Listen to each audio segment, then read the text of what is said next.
Megji. Thank you.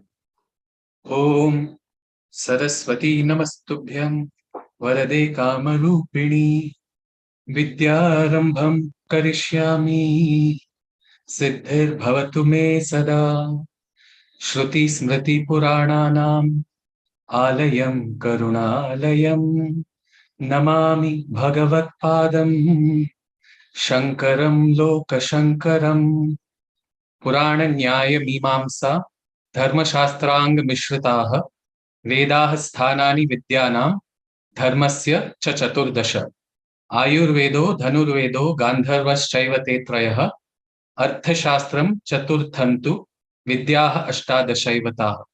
Om Shanti Shanti Shanti. Over to you, Nagaraji. Namaste, all of you. Welcome to this landmark conference in the history of Indian academics itself.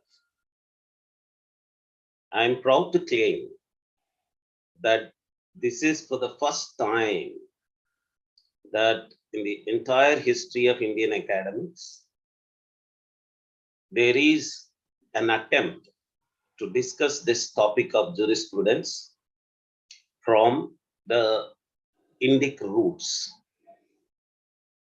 No one has attempted this earlier.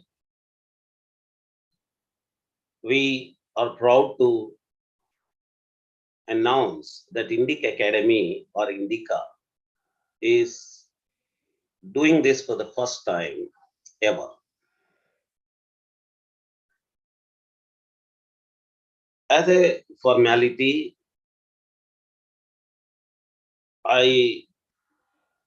for the benefit of those who are new to Indica or Indic Academy, usually give an introduction to the organization before I venture into any further discussion on the theme of the conference. Indica is a non-traditional university for traditional studies. Founded by Shri Harikiran Vadlamani Garu, Indic Academy runs the activity of Indic cultural renaissance under three major themes. One is preservation. Indica supports Gurukula studies of Vaidika Shastras. Recently, Indica announced Shastra Gurukulas funding as Griha Gurukulams. If a Shastri scholar is teaching Shishyas in a very traditional way, as it has been happening from millennia, at his own house, Sri Harikiran Vadlamani Garu has announced that he is prepared to fund any number of Griha Gurukulams that are run at home by the Gurus in Shastras, in Vaidika Shastras.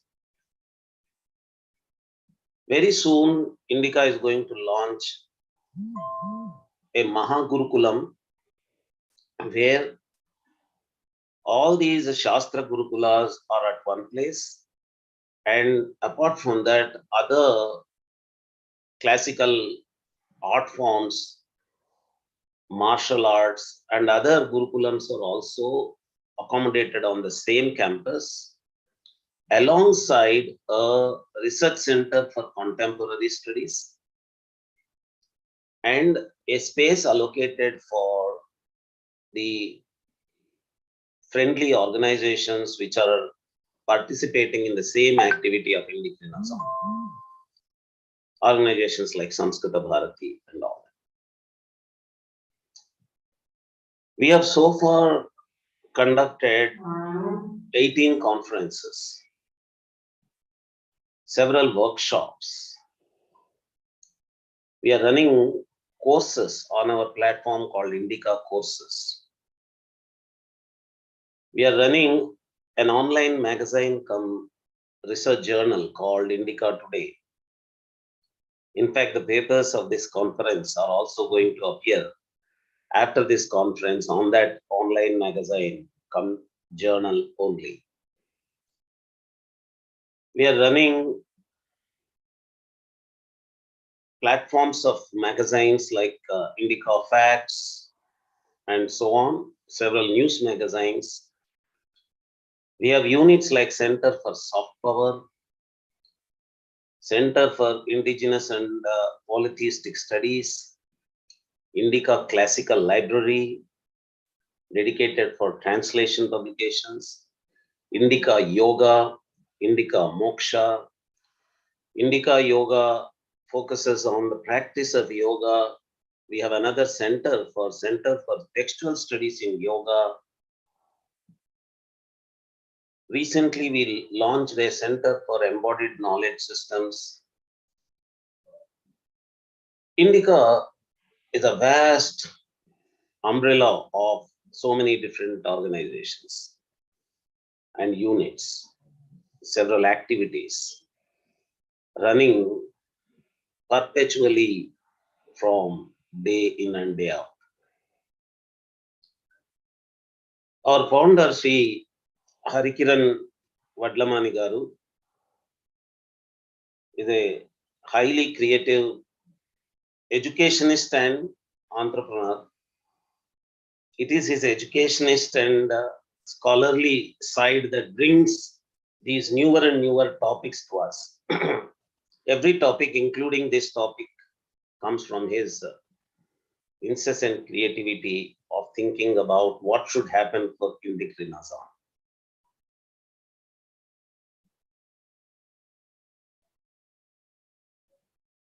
For a story, I should say,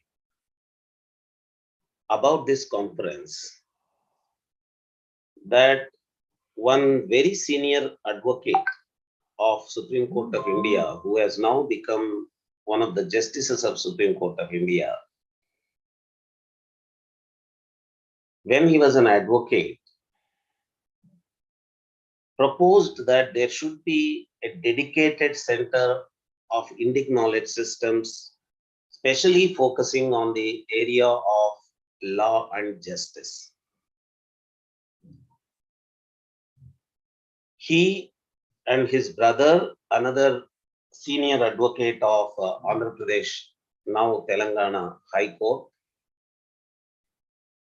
and his sister, who is a professor of legal philosophy, that family came forward to start a center for research studies in law and justice. Sri Harikiran Vadlamani Garu named it after the father of this illustrious family, Pamadigantam Kodandaramaya Garu, late Justice Pamadigantam Kodandaramaya Garu. And it was launched on the same platform online. There was an event of launching Pamadigantam Kodandaramaya Center for Indic Studies in Law and Justice. We are going to see a presentation by Professor Deshpande from the Law University at Nagpur about her experience of working with this center. And there is another traditional scholar of Shastras, Sri Jammalamadaka Srinivas Garu, who was also involved with this Pamadigantam Kodandaramaya Center for Indic Studies in Law and Justice. The whole project was divided into parts, and at that time, Sri Srinivas Garu and Professor Deshpande were involved in working with a project on the law of evidence.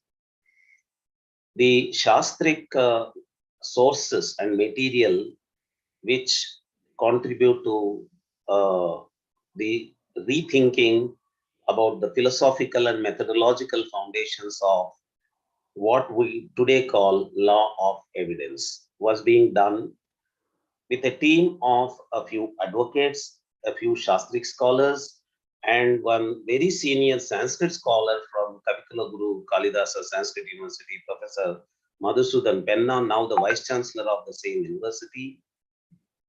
And the professors from Law University like Professor Deshpande, all were working on that. Several other projects on rule of law, freedom of speech, and several different aspects of jurisprudence were being planned.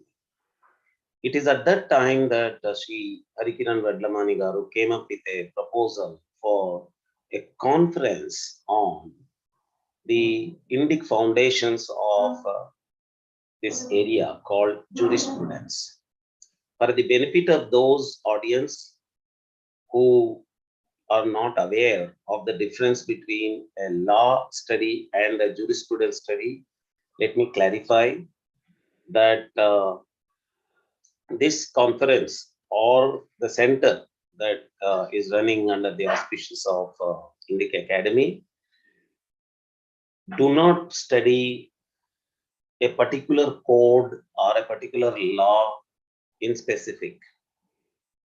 Jurisprudence is an area where we study philosophy of law, philosophy of judicial work, philosophy, a legal methodology, and these areas, which are philosophical foundations. So we are not talking about Hindu code bill or Hindu law, which were created by the British during their colonial rule and later reinforced by Dr. Ambedkar and Jawaharlal Nehru after independence. We are not working on that. As part of our study of Indic knowledge systems, we are studying, like in any other area that we are working, to what contemporary knowledge system, which Shastric foundations, scriptural foundations from the Hindu knowledge systems. Sri Meghji was mentioning Chaturdasha Vidyasthanas in the third shloka that he was reciting during invocation.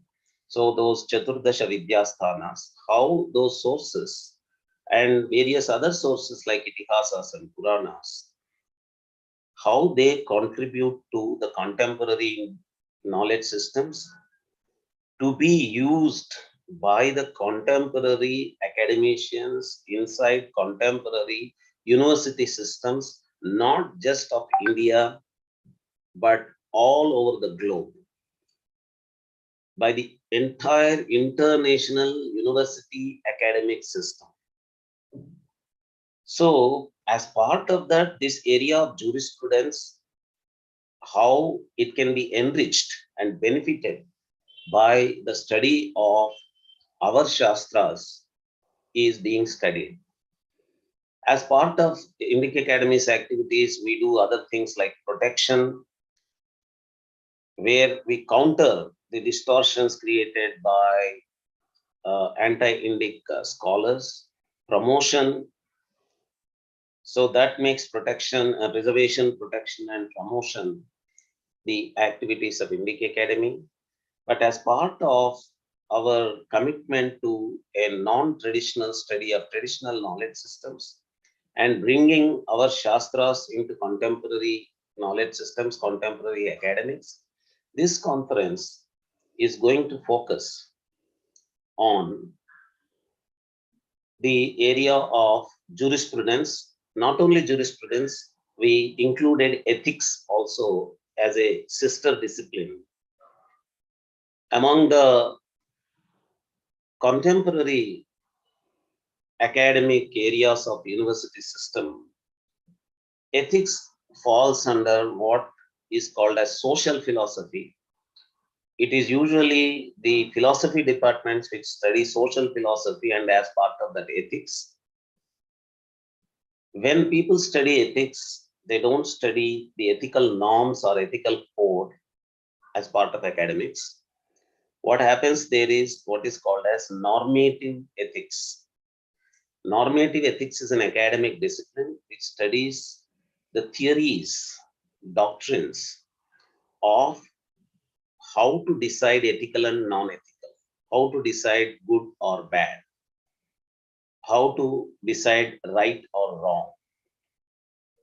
That normative ethics as on today is all West-based area in which there are theories like absolute ethics, relative ethics, realist ethics, and various other theories. One of them is utilitarian ethics. And as part of utilitarian ethics, you have individual utilitarian ethics, to which the major contribution has come from John Stuart Mill. And jurisprudence, when it was emerging from the colonial roots, Western roots, I should say, when it was emerging, it was actually interacting with this area called ethics also. Even today, many judicial officers and presiding officials in the courts, they quote John Stuart Mill and other ethical philosophers, social philosophers.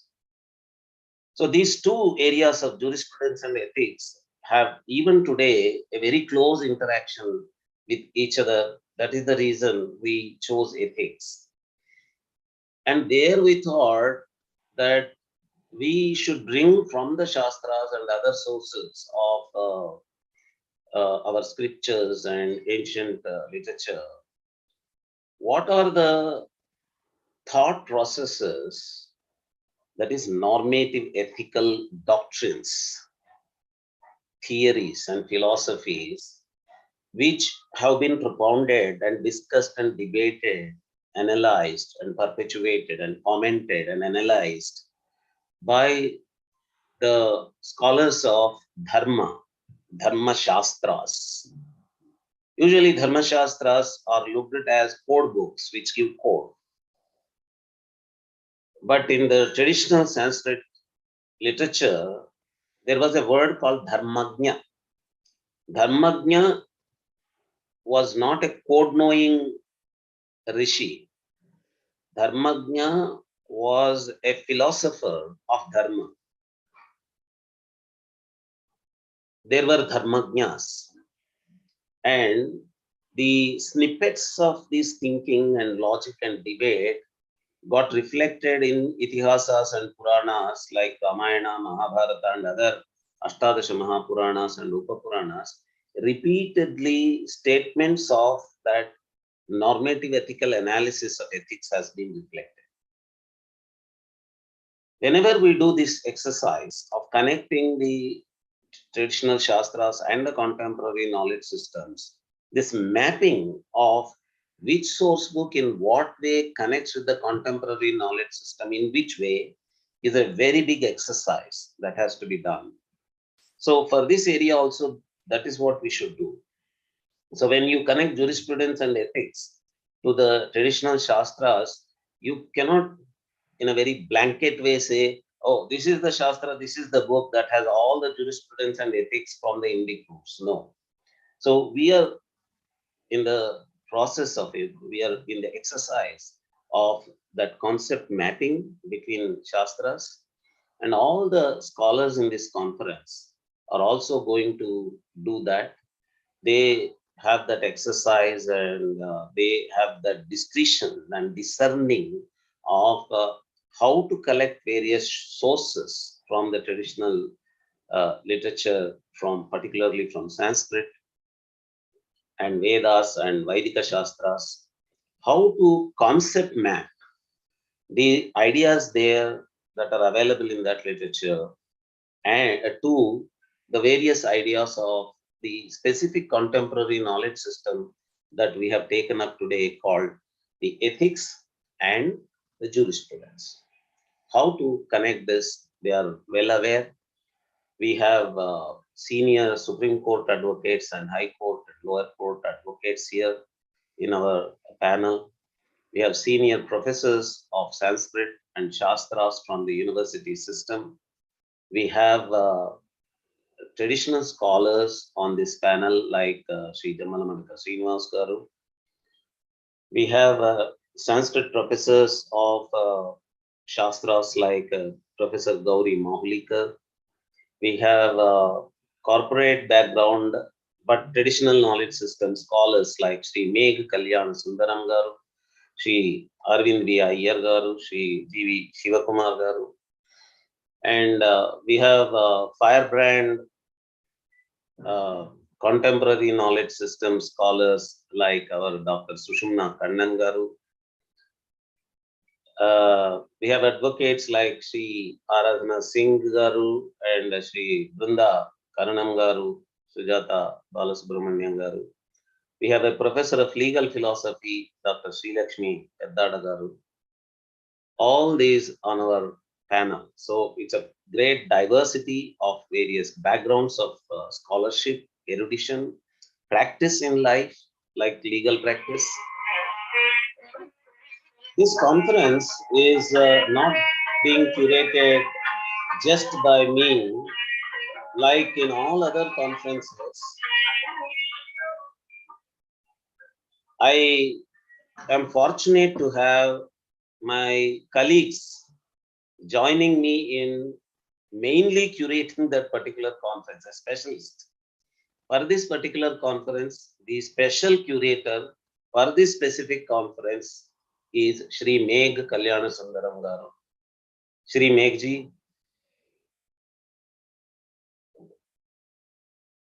Yes, the smiling Namaste. one. Namaste. Smiling one is the curator of this conference. Shri Megh Kalyana Sundaram Garu is a wonderful erudite scholar with a corporate background. He has a very big number of publications to his credit on Indian knowledge systems. Whenever he publishes, he does it rigorously with all the substantiation, references. And one of the areas of his interest is Dharma Shastras.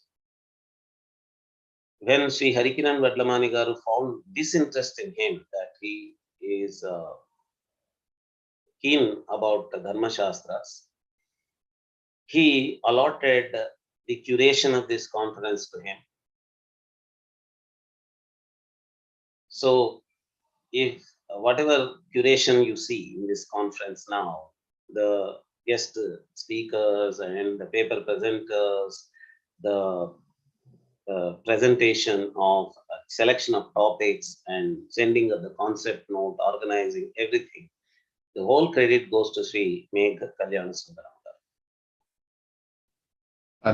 That's not true, Nagarajji, but very gracious of you to share so much of. I would, as it was mentioned in the document, Nagarajji is the chief curator, and I'm happy to have had the opportunity to support him in whatever ways I could. Thank you for the opportunity, Hariji and Nagaraj. Okay, as humble as you are always, that's good. So now we are going to have a discussion for the whole day on this topic of Indic roots of jurisprudence. Usually what happens is in such studies of Indic knowledge systems from the point of view of contemporary knowledge systems, we usually draw only parallels between the two knowledge systems and show that we too have it. You have jurisprudence, I too have it. You have ethics, I too have it. Actually, even in other fields, you have mathematics, I have mathematics. But what is required is that we have to show how these similarities, we should not stop with those similarities. We should also go to the differences and distinctions and show in whichever part this particular knowledge system contributes to the contemporary knowledge system. Today, the day has come to decolonize the entire global knowledge systems. And it has already started. Some Afro-American anthropology scholars used the word reverse gaze. The Western origin academics is being looked at from the indigenous local perspectives. There is a critique of international human rights chart, the way human rights have been charted. There is a critique of the legal thinking, jurisprudence thinking, not just from here, from this platform. Already, people have critiqued it from an Afro-American point of view, from an African point of view, from a South American point of view. A critique of the existing legal philosophy, legal methodology, and areas like jurisprudence has already begun all over the world. So we are not the first people to do that, but we are the first people to do it from India, that we can say. Actually, there were other publications like the one by Justice Kadzu, and there was one by Rama Joyce, and there were some publications in this area of digging the jurisprudence thinking from an Indic perspective. But a systematic work, in an institutional work, had to start, and it was started by our Center for Indic Studies in Law and Justice. And this conference, we are sure, we are confident after going through all the material that we have on hand from the paper presenters and the guest speakers, is going to definitely be a breakthrough, a landmark in the history of jurisprudence studies in this country. And it is definitely going to contribute to the global, international jurisprudence academics. The present jurisprudence courses in our law universities and law colleges, as one of the panelists while discussing with us before this conference was lamenting, does not have any component of Indic perspectives or Indic roots of jurisprudence at all. Jurisprudence itself comes at the end of the course of an undergrad course like a 3-year LLB or a 2-year LLM. In LLM, there is a great emphasis on jurisprudence. But in neither of these, undergrad or postgraduate courses, unfortunately, even after so many years of independence, decolonization of jurisprudence studies in law colleges and law universities did not start. In spite of some publications that I was already mentioning from Justice Rama Joyce or Justice Kadzu or other authors, it has not entered the courses of the universities. So we are sure that at least a few people will start thinking. It will have definitely an impact on the law courses of the universities, jurisprudence courses of Indian universities, at least to begin with, and then later it will definitely go to the global international jurisprudence studies all over the world. This conference is not keeping only Indian law or Indian courts or Indian thinking. This is intended to contribute to global jurisprudence studies. So with these few words, I would like to end my introductory comments. Today, as one of our panelists, we have Shri Sridhar Potaraju garu. Sir, please, can you switch on your video? Shri Sridhar Potaraju garu is a senior advocate of Supreme Court of India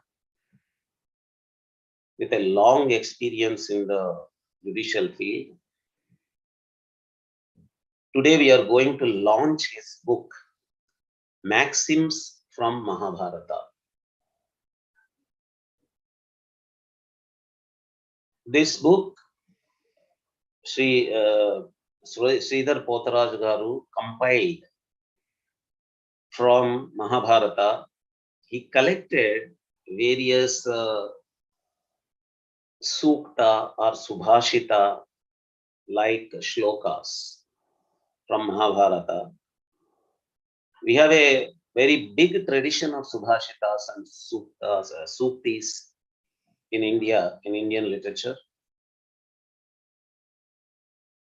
Recently, we participated in the launch of another book of Maxims by Professor Krishnamurthy Garu, a mathematics professor from the Birla Institute. But that was a compilation from multiple sources. It was not specialized in Mahabharata. Sridhar Potaraju Garu's book is specially focused on Mahabharata. He has collected wonderful Sukti shlokas or Subhashita shlokas.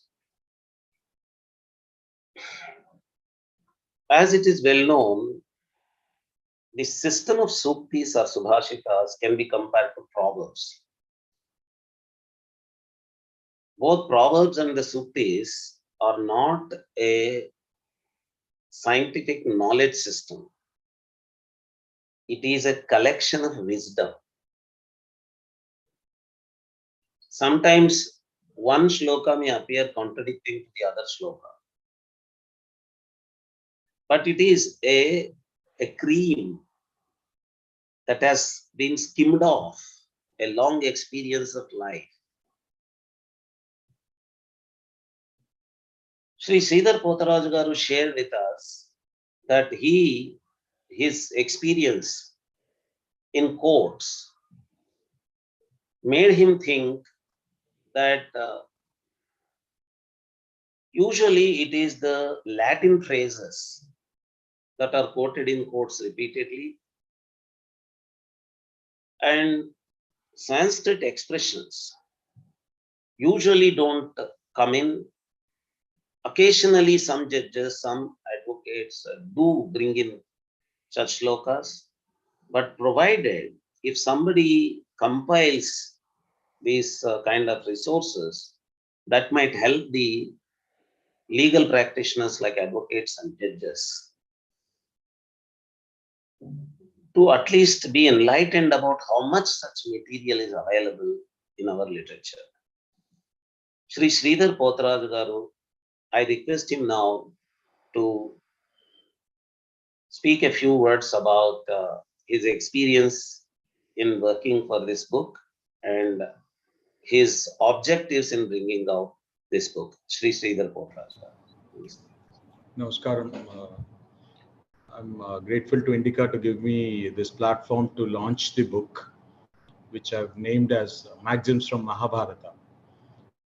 As the name suggests, we always had the maxims coming from Latin, brooms, maxims, etc., that we use in a legal profession in courts of law. But we, as a living civilization which is timeless, have accumulated a lot of wisdom over centuries, which is not being utilized, I think, to the fullest extent, is what I felt. Can I request Meg Garu to just screen share the book, please? Sure. Kotiji, could you please share the book? Thank you. So this is how the book has been conceived by Notion Press. They've designed it, and I need to acknowledge them along with Indica for making this possible. While speaking about the idea or the thought behind the book, I probably sometime in 2018, in the process of introspection, I realized that there is a lot of wisdom which is available in Indian languages, more so in Sanskrit.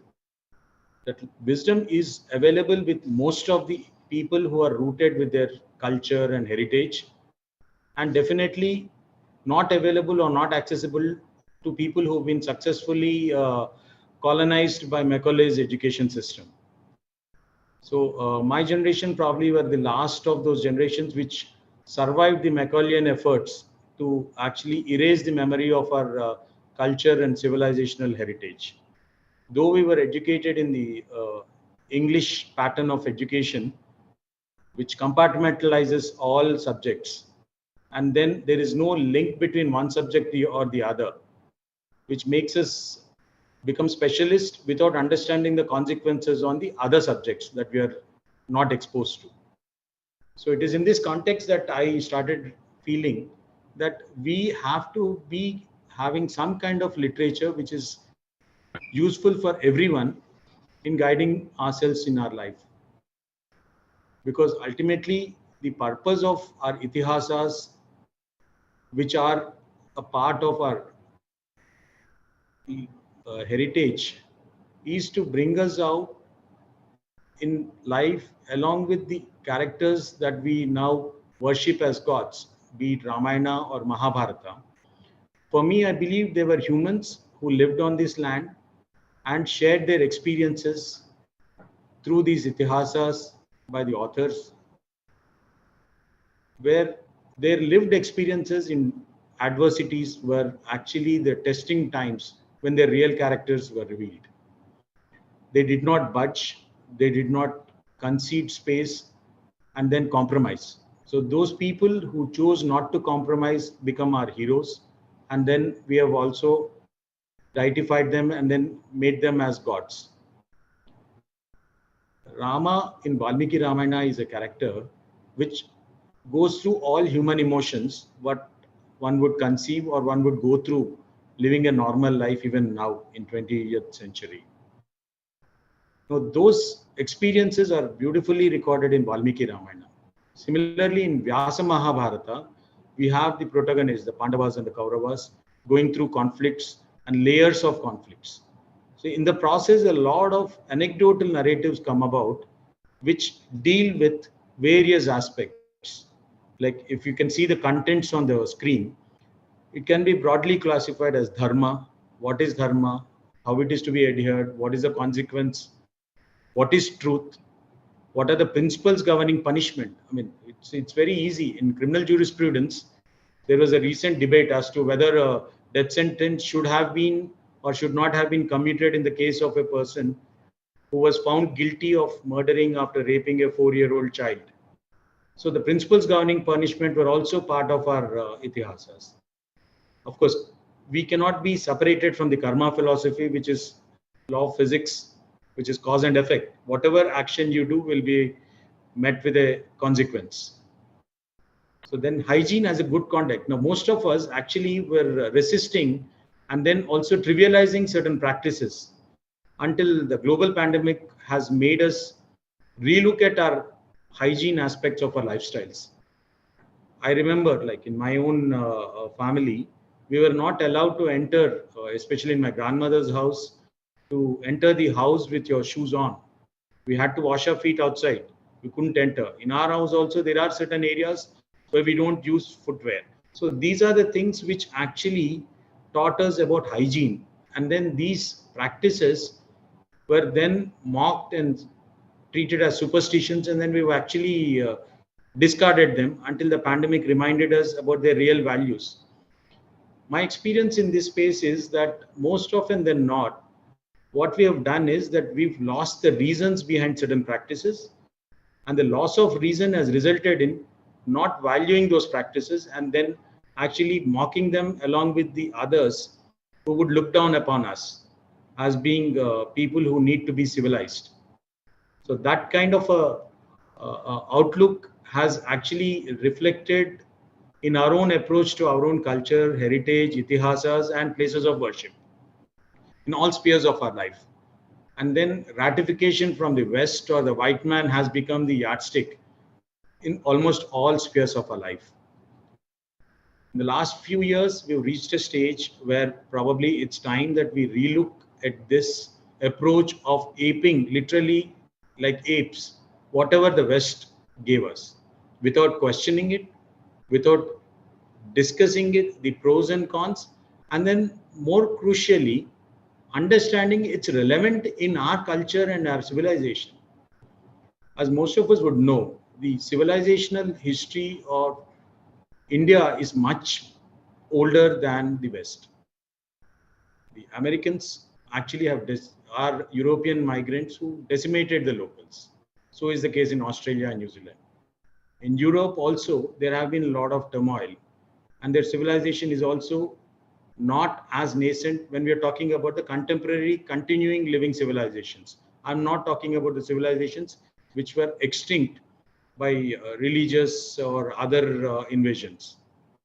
Whereas India has survived all invasions, be it the Islamic invasions to begin with, or the European invasions subsequently, which tried to colonize and justify the colonization by trying to reason out saying that we needed to be civilized.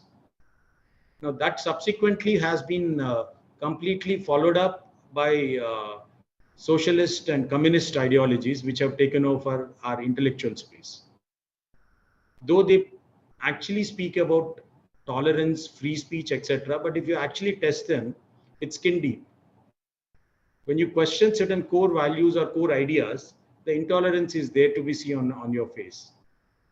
On the contrary, our approach has always been a vada prativada scheme of affairs where people used to indulge in intellectual debates, and through intellectual debates they would actually unearth or pursue what we all are looking for, the truth.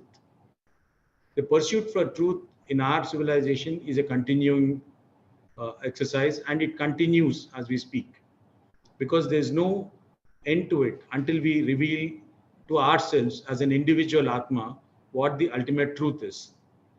This is understood in the concept of, or the Chaturveda Purusharthas that we actually are aspired to or we are ordained to pursue in our life. No other way of life would actually encourage a person to indulge in desires that probably the Bharatiya Sanskriti permits. It encourages one to acquire wealth, which is also without any guilt. But both of them are actually guided by dharma and moksha as the beginning and the end goals. Dharma is the companion which has to be a part of your exercise of pursuing your acquisition of wealth, be it wealth of knowledge or material resources, or fulfilling your karma or desires. So in the absence of dharma, pursuit of artha or kama would actually become materialistic, which is classically what probably the Western world actually encourages people to do, minus the dharma aspect, which governs the manner in which you indulge in these two things. And then we have the 4 ashramas of life, starting with brahmacharya, grihastha, then vanaprastha, then sannyasa. It beautifully sets out what is to be done at what stage of your life. So it's a very holistic guiding principles that we have been actually endowed with for centuries. But unfortunately, probably due to the enamored life of the Western materialism, that we've lost the values that which were part of our own cultural heritage. In this book, my attempt was to actually broadly categorize them. If you can just hold this chakra. This has been designed by Pranati Potharaju, a second-year student from Ujjain, Avantika University in design. We have dharma, truth, punishment, karma, good conduct, nature, faith, anger, reputation, eternal values, mental health, and power of words. which symbolize all aspects of our existence, be it your spiritual journey, be it your social journey involving relationship with your own family members, society, or other species in the nature, or we are also dealing with the political and other aspects of our life. Because as a nation state, we have our territorial boundaries which need to be protected. We cannot be sans those protection through our armed forces and other mechanisms which are required to protect the state. For the people of the country to actually pursue their dharma, artha, kama, moksha in a manner which is in conformity with the purpose of life which each individual is actually embodied with. This is a journey where everyone is required to look within. This is not a journey of probably preaching to others. It's an introspective journey. That is what probably these itihasas have actually given us. My attempt through this book was to bring to the present times the immense wealth of knowledge. My personal experience was when I was reading it, I started reading Valmiki Ramayana and Mahabharata to fill in a vacuum due to loss of my father around 2011. So once I started reading it, I started making notes. And in the process, I actually realized there's so much of wealth of knowledge which actually helped me overcome my own grief. And it also helped me as a lawyer, because after putting in 20 years plus of practice, I realized that I needed to educate myself to probably become more contemporarily relevant and then may add value to my experience, because there's a continuing learning process. And I found that Ramayana and Mahabharata were the places to look for to get the jurisprudential and philosophical depth.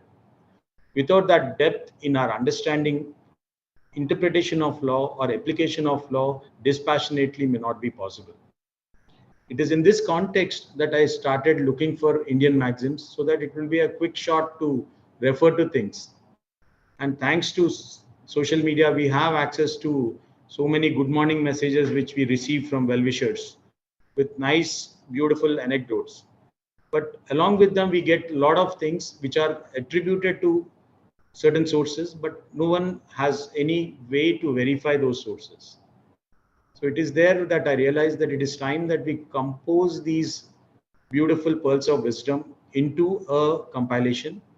And then I did my own bit of giving the Bhavartha or the English translation for those slokas. These slokas actually have epitomized various aspects of life.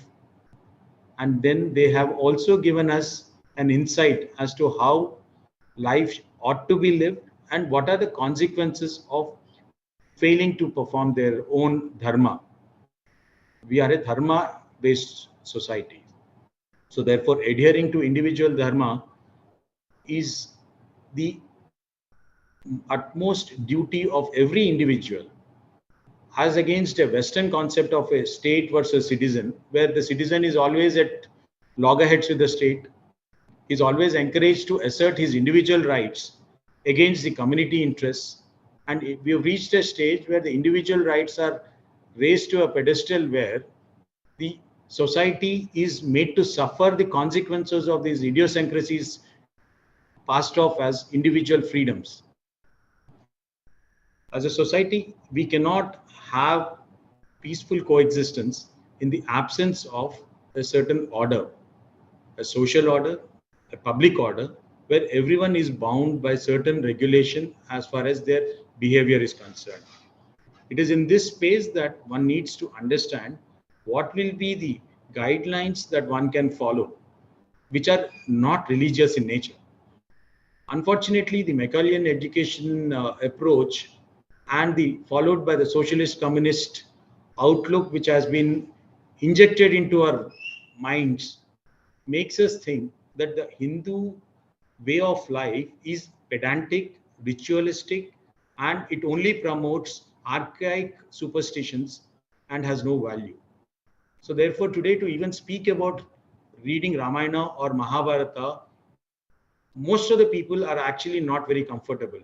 They would rather not speak about it or not acknowledge it, but they would indulge it in personal space as a matter of their own personal growth. Now, what is it that makes us feel inferior to acknowledge or read any of these things is what really bothered me. Is there anything that needs to be shied away from, or is there anything that we should be ashamed of? I actually, having read both Valmiki Ramayana and Mahabharata, have come out with much more conviction that we should be proud of our heritage. These are the epics which talk about people and their eccentricities in its worst form. Be it in Valmiki Ramayana, the desire of Surpanaka to have Rama, or the kind of indoctrination that Mandara does to Kaikeyi, brings out the worst in a human form, which we see even contemporary lives.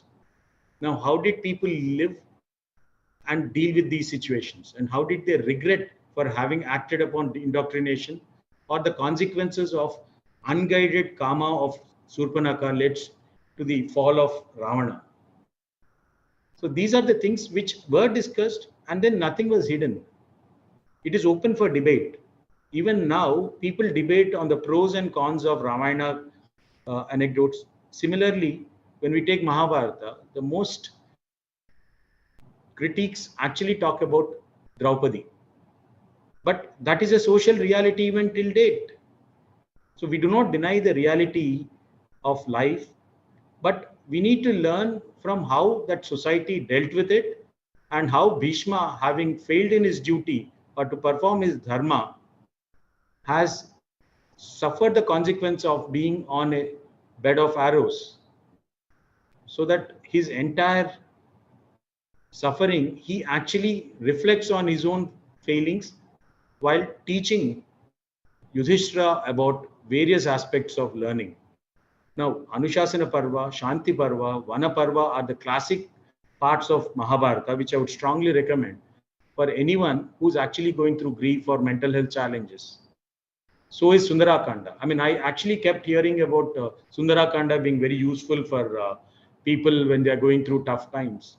I always wondered, and I was always a Charvaka in the sense I would question everything. I would question why should we do any particular thing, and then try to understand the reasons behind it. Where I did not find answers, I had the opportunity of talking to great learned persons like Sri K. Parasaran Garu or Sri Narsimha Garu, my senior and mentor. And I would get answers from them, or they would refer me to or provoke me to read further and guide me to the right kind of literature. So that triggered the entire experience. Now, coming back to my Maxims, this book is for everyone. I would say this is more for children, teachers, because we need to reinvent ourselves through our own values, which is natural for us. We cannot go on with a peaceful, harmonious life in the absence of a balanced life where we can actually deal with our sattva gunas, rajo gunas, and tamasic gunas, and appropriately balance them and know which one needs to be actually put forefront. It's like your batting order. I mean, as a captain of the team, we need to know which one needs to be promoted up and which one needs to be put back. We can't use sattva guna when China is trying to encroach on our land. There it is rajas. But when you are actually dealing with internal decision in a democratic process, it's the sattvic guna which needs to come forth, try to rationalize and reason people. That's the essence. And tamo guna is indispensable in every one of us. And we would have to balance it and then channelize those things in a manner which is in conformity with the social conduct and behavior, which gives everyone a space to live in harmony. When I speak of everyone, our way of life includes all species in the nature. We are not, as the West would call, as the masters of the nature. We are a part of the nature, and our existence is dependent on the nature, which includes flora, fauna, animals, birds, everything. And all of them are actually, in the scheme of karma philosophy, could be attaining a human life depending on how they live and what they perform. So if we don't believe in this concept of rebirth, it helps us in rationalizing our conduct, and also rationalizing our behavior for our own selves, our society, and also our creator, which brings in peace of mind, which is the most crucial thing which is required in the modern times. I really have to acknowledge C.K. Parasran Garu, who's actually guided me while composing this book painstakingly at the age of 94, read the draft, made suggestions. I would also like to acknowledge Sri Narasimha Garu, my mentor, who's been there always to guide me and encourage me and make this book a reality. I would like to acknowledge my mother, Srimati Ratnavali Daliparthi, a working woman who actually ensured that we learned all skills while at home, so that Corona really didn't make us feel lost. We were trained in housekeeping as boys, along with my sister. We were not discriminated. And this is something which comes naturally because of our grounding in our cultural heritage, that girl and boy are the same. I mean, as far as treatment and opportunities are concerned, they have their biological roles, they have their social roles in terms of the society. And they were trained to meet their objects at the same time, not depriving anyone of their academic opportunities or professional opportunities. I would also like to thank my colleagues, Ankita, Vishnu, who helped me in composing this Maxims. We started it on 28th March 2020 when the lockdown was announced. So every day we used to sit for 2.5 hours and then compile the Maxims in English. Then I got in touch with Sanita Jani of eLingua Hub. She actually helped me compose the Sanskrit slokas. Thereafter, my own office staff, Ritu Kohli, Sunil Tiwari, Dharmender, who actually made the entire exercise possible. So several others have actually helped me with the composition. My brother, who's guided me, he encouraged me to put the Sanskrit slokas, without which this book would have looked a little vague. Sri Dalip Singh, who encouraged me to write the primer or the context of each sloka, so that we know the context in which some maxim has been brought out. I would like to thank each and everyone who's been part of this journey and who's been there with me. My dear friend Balaji, who was always there as a sounding board with his experience in print, and he kept guiding me, and I can only acknowledge everyone by a way of a folded hand namaskaram for their contribution in this book. Last but not the least, Sri Harikaran Vatlamani Garu, who had faith in this work and then offered to get this book published and also the platform to launch it. I really owe it to all of you, and thank you very much. Namaste, Sridhar Garu. This is a great opportunity for Indica also to be associated with you. There are questions from the participants, mostly about where to buy this book and how to buy this book. Sir, this book is now available on notionpress.com website, and it is also available globally on Amazon, Flipkart. It's both available in the printed format as well as also on the Kindle or the digital format in multiple platforms. So it's easily available. It is not available in bookstores as of yet. As of now, we're looking at that. And but Amazon is available in US, Australia, Europe, and even in Southeast Asia. And in India, notionpress.com, the publishers are directly available online, and you can place orders. And people who would like to place bulk orders may have to approach notionpress.com, as they are the people who will be able to provide larger volume of books, because Amazon and other platforms have limitations on the number of copies per order. Okay, now we move on to the next part of the conference, which is the actual sessions of the conference.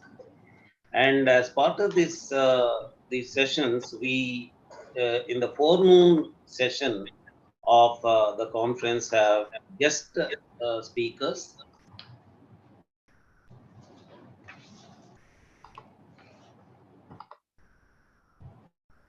Guest speakers, and we have asked Sri Sridhar Potaraju Garu to be the first of the guest speakers of the day. As a very busy advocate, he has many other responsibilities to fulfill after his paper presentation. So he will immediately continue from his book launch to his paper talk, guest talk. I will take the responsibility of introducing Sri Sridhar Potaraju Garu. Mr. Sridhar Potaraju hails from Hyderabad, India, where he spent his childhood and formative years. Upon completing BCom honors from Hyderabad, Mr. Sridhar Potaraju was admitted into CLC University of Delhi in the year 1994. Upon completion of LLB degree in 1997, he enrolled himself as an advocate with the Delhi Bar Council in 1997 and is practicing before the Honorable Supreme Court of India for more than 2 decades. He has a penchant for writing, reading, and learning about the ancient Indian texts and spends his leisure time in research and reading. He has interests in reading Itihasas like Ramayana and Mahabharata and applying the values and wisdom contained therein in modern context. Professional and personal inclinations for research blended in bringing contextually relevant portions of our Itihasas and Indian literature into the case material filed before the courts in cases in which it was appropriate. He was a core member of the legal team for Sri Ramlalla Virajman, the plaintiff in the Sri Ramajanma Bhoomi case before the Honorable Supreme Court. His contribution in the case, apart from legal issues, was also by way of research from Itihasas and Puranas from his personal library. In behalf of Indic Academy, we also need to announce that currently Sri Sridhar Potaraju Garu is taking care of the responsibility of looking after the Pamighantam Kodandaramaya Center for Indic Studies in Law and Justice, which is a part of Indic Academy. Sri Sridhar Potaraju Garu, over to you. Namaskaram. Thank you for this opportunity. It's a very star-studded session today that we have, and to be the opening batsman gives its own jitters and nerves. But be that as it may, the topic that has been assigned to me to speak today is rule of law and an Indic perspective. Now, rule of law is something which all of us are quite familiar, that we would have heard in the sense of dharmo rakshati rakshitaha, which has been the ancient wisdom that we have. Dharmo rakshati rakshitaha speaks about dharma as the epitome of a human conduct in various spheres of life, and one who adheres to dharma in all his spheres of life is protected by dharma in turn. So rule of law is nothing but a simplified version of dharmo rakshati rakshitaha, where rule of law is depicted by the rule by which law, which is brought in to govern the human conduct, is made the basis for all social relations or social contracts. In the Indic context, what we see as the governing dharma or law is the Vedas as the basis, which have given us through Shruti the way of life in various spheres. Thereafter, we have Smritis and their commentaries, Itihasas, Puranas, Upapuranas, as a source of law or dharma. And then we have Sadachara or custom and usage, which is followed by the society at large. The Western concept of rule of law, as was introduced by the colonizers in our country, brings in a law being applied equally to all the citizens. The administration of law or the adjudication of disputes is associated with the judiciary. The creation of law is associated with the sovereign or the king, and the execution is through the king's own machinery, the administrative machinery. Whereas on a contrast, in the Indic space, the king was only a custodian of adjudicatory process of the laws, and he was never the source of law.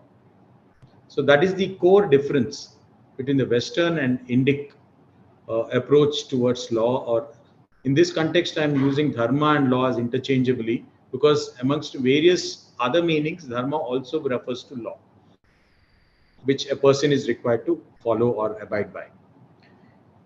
Here, if we look at rule of law, we may easily refer to it as dharma rajya. That is, law is the king of kings, and law aided by the power of the king enables the weak to prevail over the strong. In other words, there is a social order where every person, every species has a dharma to follow.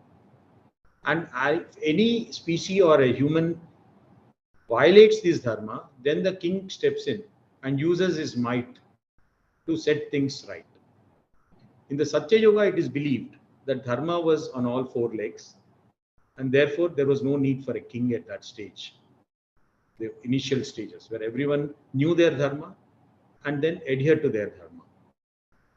But by the next Yuga, Treta Yuga, when Sri Rama was born, dharma was probably reduced to three legs, where adharma had started.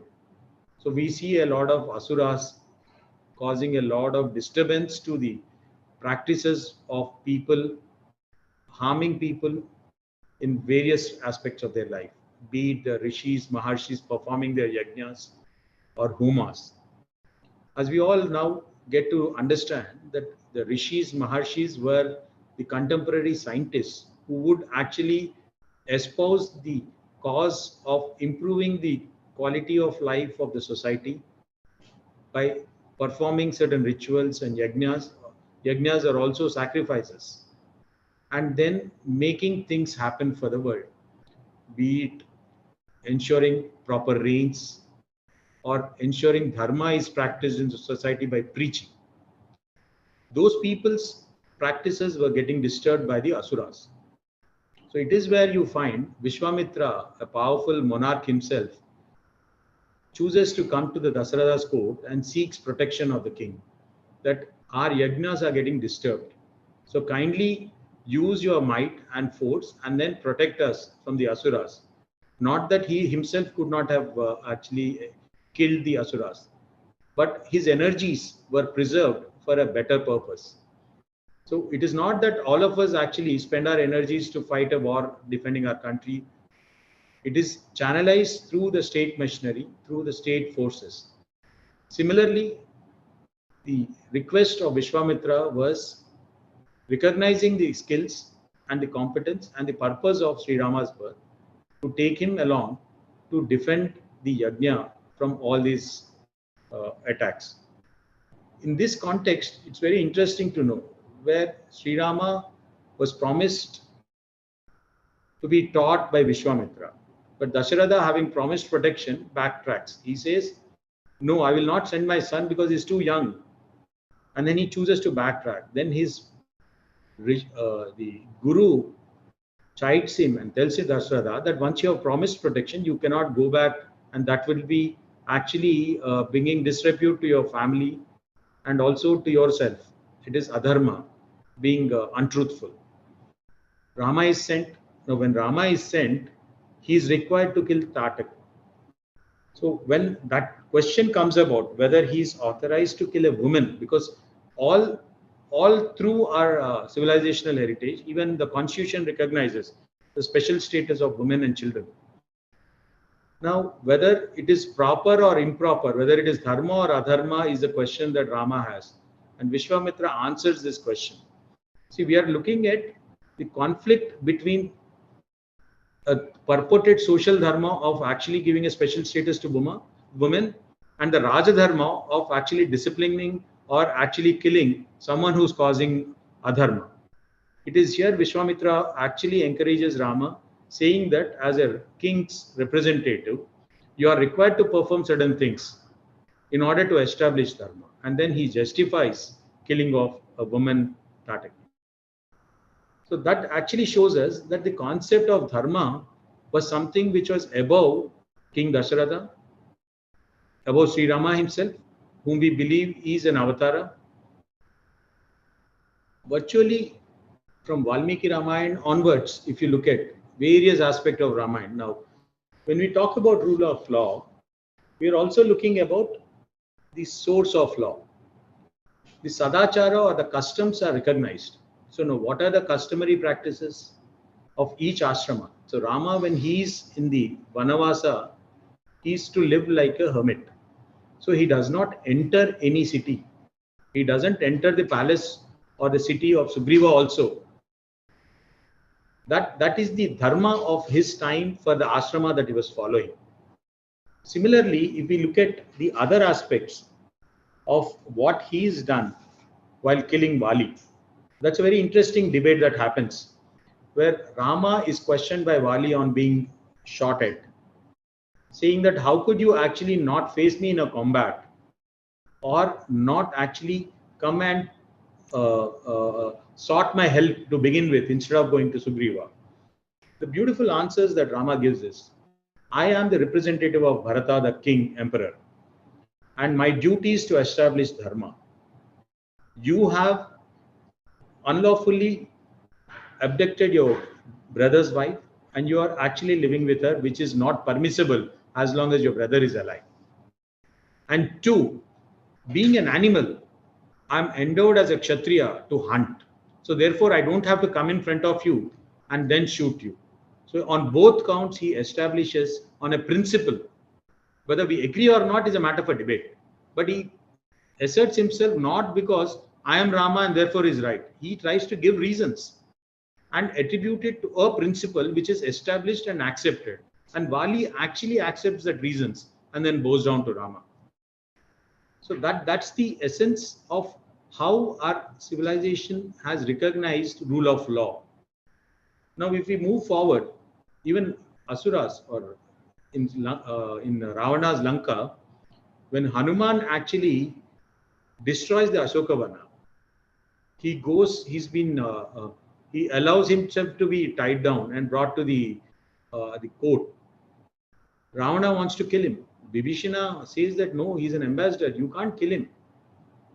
So this diplomatic immunity is a concept which was accepted and practiced, and as we can see, that practice being reflected in this episode where Hanuman is not actually killed. But for the damage that he's done, they feel it is befitting to actually humiliate him and therefore probably burn his tail. Now, what happened thereafter, of course, is folklore. Now, if we look at the Mahabharata as well, here we find instances where Yudhishthira is in a dilemma when he's invited to play a game of dice. He knows Shakuni is evil and that he has no choice.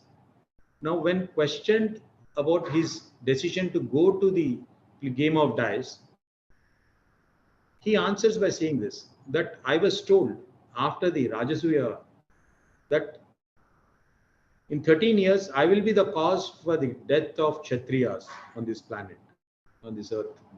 So I would not like to create any reason which would justify Dhritarashtra to be feel offended for me having declined his invitation to come and play dice, nor give Duryodhana any cause to say that I have become arrogant and therefore I need to be conquered through a war. So in his attempt to avoid war, he actually concedes to something which is recognized as a vice, even in those times. And then the consequences are there. Similarly, when we go to the Kuruseva episode where Draupadi is actually brought in when she's in her season in single robe and humiliated, she raises certain pertinent questions about dharma. Here we again see that in that society, dharma was considered higher than the king and the assembly. So that even the assembly together could not have altered dharma. Vidura actually is the only one who actually raises the questions and then forces Bhishma to answer, which he dithers. Draupadi's questions in the Sabha are actually legendary, which are being debated even now on the pros and cons. I mean, whether Yudhishthira could have actually waged his wife is the first question, and whether he could have waged her having lost his own freedom. So a person who's a slave, can he actually offer anything else as a wager? Then also the consent of the other brothers. So these are all questions that she raises and she seeks an answer. In this context, references are also made to a conversation between Prahalada, I believe, the reason for Narasimha Avatara to come to this world. He's been faced with a situation where his son and a learned man waged their lives, claiming superiority over each other in their knowledge. And they needed a proper chosen arbitrator, which is a concept we know, a chosen arbitrator, that where the parties to the dispute actually will choose a tribunal to adjudicate and then agree to be bound by the decision. So Prahalada is chosen. Then Prahalada says that there is a conflict of interest here. My son is a party to the proceedings before me, and therefore there is an inherent bias that is there that might influence my decision. So therefore I would not like to take the role of an adjudicator and arbitrator. Here his guru advises him that once you occupy an office, you are duty bound to administer dharma when somebody seeks adjudication of a dispute, and you do not have a choice not to. And therefore you have to adjudicate this dispute. And Prahalada, being Prahalada, adjudicates and decides that his son is inferior to that Brahmana, the learned man, on knowledge, which would have had a consequence of his son being killed. Of course, the Brahmana returns his son's life for his adhering to dharma. Now we are looking at various characters, all of whom are very powerful, who are in sync, or probably for whom God has himself incarnated, and still they all consider themselves bound by dharma. Dharma being the basis on which they derive their own strength, because it is considered that the adherence to dharma is the only basis for a country to flourish. So therefore, Yatha Raja Tatha Praja is very symbolic. What we talk about, the trickle-down effect in the contemporary times. If the king is following certain dharma, his dharma, the chances of his subordinates and citizen following it are higher. Whereas if the king himself is deviant, then the question of the king following or people following the king would be very natural, and it is easy. And we've experienced politically also with individual leaders, and their stature and their own character has influenced the public behavior in our times as much. Now, if you look at another aspect in this regard, international law, or say a protection to someone who's not really your citizen or somebody else. Here I would recall the anecdote relating to Sibi Chakravarti. This was taught to us in school in Hyderabad as a part of our Telugu syllabus, and it stayed with me. Sibi Chakravarti is known for his dharma. A dove seeks his protection when it is being chased and hunted down by an eagle or a hawk. So it lands in the court and then seeks protection. Sibi Chakravarti, as duty bound by dharma to Saranagata, he protects. He says that I'll grant protection. It is followed by the eagle, the hawk, who enters the court and says that you can't protect him because nature has endowed the dove as my food. How can you actually deprive me of my food? It will be against law of nature. It's a very tricky situation that Sibi Chakravarti is put in. On one hand, he seemed to be violating the law of nature by depriving hawk its natural food, and then having to go back on his word given to the dove of protection of its life. So it is here that this conflicting situation, the debates that ensue, emerge on Dharma Shastras being referred and cited on both sides. Eventually, the agreement that the hawk reaches is that Shibi Chakravarti shall have to give a part of his body's right thigh's flesh equivalent to the weight of the dough, which he willingly offers himself on a scale and realizes the scale is not dipping. And then it turns out that it was gods Agni and Indra who came to test his virtue. So again, if you look at it, none of these characters, right, in Ramayana or Mahabharata, assert themselves that maine bola isliye hai, like probably Shivagami says in Bahubali. It is here that dharma is above everyone, and dharma is the basis on which everyone is actually actions are judged, both in their personal and social lives.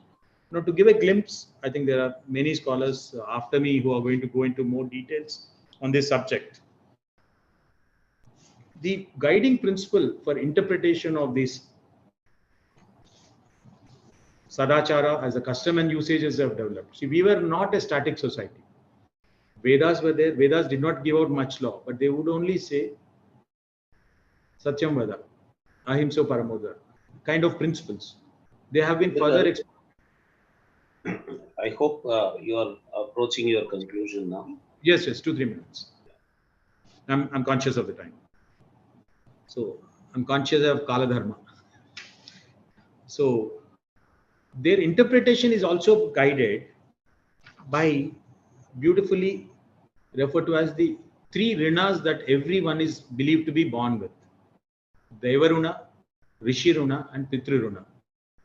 My interpretation of Daivaruna would be our duties towards the Creator and His creation, which is nature, flora, fauna, all the species in this world. Rishiruna is the learning that we have to begin with our mother, father, whoever takes that position in our lives, the teachers, siblings, friends, mentors, and others, and people younger than us also many a times teach us a lot of things. So the learning that we acquire is the Rishiruna. Then Pitruruna is the duty that we perform towards the family and then to continue the human race, so that the Pitruruna is also fulfilled. Here we are looking at a life which is controlled and regulated in adherence to a dharma. Subsequent times, they have been codified by various commentators on various branches of law. And then modern contemporary parallels can easily be drawn from various commentaries in our ancient texts. The ideal man in that society that we are talking about is a person who has manodanda, which is control over his thoughts; vagdanda, control over his speech; kaya danda, control over his body. Because most of the offenses are committed through these 3. The mind is the instigator, where the evil enters as a thought, and it can lead to evil verbal actions or bodily actions. And then further, it has been explained by various authorities in much detail. The verbal actions could be speaking untruth, attacking others by abusive language, carrying tales against others, talking ill of others, and the bodily actions could be taking what is not given, theft, etc., misappropriation, injuring living beings, physical injury, and then illicit relationships. It has been considered to be a very heinous thing. So purity of relationships of man and woman or physical relationships has always been considered as the highest dharma in our society. So these are the broad principles which were there, which governed our living. And I think they are still relevant and contemporary, and they actually ought to be part of our academic curriculum so that we have a comprehensive worldview and a harmonious existence in the society. I am really grateful to this opportunity, and Nagaraj Garu, thank you very much for this. Thank you, sir. So it was a really enlightening talk on the rule of law, showing how the rule of law was not a gift by the colonial jurisprudence literature to us, colonial jurisprudence practice to us. It was always there. They cannot claim a right or authority over introducing rule of law to us. Thank you very much, sir, for this enlightening talk.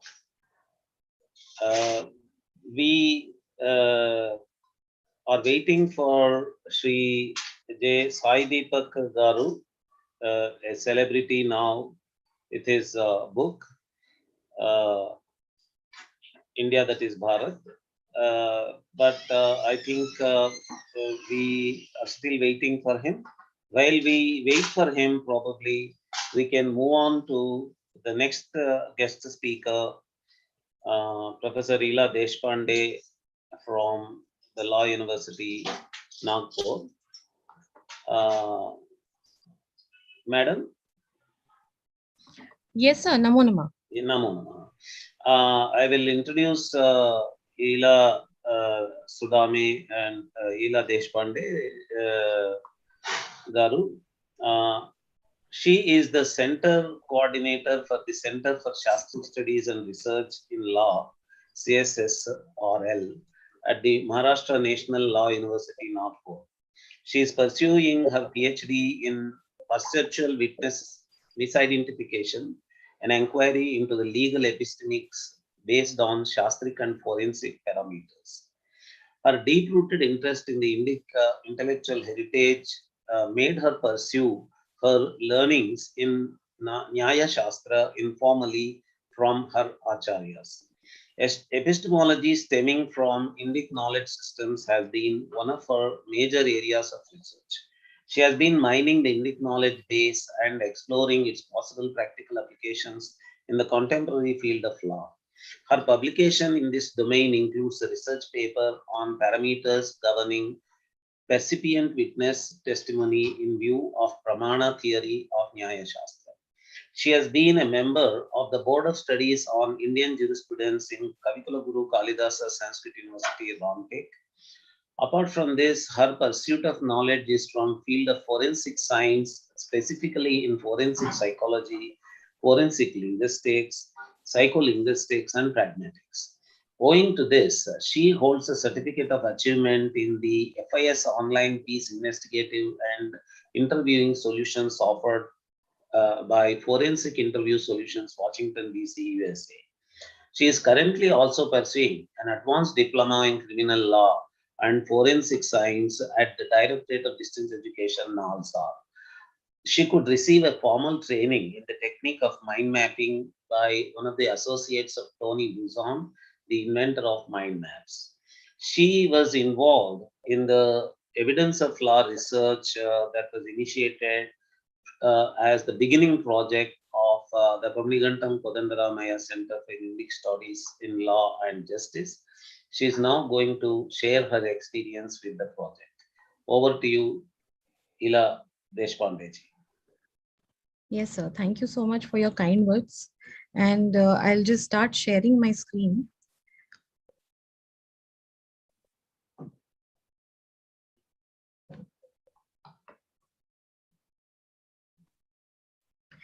Yes. Is it visible, sir? Yes, yes, yes. Okay.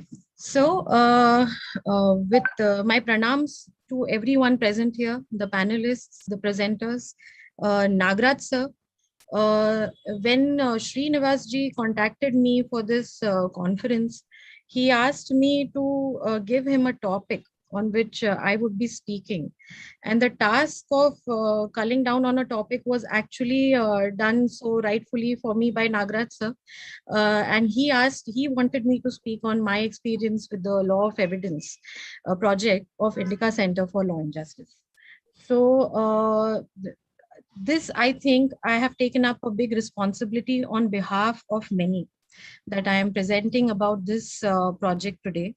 And there are a number of contributors in this project, which eventually through my presentation will be certainly made known to you all.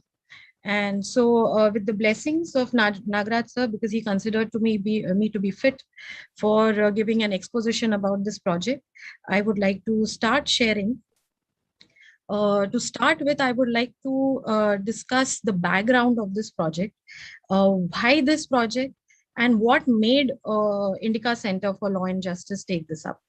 So basically, uh, as we have discussed till now in this conference also and earlier in multiple occasions, that Indic knowledge systems have really lost their importance in the times of colonization, and modern theories, be it from any discipline for that matter, have been basing out of the Western concepts.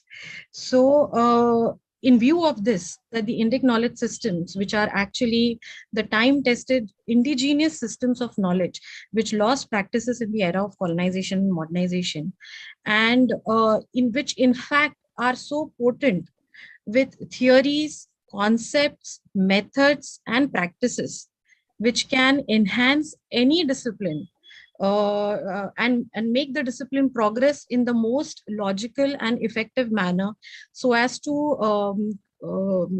cater to the society and its requirements.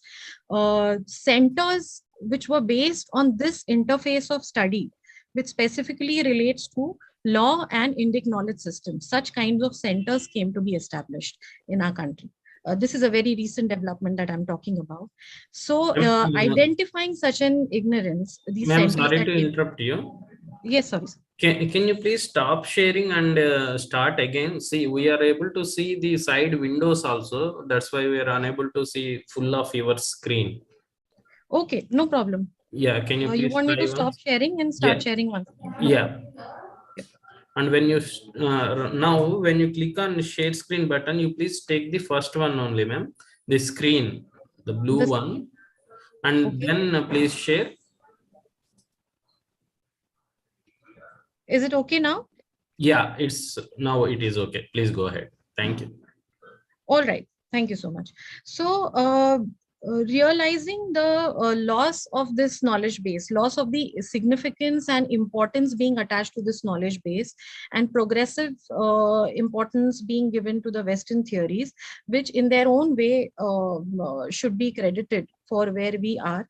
However, our theories, our indigenous theories stemming from the Indic knowledge systems, are, like I just said, highly potent with the theories, methods, concepts, and practices for the development of any discipline. And identifying this requirement, the research centers, that which is a very recent development that came to be established by premier institutions like Indica, maybe national law universities and Sanskrit universities taking up this cause. They started recognizing the importance of this. And what happened when Center for Indic Studies in Law and Justice, which is a collaboration of Indic Academy with the JPKR Foundation, they initiated this project on law of evidence, which had to be a comparative study with Indic jurisprudence. So this was something very novel coming up to the field of law, and at the same time for Shastric scholars also. So to look at our Shastric heritage for being mined from the point of view of giving a practical utility to all these theories into the field of law, and maybe take it to the courts tomorrow, we never know. This project was conceived.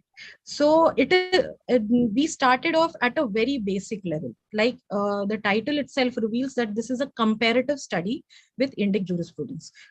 So the basic objectives that were called out for this project included to analyze the Indian Evidence Act 1872 in the light of philosophy of law of evidence, then to institute a comparative study of the same from Indic knowledge base, to mine such areas of Indic knowledge systems that have the potential of supplementing necessary parameters wherever they are relevant, and to document the entire exercise, to document the examined parallel concepts, definitions, ideas, methods, whatever the scholars may have considered to be relevant to the law of evidence, that was required to be documented under this project.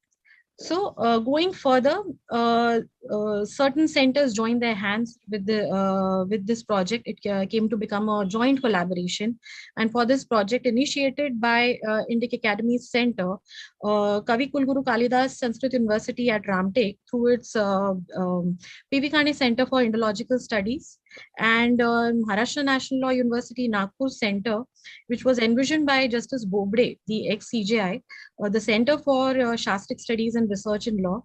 These centers came together and collaborated for the project. The team of this project was considered to be necessary for organizing this project in a very effective manner. So, like we all know, the visionary of this project is Honorable Shri Justice P.S. Narasimha sir. And back then, when I think this was around the COVID time that we were, applying our minds to this, and we started off with this project. Back then, Justice Narasimha sir, he was the Additional Solicitor General of India. And the vice chancellors of both these universities, that is this, now this was another unique collaboration. We don't get to see this everywhere.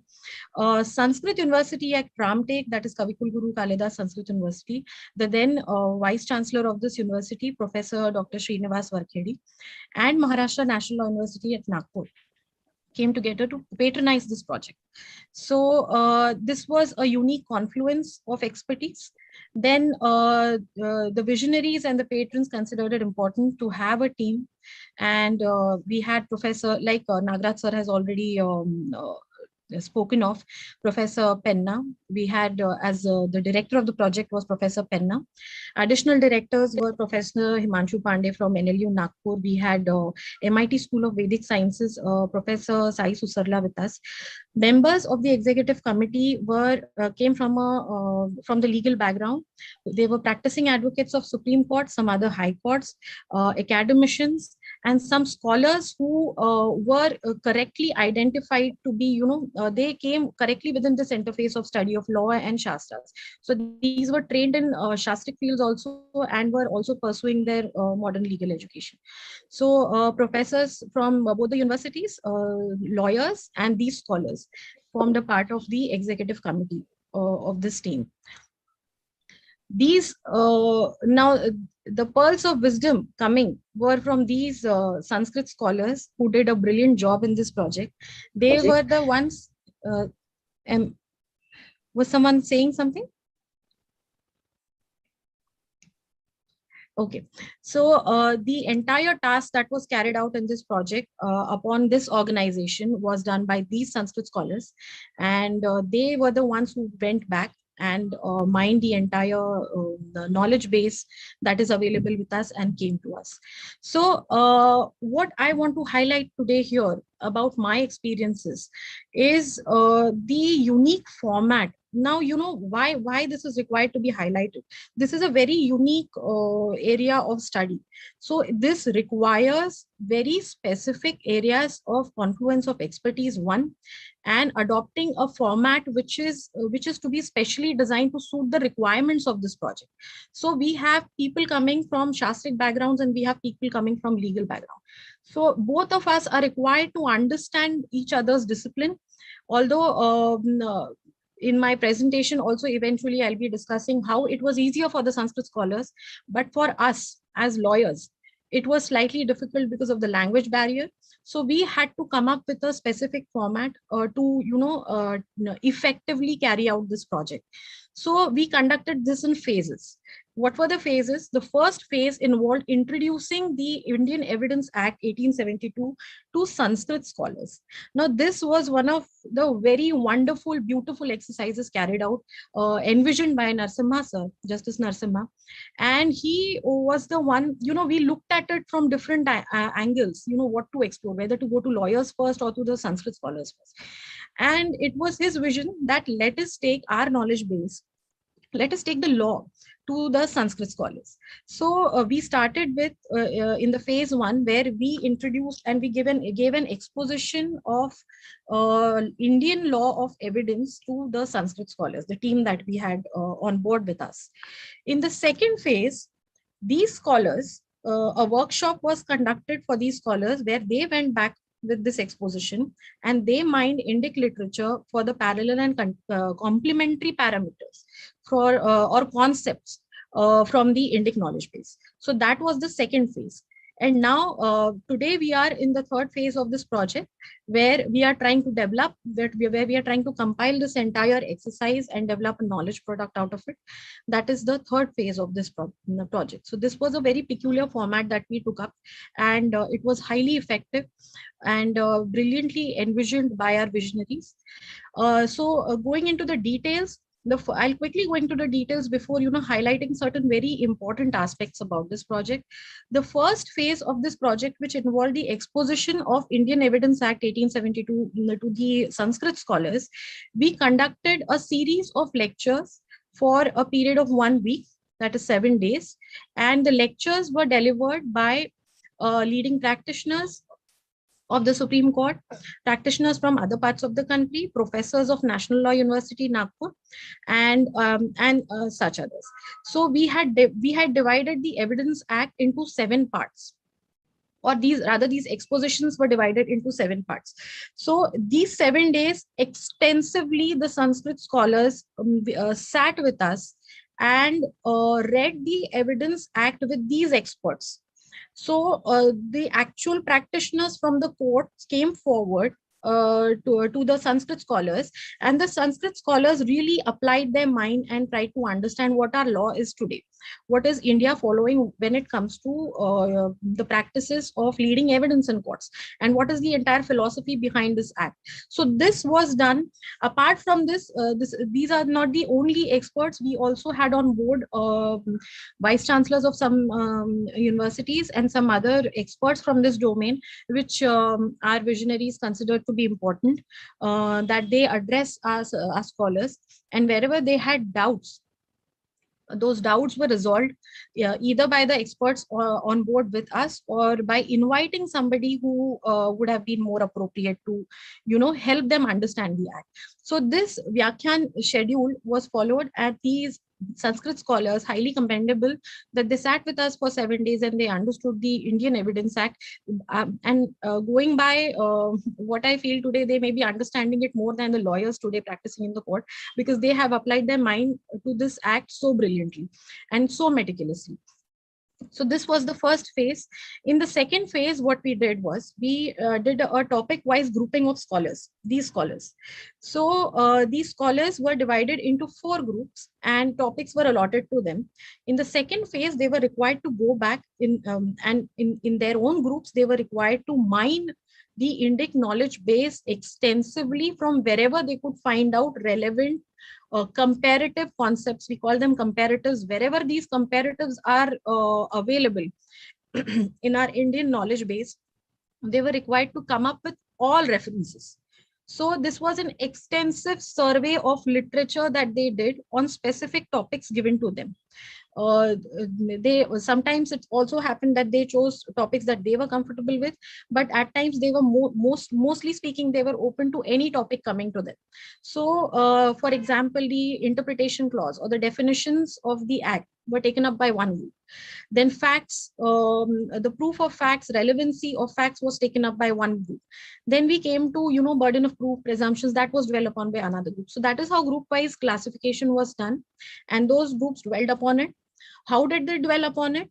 We had for drafting a comparative study in accordance, in order to give it some uniformity, we had drafted a standard operating procedure, which was handed to all these scholars. So this SOP was drafted very meticulously, and the SOP provided them with all the procedures which are required to be followed in drafting their comparative study of law of evidence and Indic knowledge systems. So and the SOP had scope. This was a very interesting SOP. It had also scope for the research scholars to give their own insights wherever possible, because we did not want to miss out on any input. It is quite possible that a comparative does not come up from the Indic knowledge systems. So they were also given scope to record that and find and record what can be the scope of further research in case there is no comparative found in the Indic knowledge systems. So it was a very systematized documentation of survey of literature. and the comparatives were culled out very methodically. What happened in this process was we came up with a very dedicated resource bank of references through the footnoting that they had done. So it is not just what they observed and what concepts they found relevant, also the ancillary incidental ideas occurring to them and the references of that. We have thereby developed a very resourceful bank of knowledge from this particular exercise only. So to give you an example, what kind of questions they were required to answer, going by the SOP of this project, was whether there is a comparative in Indic knowledge systems. If yes, which is the area? Whether it is Nyaya Shastra, whether it is Dharma Shastra, whether it is Artha Shastra, or anything that they may be referring to. Then any related knowledge system which the scholar proposes to discuss. So this scope was also given to the researcher. The scope was also given to the Sanskrit scholars, because we had faith in their way of thought. This really worked for us. We had faith in their thought processes. So we gave them a scope to express something that they found relevant also. And like I said, if there was no comparative found, they were given a scope to express what can be the scope for further research. Now, in phase 3 of this process, of this project, phase 3 execution basically now involves what we have today is this entire survey, this knowledge bank that the scholars have come up with. And in phase 3, what is required to be done now, the path ahead is identifying the relevant and substantiating Indic parameters from the study, studying their scope of contribution to the act, documenting the entire exercise, and forming a draft of the comparative study based on Indic principles for law of evidence. This is phase 3, and this is where we are finding ourselves today, all the scholars and the entire team. And having discussed this project, now I would like to come to a very, important part of this presentation of mine, where I feel, where I want to highlight certain very important aspects when it comes to, like I said, this interface of study has to be very uniquely addressed, approached, and it was done so in this project. The visionaries and the team was very particular about maintaining that kind of, the necessities were looked after and requirements were taken care of very meticulously. The first highlight of this project was that the field of law, the legal researchers, reached out to another discipline. Now, this has not happened very often. We as law practitioners, we as academicians of law, we have read our books, we have read our commentaries, we have relied on them extensively. Our judges have brilliantly applied their minds to law. However, there was, there is a trend of multidisciplinary, interdisciplinary research is happening. In the field of law, slightly we were on a back foot that, how does this even help us? But in this project, legal research reached out to its allied disciplines. Secondly, what happened was, when it was reaching out to its allied disciplines, it preferred Indic knowledge systems over and above the Western methods and theories. So this was another highlight. Multidisciplinary studies are happening wherever we are finding difficulty, we are reaching out, but then we are reaching out the Western knowledge base. In this project, we made sure that it was all Indic knowledge base which was explored, as opposed to the contemporarily popular systems of knowledge. So those have been read, those have been done with. We have material compiled on those systems. However, we explored what was lacking. Thirdly, this project has very beautifully opened a dialogue between Sanskrit scholars and legal experts, which was again the need of the hour. Because in order for any discipline to develop, for any discipline to progress, you need to open the dialogue with the experts from other fields. So this project provided a platform. The team, the visionaries, gave an opportunity for the Sanskrit scholars and legal experts to come together and start discussing the issues of these disciplines. Fourthly, the Sanskrit scholars brilliantly took up the study of Indian Evidence Act, which has never happened before. So they were kept up with such nuances of this Indian Evidence Act that maybe a scholar from the discipline of law may not have noticed, but in the Vyakhyan, during the Vyakhyan and also during the workshop, they could appreciate such niceties of the Indian Evidence Act and also understand where it may be lacking, if it is lacking somewhere, for exploring the comparatives that they were required to. Fifthly, the legal experts were discovering comparatives from ICAS. So the legal experts were on a journey of discovery in this project. So what these Sanskrit scholars were coming up with was a discovery for the experts from the field of law. And we found out that there is so much that can be explored and there is so much that can be actually done. Then, going by the exercise which was required to be carried out by the Sanskrit scholars, there was an extensive survey of Indic literature done, and specifically relating to Indian evidence law. So when it came to Indian Evidence Act of 1872, we have our references extensively in place with correct, if it is a bhashya, if it is a sutra, everything has been referenced so correctly by these Sanskrit scholars. Then there was an unprecedented confluence of expertise. So when there was a meeting of minds of Shastric scholars and legal scholars, there was the project took itself to another level of understanding our philosophy of evidence, our current methods and practices of evidence. And this was the outcome of this, unique confluence of expertise. And ultimately, we are, like I said, we are in the final third phase of this project. And we are really looking forward to revival of the Indic knowledge systems from to the modern discipline of law, at least from this project. Then, like I discussed, the approach had to be different. So to start with, we had, adopted an approach where we took Indian knowledge systems to the lawyers in the first place. And we started discussing this in legal circles and with lawyers, those who were interested in Indic knowledge systems.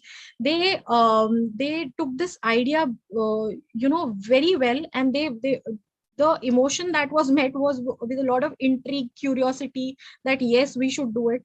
But then there was an impediment coming, that we had a language barrier of Sanskrit and we could not read those texts ourselves. So there was this problem coming. Then what we did was, we went the other way around. We introduced the act to the Shastric scholars. So here the advantage was that we got was that Sanskrit scholars could understand the act. We, wherever required, we were ready with our Hindi translations also of the act. The Hindi version was also ready with us, that was shared with them.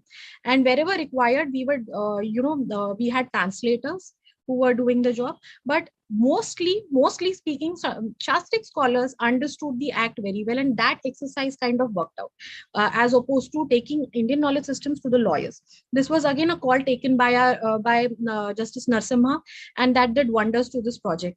So coming to this analysis, how I look at this thing, today we are there is a trend of transdisciplinary research. Come out from law and go reach out to your allied discipline, and then mine and get back to your law and give it better solutions for its betterment. Now, this is a new trend that is coming up. However, why was it easier for the Shastric scholars? Also because of the fact that this is in fact an age-old Indian tradition, that we are looking at things from every point of view. We have always been doing that. The concept, the Indic idea of Akhanda Vidya, these scholars have already been following that. So for us, it was us reaching out to another discipline. But for Shastric scholars, it was something they were always doing. So they were understanding the epistemology of the knowledge that they were required to apply their mind to. They were understanding the linguistics part. They were understanding the ontology already, because they are looking at it from a very profound point of view. As opposed to the lawyers who have been, we are, owing to our restrictions, we are required to, and our trainings, basically, our modern trainings, their trainings are traditional trainings, which make them, put them in a better place. So that was something I found very remarkable. And this approach of Justice Narasimha did wonders. Then coming to the review meetings. Review meetings were conducted when we were doing the workshops, when the Sanskrit scholars would come back to us. In these review meetings, what I observed was, the comparatives that they were coming up with, the Sanskrit scholars, they were coming up with comparatives from such diverse domains. that we would start looking at law of evidence from a very different point of view. Okay, this has this also. So it was epistemology, it was ontology, it was psychology, it was linguistics, it was philosophy, administration. These scholars were addressing all of it. In these review meetings, these scholars were able to give their inputs on all these domains when it comes to law of evidence. So what was happening was, the highlight was that law of evidence was heavily deriving from allied disciplines. So it was parched, basically, when it came to transdisciplinary, multidisciplinary research. And now law of evidence was finding a lot of nurturing from its own allied disciplines, which were also being identified in this project. So another very, very crucial thing to this project was, and what is important for any of such projects, I have felt, is the pooling of human resources and utilizing the human resources to its optimum. Because thus far, what we have done and what we have been limited to, and in my experience of running the Center for Shastric Studies and Research in Law, we came up with the center in 2019, but exchanges, what has been happening, intellectual exchanges that have been happening, were mostly based on literary resources, library resources. Then persons, human resources would also be exchanged, where people would come and enlighten, address the students and people from national law universities. However, connecting those minds and coming together of those minds in such a setup, which is not where we are sitting together and applying our minds, brainstorming on certain concepts of evidence from Indian knowledge systems, was happening here. So that is highly crucial to any project of this nature, that these minds come together. And I personally strongly feel that a society should be, formed, where Shastric and legal intellectuals come together for the purpose of securing societal goals. So simple goals like goals of peace, happiness, through developing the concept of justice from Indic knowledge systems. So if we want to practice Ano Bhadra Kratuyantu Vishwataha, for practicing that, we need to secure the goal of Sarve Bhavantu Sukhina. So for that, these people should come together and form a society and enable the entire exercise of bringing together the knowledge base of Indian knowledge systems and law, and making such projects a success. The bigger picture, if you look at this project today as it stands, the bigger picture when it comes to us is, today where we are at the survey of literature and instituting comparatives. We are done with that. Now, I think I personally feel that this project has a lot of potential to go forward. There are many steps that should be taken, that should be, the scholars should apply their minds to. Legal scholars should take up the task of problem identification. Now we have the survey of literature done. Now the problem from Indian Evidence Act has to be identified. The problem identification should be followed by gathering parameters, the relevant parameters from this survey of literature, falling back upon that, and formulation of solutions and verification of those solutions, and ultimately adopting these solutions in modern legal practices. This is my idea of the bigger picture. I may be, there are many experienced people sitting here and may have a different way, but this is how I look at it, that it should not stop at the survey of literature that we have done. It should not stop at, a compilation, a knowledge product, but it should be taken to the end of adopting, formulating, verifying solutions, maybe through an empirical research, and then adopting those solutions to legal practices. That should be the ultimate end. And I'm sure Indica, we have Nagraj sir with us, and I'm sure he's very enthusiastic about these projects, and this will certainly happen. So the way ahead, how can it really be done? We have been into theorization. Moving from theorization to practical utility, enough has been said. Now we have discussed Shastras, we have discussed all of this. We need to do something about it on a very practical level, and it is certainly possible, is what my research tells me. So for example, I have in my own doctoral thesis, I have explored Pratyaksha Praman theory for gathering parameters for oral evidence. So in my findings in my research, I have reached such findings upon verification that it is going to enhance the scientific temperament in the court of law. encourage the spirit of inquiry, and secure objectivity, curtail subjectivity, these parameters, if we truly gather from Nyaya.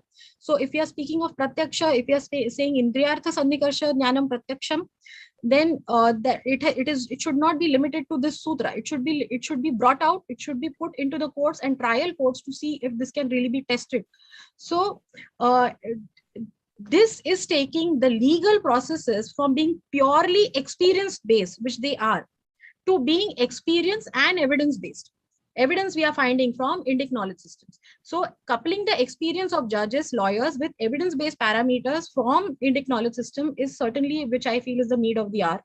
And ultimately what is going to happen is we are taking care, we as researchers and we as an intellectual society, we are taking care of the major goals of the society, one of which is certainly should be to reduce the miscarriage of justice. So projects like these can certainly contribute. And I think that a day when shastras are practiced in trial courts, in courts of law, should really not be so far. And with that, I would like to end my presentation with thanks to the panelists, Nagraj sir, and thank you so much. Thank you. Thank you. Thank you. Yeah. Thank you, Dr. Deshpande. Yes. Yeah, thank you, Dr. Deshpande, for giving that overview of and so much detail of what's going on. That's very encouraging, and for sticking with time, which I think is extremely important. We have Sai Deepak, who has joined us now.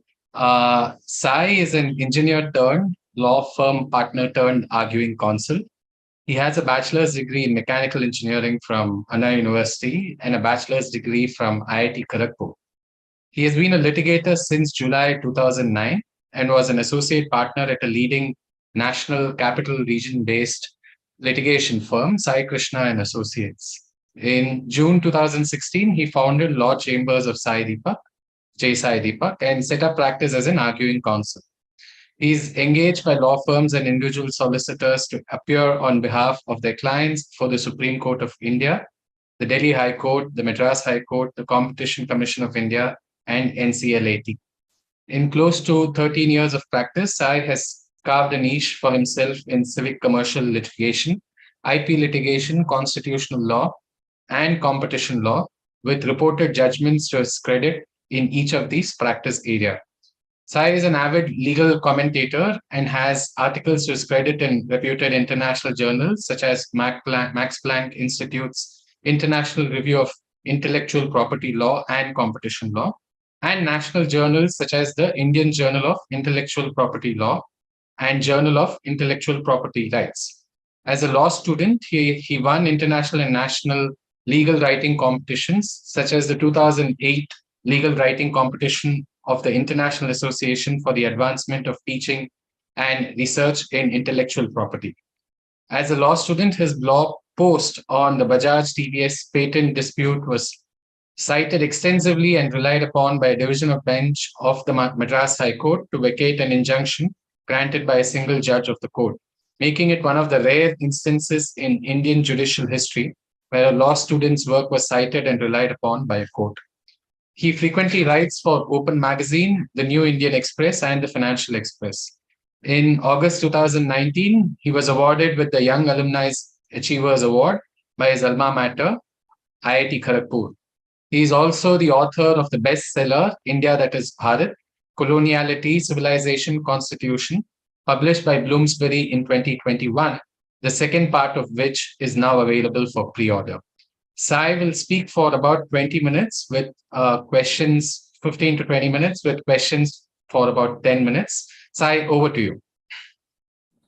Thank you so much, Meghji, and I'm grateful to Indica for this opportunity to share my limited thoughts on the topic.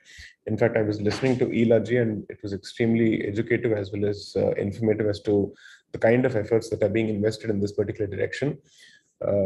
Credit goes to Hari Kiranji as well as Justice Narasimha for their unrelenting efforts in this particular direction and for laying a solid, rigorous foundation for efforts in this direction. I hope to contribute to it in any manner that I can. So first of all, my apologies. I think I should have been at the 11 o'clock session. It just so happens that I'm finishing the second book in its final stages, and therefore my sleep cycle has effectively gone for a toss. So by the time I slept, I think it was time for me to say good morning. So I had to just get ready and then get my bearings about. Coming to the topic, let me clarify my position in terms of how am I looking at it.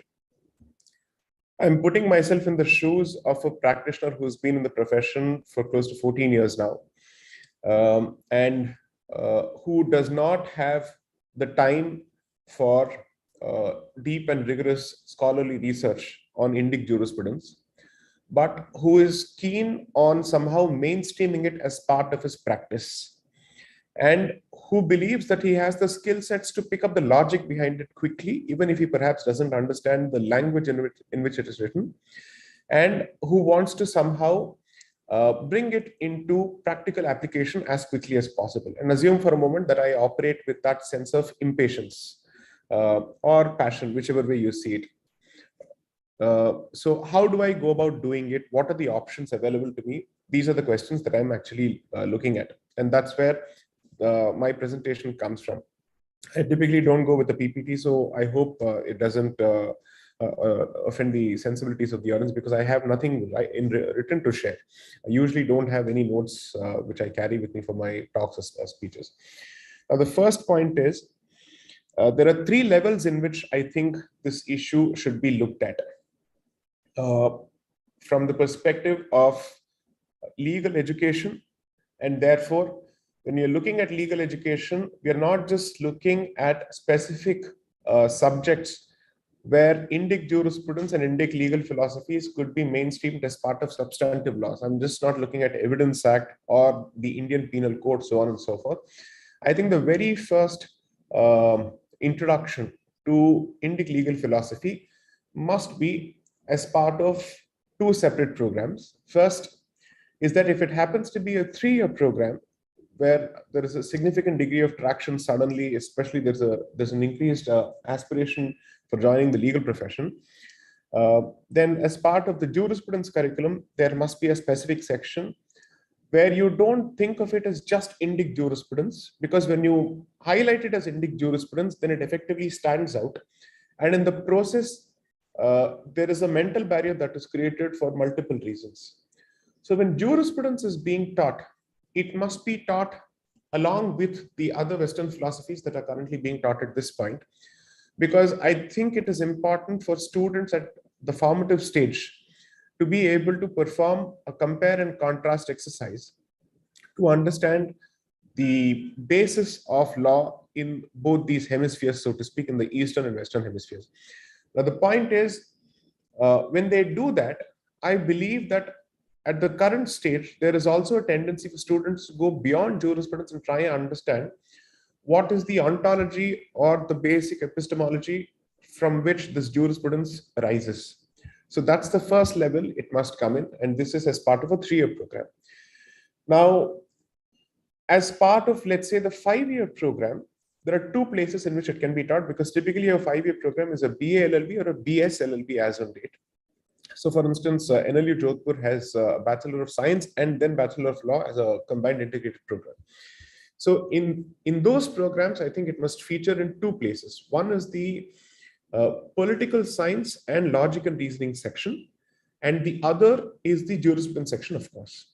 So that would be my suggestion from a jurisprudence perspective.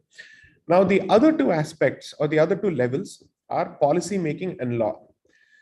Now, I am trying to perhaps make the point here that we do not need any radical changes insofar as the legal structure is concerned to facilitate the entry of Indic thought and Indic legal jurisprudence as part of the framework. That's where I'm coming from. So for instance, the fundamental question that I think is at the bottom of this entire issue is, what are the recognized sources of law which Indian courts are entitled to take cognizance of as part of their adjudication process? Which is to say, let's answer the question ask the question in the negative, which is there a legal barrier to the courts placing reliance upon or drawing from Indic legal jurisprudence for the purposes of adjudication, either from a constitutional perspective or a commercial perspective? The answer to that question is a no. There is no legal barrier. Now, if that is the case, then the question would be, what is the positive way of looking at it? The converse is, what are the sources of law that a court is allowed to look at? Now, let's start with the top court itself, the apex court itself. Meghji, can I just make a request? I usually struggle to speak into the camera, so can I see at least one face so that I can engage, if that's okay with you? Perhaps you could turn on your video. Thank you so much. Yeah. Difficult to look at my own face and talk. Yeah, I'm here. Thank you, sir. So the second question, to answer the second part from a positive perspective. All the panelists may switch on their videos. Yeah. Is that sources of law, if you look at perhaps Article 142 of the Constitution, which speaks of what are the powers that the Supreme Court has to do or has to do justice in a particular matter, there is practically no limitation. There is no ceiling at all in terms of what the Supreme Court can pick and choose from to craft a particular solution for a particular problem. So for instance, there was this very famous case of the Supreme Court on the sexual harassment issue called the Vishaka case, which came from the infamous gang rape of a social worker in Rajasthan, Bhamari Devi. And from there, it went to the Supreme Court to address the question of how do you fill in the legal vacuum with respect to sexual harassment at workplaces. Now, in these situations, the court typically comes out with its own formulations of guidelines under Article 142. When it does so, it is invoking not just its adjudicatory power, it is primarily invoking its lawmaking power. Because the Supreme Court is recognized as having the power to fill in legal gaps. So where the law exists and there is a, let's say there is a delta, which is to say that it doesn't seem to go to the last mile, to complement that aspect, the Supreme Court can step in. And second, if there is no law whatsoever on a particular subject, it can also invoke that power to craft certain guidelines until the legislature comes out with something concrete. Now, in these situations, typically what has happened is that the representation in terms of Indic jurisprudence has never happened. But I don't think it makes sense to blame the judiciary for not taking cognizance of it, because it doesn't figure as part of legal education and therefore it doesn't figure as part of policy making or lawmaking. That's where it starts. Because if you start with the assumption that the standard Western theories that the Indian judiciary subscribes to are necessarily Anglo-Saxon in nature, and there is no room for Indic jurisprudence, that thought process and sentiment extends itself even to law and policy making. So of course, you have to address the issue from a education perspective. But the other situation or the other possibility is what I would call a disruptive intervention. And a disruptive intervention perhaps means, think of the, and this is not to self-edify, but think of the Sabarimala case and the Sequit and the Ram Janmabhoomi case. Suddenly, the concept of the deity's rights from a constitutional perspective has become a very key legal issue. And that was made possible simply because the issue as well as the forum made it possible for us to present that particular point of view. Now, in the next few days, you're bound to see an article which is going to come out in the Outlook magazine of all the places, where the concept of deity's rights is going to be discussed in huge detail. Because opinions were sought from multiple practitioners. I was one of the practitioners who gave out this particular opinion. And for this particular opinion and this issue to be captured by the Outlook itself signifies a different kind of percolation given their positions when it comes to indications. So one, I think it's a question of disruptive intervention. Now, disruptive intervention from three perspectives. One, not every issue necessarily has a constitutional import. One of the questions that you end up asking as a practitioner is, I need to be able to convey the message to the larger audience that Indic jurisprudence is not just about altruism and welfare and whatnot. It is also about commercial sense. It is also about commercial transactions. Okay. Because if you start with an Upanishadic, let's say, opening into Indic jurisprudence, A commercial lawyer is bound to be put off saying, I might as well go and do a satsang here. What am I doing for the purposes of a transactional litigation? Okay. I'm not trying to run down anything. I'm saying the mindset of a typical transactional or a commercial lawyer is come to the point. How do I use this? I just need to know that because I have a problem at hand, I need to address this. Okay. That's the mode in which the litigator works, and that's the mode in which a commercial court also works. Okay. Now, when you speak of commercial courts, the entry point as far as Indic jurisprudence is concerned is twofold. One is in the concept of, let's say, how do you compute damages with respect to a particular claim? So assume for a moment that Nagaraj were to sue me for defamation someday, God forbid. Okay. But if Nagaraj were to sue me someday for defamation, how would Nagaraj ascribe a value to his reputation to recover that in the form of money from me, so that it acts as a deterrent for my future conduct? Now, the thing about India's court culture is it is extremely poor from a damages perspective. You will always see injunctions being granted, you will always see restraints being granted, but you will never hear of significant sums of money being paid out in damages the way you see in America or the way you see in UK. Now, these are certain gaps where we do not seem to have enough thought, not just from, let's say, an Indic perspective, even from a Western perspective, our jurisprudence on damages evaluation is very, very poor, or even its implementation is very, very poor. Now, we need to identify these interstices where courts are not in a position to come out with either clear ideation or implementation, and find ways of making it let's say, of intervening from an Indic perspective when it comes to these issues from a commercial perspective. So the one thing that you can do, and I don't think there's a better incentive than economics in today's day and age. So how do you make Indic jurisprudence relevant for a commercial litigator would be my first entry point, and not to a constitutional litigator. Because one, the pool of commercial litigators is vast. And if you look at it from a problem solution perspective, and you're trying to arm them with specific, let's say, solutions which they can employ in court as part of the litigation practice, I think it creates a multiplier effect which is unbeatable. That's one. Second is the one area where there is very poor legal representation from the Indic perspective, which is possible under the current legal framework without the need for any amendment, is in all environmental actions. There is, and there has to be in Indic representation. There is no Indic representation whatsoever. Environmental jurisprudence under the current legal framework in this country literally draws from random theories, literally draws from Western theories. There is no set pattern, there is no set framework whatsoever. In fact, when they speak of sustainable development, there is a tendency to selectively quote from certain instruments, international instruments, without even asking how does sustainable development apply to an Indian perspective or to an Indian situation. So the first aspect was the commercial aspect. The second aspect is environmental jurisprudence. I would request the members of this particular gathering and also the researchers here to try and Google just MC Mehta. These cases have been going on for decades now, but there are several cases which are still ongoing from an environmental perspective before the Supreme Court on environmental issues. There needs to be some kind of an intervention. So therefore, here's what I would suggest.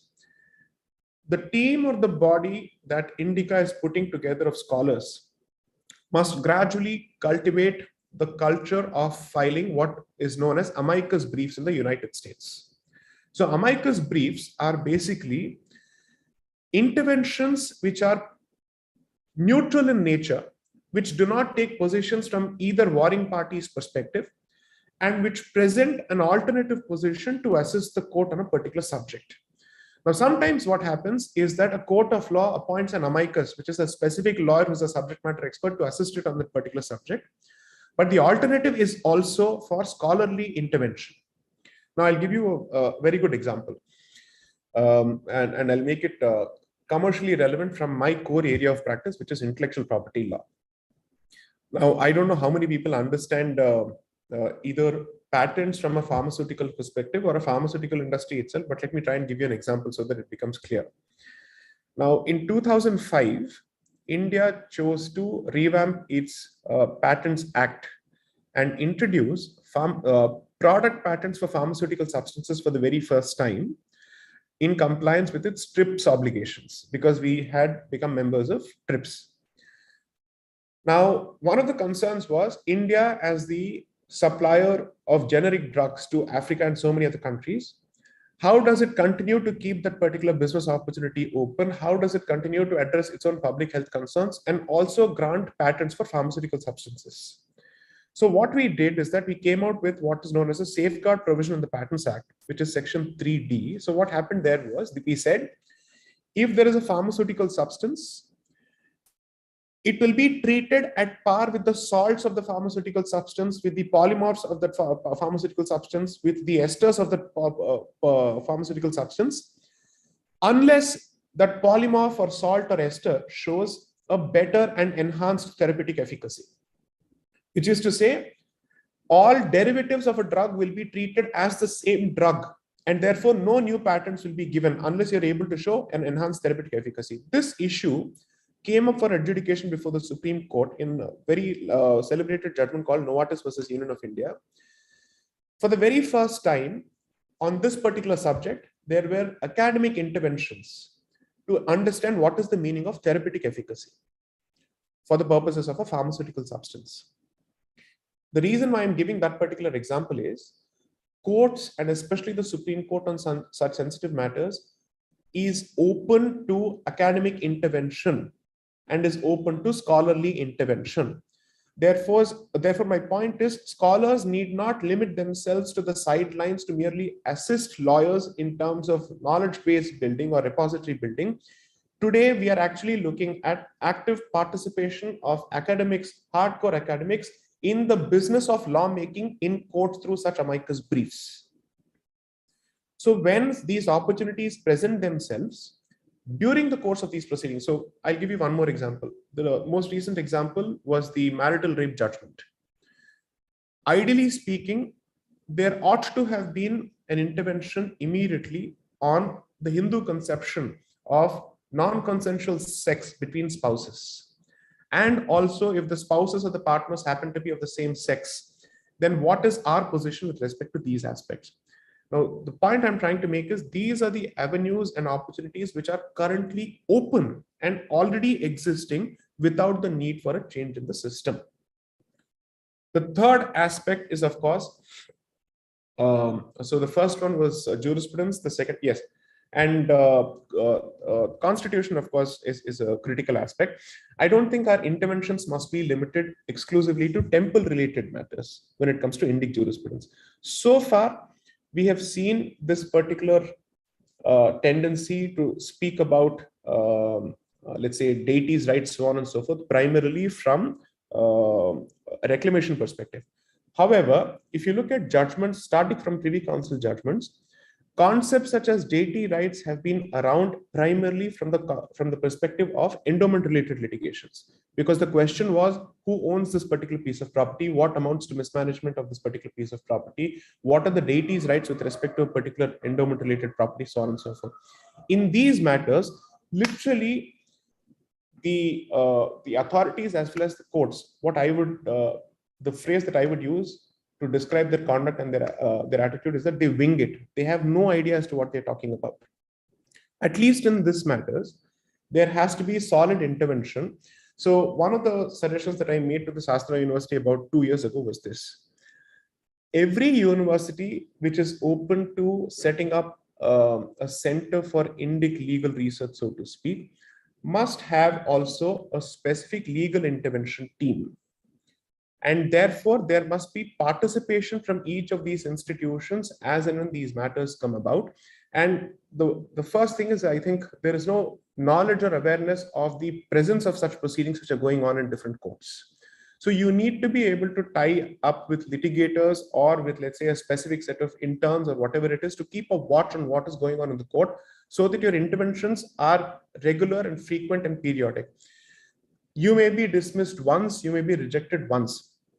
But the nature of this particular system is that the more you take a shot at it, the more open it becomes to your intervention and to hearing you out. This has been my experience so far.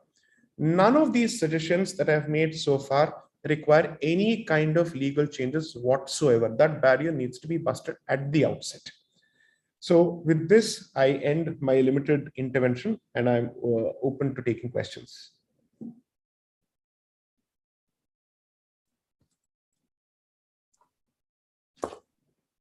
Just one point before the questions. One of the mental barriers, even for someone like me who is interested and who is keen on learning a particular subject, is that my tendency to assume is to assume that if I have to understand Indic jurisprudence, I cannot do so without understanding Sanskrit. Okay, that could also be one of the potential barriers.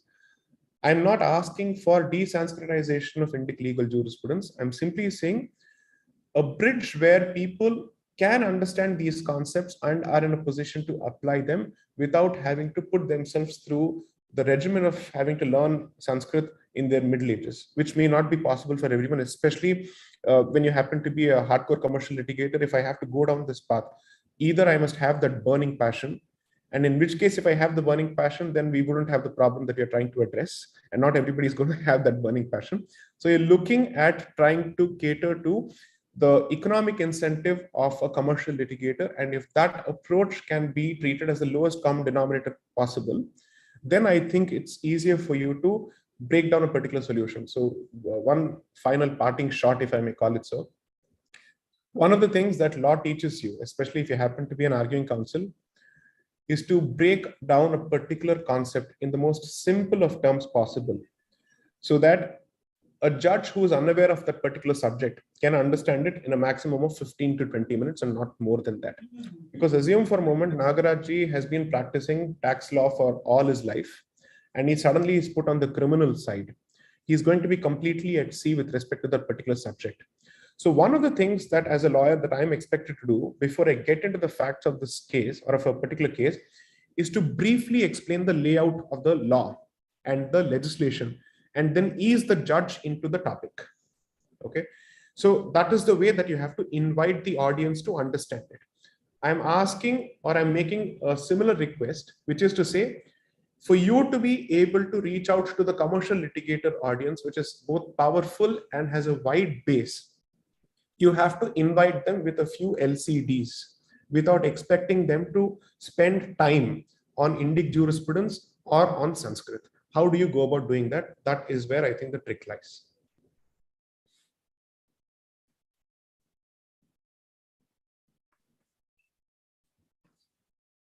Are there questions? Okay. Thank you. There is a question specifically addressed to Sai Deepak ji. What is the Indic perspective on intellectual property as a concept? So, Justice Prabha Sridevan, who used to be the chairman of the Intellectual Property Appellate Board, in fact, has written a detailed article on this particular subject as to what are our conceptions of intellectual property. I do not recollect the exact source, but in fact, her position based on what I have read was that we did recognize the concept of private property in intangibles. That was her position. And since I do not have the ability to read the primary sources myself, and she seemed to be trained in that particular subject, and she was one of the leading lights of intellectual property adjudication, and that's why she was made the chairman of this particular body. She has written a detailed paper. So what I will do for the consumption of this audience is share that paper where she has cited sources, including from Mahabharata, to explain the recognition of ownership of intangible property. And therefore, see, here is where the issue is. And I think perhaps I'm making a slightly provocative statement, which is that there is a tendency sometimes to look for validation of Western concepts in Indic jurisprudence, in the process asking if there is an original perspective that we have. So for instance, if you think intellectual property is the new fad, then we should say, oh, our guys found it long ago. And therefore you try and look for sources in Mahabharata and Vedas for it. I don't think that should be the attempt. The attempt should be to present something authentic and original, even if it goes against the existing trend, and then see whether it can be made relevant and applicable to the existing solutions. That is the way to go about it. Vrindaji is your legal colleague wants to. Yeah, we are on the same group of Daksha Legal, so I saw her. Thank you, Sai Deepak ji, for sharing your valuable insights. So just an observation on the point you made about Sanskritam or Sanskrit not being a barrier. So we all use Latin maxims right from the day one of law school, and it's used in courts. When you say ejusdem generis, everyone understands it, though I'm sure not all of us have studied Latin. Correct. But lawyers, law students, academicians, judges, they are on the same page and they understand. So even if we introduce like Indic jurisprudence concepts, maybe some nyayas or some Sanskrit terms in law schools, I think even if we do not have the background of Sanskrit, or even if we haven't studied Sanskrit, if these maxims or other concepts are internalized into the system, like we have with Latin now, I think that would be a step forward in exploring Indic perspectives and using them for the betterment of today's legal systems. I couldn't agree more, for the simple reason, I completely agree with this point, because at the end of the day, if you've been conditioned to understanding a particular subject or even using certain idioms, so to speak, from your law school days, then it becomes easier for you to relate to it. So which is why I started off by saying that the problem is not at the top level, the problem is at the level of the education. Now, the point that I'm making from a Sanskrit barrier is for someone who's out of law school, who's heavily into practice, and who therefore has the mental barrier because he's not been conditioned or exposed to it as part of his law school, unless and until he's had his own private inclination. So I completely agree. The way to condition it is to catch them young, which is to say from the law school only, because I'm sure none of us actually understands Latin in any manner at all. We just know that this corresponds to this particular concept. Therefore, it's almost as if like a child trying to correlate the color to the word that is used to understand the color, and just you simply put these two things together. It's not as if you understand anything beyond that. So I'm with you on that particular point. If it is introduced in law school, I think it makes it possible for us to introduce advanced concept at a much later stage. Sai, if I may just comment, I would like to, bring it to your notice that we have started in your video, Ilaji. Please switch off. Sir, it's slightly, there's some issue with the video. Let's put it on. But I just wanted to bring to your notice that we at MNLU Nagpur, we have started disseminating. We have attempted a very small portion of Vad Vidhi, and we have developed a certificate course, and we have explored legal reasoning, fallacies of reasoning and all. So we have started imparting that. And we have also started exploring other domains where we are integrating this with the regular curriculum. So that is happening. It will take its own time, but it will happen. It will certainly happen. One final suggestion. In August, I will be in Bangalore to be a part of the inauguration of this wonderful gamified approach to Sanskrit that a particular body has come out with called Deva Bhasha, which is a game around Sanskrit that they have come out with. Now that gave me this idea that why is it that we are not looking at popularizing Indic jurisprudence through Indic public debates on the lines of MUN debates that we have in educational institutions across the country. So Indica, using its network in institutions, perhaps should consider holding a debate on a current topic, but to be argued on, let's say, on the basis of what we would see as a Shastric form of a debate, or what is an Indic form of debate, or if there are multiple versions of it, how do you then present your paksha, so to speak, through an Indic perspective on a contemporary issue? That perhaps would be a different way of inviting the young audience into a new style of argumentation, because then that would trigger basically their ideas as to what is this new form of argumentation, how is it different, why is it different from the traditional forms of argumentation and debate that we understand. That could be one way of going about it. I was actually thinking about it once I was done with the first book last year, that somehow we should find a way to have a flagship public event which is known for its Indic style of argumentation, perhaps drawing significantly from the Avadhanam principles in some way. Yes, there is going to be a paper, a paper by Arvind B. Iyerji about Indic argumentation ethics, Indic argumentation norms, Vada norms, and Vakyartha Sadas is a model for Indic argumentation methods. And I am accepting the suggestion from Sai Deepak ji that Indica should conduct such argumentations, debates in the Indic style. We will certainly launch it in the name of Sai Deepak ji. His name will be associated with the program. Definitely, it's a very good suggestion. I agree. And Sai Deepak ji's talk always is so invigorating that we have Gauri Mahalikar ji, we have Srinivas Jamalamadaka ji, many who are coming forward to discuss the topic. First, Professor Gauri Mahalikar. Yeah, thank you. Thank you, Sai Deepak ji. And if there are Latin terms, though we don't know Latin, that could be explained. Similarly, we could use Sanskrit terms, and those who are interested would learn it. Right. I would give you an example. At Chinmaya Vishwavidyapeeth, we started LLM with legal theory, and in legal theory was heavily studied with Sanskrit.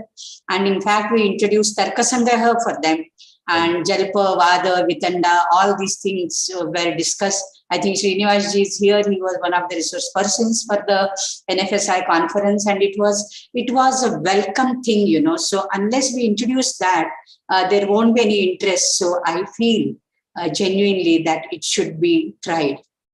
So it shouldn't be considered as a barrier. What I mean to say is, it shouldn't be considered as a barrier. Maybe we'll start with the translations, but translations are sometimes, interpretations of the translator, and that might mislead or reinterpret it in a different. Correct. So to check that, Sanskrit knowledge and a Sanskrit faculty could be of help. That's it. Can I use this platform to make a mischievous suggestion and request, although well-meaning? I'm jealous of the students who are getting access to this kind of knowledge in their formative years, because I haven't had it. Is there any way that I can consume this knowledge? And is there any way that I identify with this, and I really can't agree more. We did not receive this when we were being educated. Right. So, but we are still learning, so we can still acquire that knowledge. Thank but you. Yes, I'm with you when you say that I'm jealous of those who got it in their early years. Yes, please. Srinivas ji seems to have a question. Yes. Yeah. Namaste, Sai Deepak ji, a great admirer of you. Actually, you have heard of Rashtam School of Public Leadership, I suppose, of Raghav Krishna ji when he was there. So actually, we had a 10-day introductory thing on Anvikshaki, wherein we tried to implement the Panchavayava system in the structural debating we tried over there. So we took many of your debates, public debates, as case studies, and we tried to formulate them whether they fit in the Panchavayava system or not, and how can we actually try, in the application of this Panchavayava system and Adhikarana system, also from the Mimamsa Shastra, so to write something which in a structural way, and even for formulating good structural debates. So we have done that, and it was really good that even the students have done. We even conducted some informal debates on uniform civil code and etc., wherein they tried to implement all the Panchavayava system and etc. So in order to, that's being, that the work is going on. So why don't we think of an event in DU, which I can certainly help organize with student organizations on sensitive topics, where you first hold a workshop or a seminar for about 2 days, introducing them into this particular system, and then asking them to apply these rules and principles on the 3rd or the 4th day to a specific topic, and make this a highly televised event or even a live-streamed event. That is something definitely possible, and it has been. We first time experimented in Rashtram, and it was really we did get. If you can once get in touch with Raghavji, he will give you the this thing about how successful it was. Right. Thank you. Thank you so much. Yeah, coming to the Maxims point, all the legal practitioners here coming from the English medium background may definitely get excited to know that there is a huge list of maxims in Sanskrit which are just 2-3 word phrases. They are called nyayas. And there is a list of these nyayas already made, and they have already been classified as per Vyakarana nyayas, Vedanta nyayas, and so on. Now I am trying to compile them as legal practice nyayas, nyayas useful for legal practice. I advised Sridhar Potraj Garu, who compiled the maxims from Mahabharata book, to be a partner with me in creating maxims, which are just 2-3 words, like the Latin phrases that are being used in the courts of law now. Because of their brevity, because of their 2-3 word size, I am hopeful that all the advocates will also get attracted, judges will also get attracted, instead of big shlokas that they are intimidated by. We can introduce these 2-3 word nyayas. Let me give you just one nugget into the legal fraternity psychology even today, to the limited knowledge of, to my limited knowledge. Notwithstanding the extent of rootlessness and deracination that we see, there is still a certain degree of brag value when somebody speaks in Sanskrit in court. When somebody wants to showcase his erudition, notwithstanding his anglicized ways, the first thing that they fall back on is not the Latin maxim. They still think of Sanskrit. That still happens in Indian courts, by the way. And this is not limited only to senior practitioners. This happens even to the middle-aged practitioners. So there is that X factor associated with knowing Sanskrit or to be able to quote something in it. So maybe you should tap into that. I understand it's an extremely base entry point to actually push this particular thing. But then if this is human psychology, applying the principle of judo, you use the strength of the opponent to go after the opponent. So you use that. You might as well use that. And find strategic ambassadors and influencers in the legal fraternity who can mouth these couplets or these nyayas in strategic opportunities. You have to realize that in Supreme Court these days, we are also talking of live streaming of important proceedings. And therefore, in such important proceedings, you have to find ways of mainstreaming the thought as well as the language. That would be my way of going about it. This is coming primarily from a public speaker's perspective in terms of what makes an impact on the audience. I'm sure we have overshot our time. I'm so grateful for all the questions. Yeah, so I'll make sure that we kind of proceed now. Thanks, Sai. And I want to let the next speaker know that we can eat into 15 minutes of our lunch time, which we have generously allocated 1 hour for, to make sure that we will catch up with the schedule. So there's with those words, I'll request Nagaraj to introduce the next guest speaker. Nagaraj, over to you. Yeah, we have Professor Srilakshmi Peddada as the next speaker in the conference. Professor Srilakshmi Peddada is an academician for 25 years.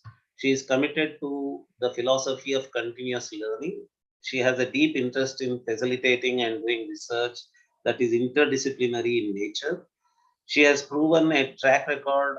She has a proven track record in providing quality education with a particular focus on jurisprudence. Her experience is as academic researcher, lawyer practiced in Bombay High Court, adjunct faculty in Ravind Gandhi College of Law, presented papers at different forums, including international forums, organized and coordinated guest lectures and workshops in legal education. She has a PhD, the language of rights, the imperative to the imperative, University of Mumbai. Her publications are the Practical Reasoning of Legislative Acts, World Congress of Philosophy 2016, Proceedings, The Philosophy of Aristotle, ICGBC, Volume 4, Athens 2018, page number 192 to 2003. And Practical Reasoning of Legislative Acts, Philosophical Traditions of the World, University of Mumbai Press, January 2019. The Freedom of Conscience, A Revolution in Tradition, Philosophical Traditions of the World, University of Mumbai Press, February 2020. Women of Achievement in Academia, Women in Law, May 2020. And may I share the information of a personal note with from the point of view of Indic Academy. The Pamadigantam Kodandaramaya Center for Indic Studies and in law and justice has the name of Justice Pamidigantam Kodandaramaya. Sri Lakshmi Peddada is the daughter of Pamidigantam Kodandaramaya, in whose name our Center for Indic Studies in Law and Justice is established. Over to you, Dr. Sri Lakshmi Peddada.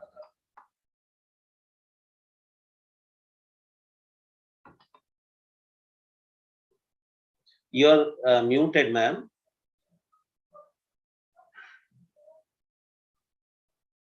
Yeah.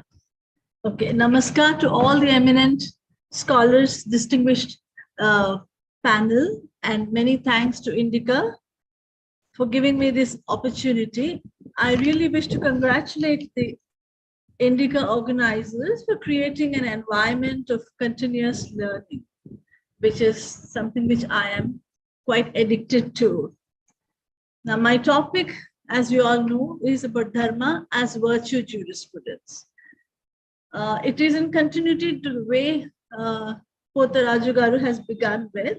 So I would say that most of you will not think it's a surprise if I tell you all that as a student of philosophy, my introduction to virtue ethics was from Greek philosophers, Aristotle, Plato, Socrates, and surprisingly, not from Vedavyasa.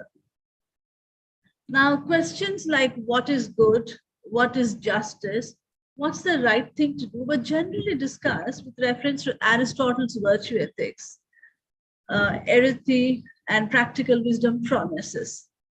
Although I was quite familiar with all the concepts of Satyam, Daya, Danam, Tapas, and so on from the stories of Kavyas and Puranas, somehow we did not see much scope to theorize legally or develop a legal theory focused on these virtues. However, it's only much later one tend to grasp the foundational principles that cemented Indian society. Dharma, the substantive principle of ancient law, bound by these seamless web of virtues, I realized was central in sustaining and governing the society, which seemed so obvious later. Now, we all hear about the definition, Dharati Lokaniti Dharma, one of the definitions of Dharma, that it bears the world. But how did it really bear the world? It sustained the world with norms and values of good conduct and righteousness, which are actually indispensable for a good social being or social well-being, for our social well-being. So in this context, I would say that the conversation between Bhishma and Yudhishthir in Shanti Parva was quite instructive, because Yudhishthir asked Bhishma whether the historical conditions create the character of the government, or the character of the government creates historical conditions. Bhishma responds in his characteristic way by saying that it is human beings who create the time and the conditions, and not the other way around. The best of times and the worst of times is made by human beings. Time is not the force that governs human affairs. Although we tend to say these are not good times, and that's a general blame game that we play. But it is the human mind that decides the quality of human relationship and the quality of the society. This discussion, in a way, I feel, reveals the basis of political and legal philosophy of Dharma jurisprudence. That the individual, the human being himself, is central to the kind of environment he creates. It is the people who build societies, and harmonious society is based on human relationships.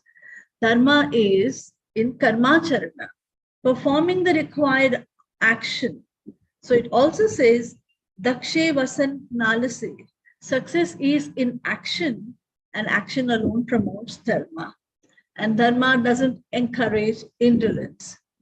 Dharma action, dharma sthapana can only happen through action and not indolence or slothful mindset. Clearly, one can see that virtuous conduct is considered as the end of law, as against, say, the contemporary view that the purpose of law is to protect the rights of the individuals.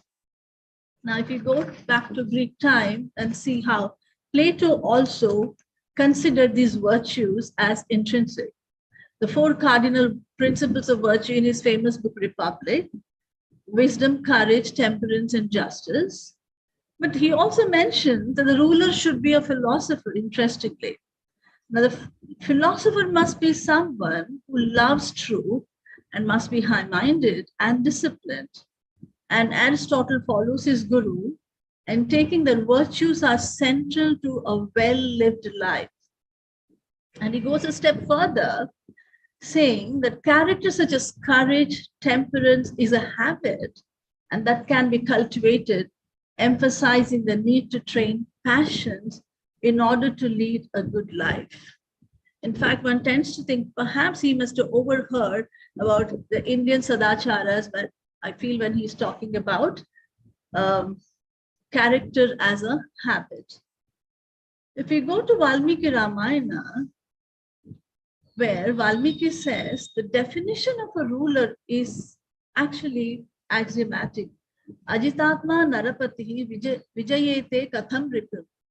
How can a king who has not been able to conquer himself be able to conquer his enemies? A king should first conquer himself to subdue his enemies. The possibility of conquering one's enemies, obviously, is remote for a person who cannot conquer his own weaknesses. The underlying implication being the necessity of cultivating a strong, virtuous character in order to be a just and able ruler. Both Manu and Vyasa argue that inculcation of virtues is the end of law. In fact, the internalization of the virtues brings greater harmony both externally and internally. We know the famous statement, Acharo Prabhava Dharma, good conduct alone promotes dharma. By making this ethical turn in legal theory, virtue jurisprudence focuses on the importance of character and human excellence.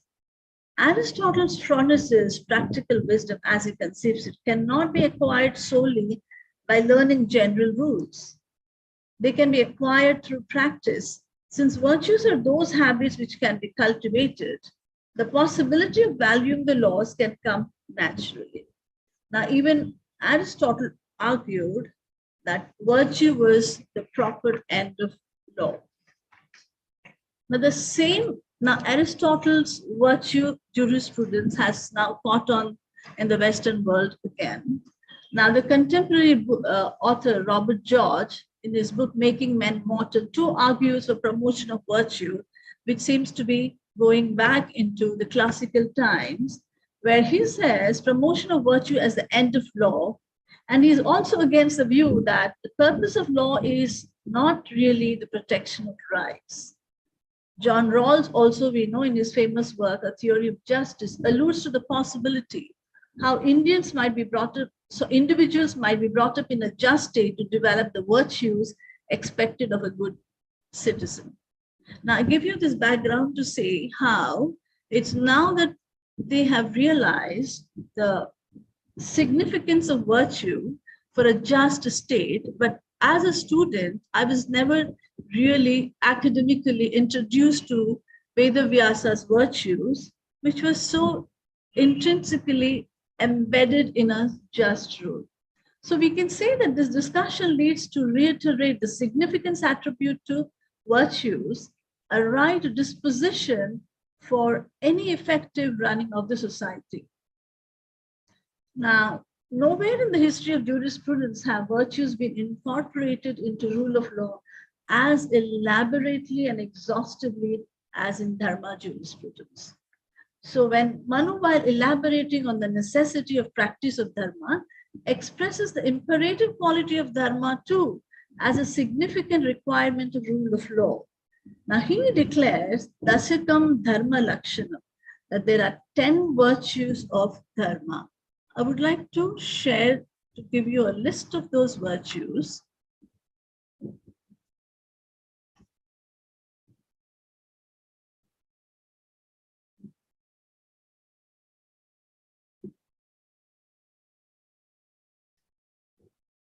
Yeah. See, these are Dasakam Dharma Lakshanam. Here is the list: Daya, forbearance, Anusaya, non-jealousy, Saucham, Anayasa, etc. There are about 10 virtues that he.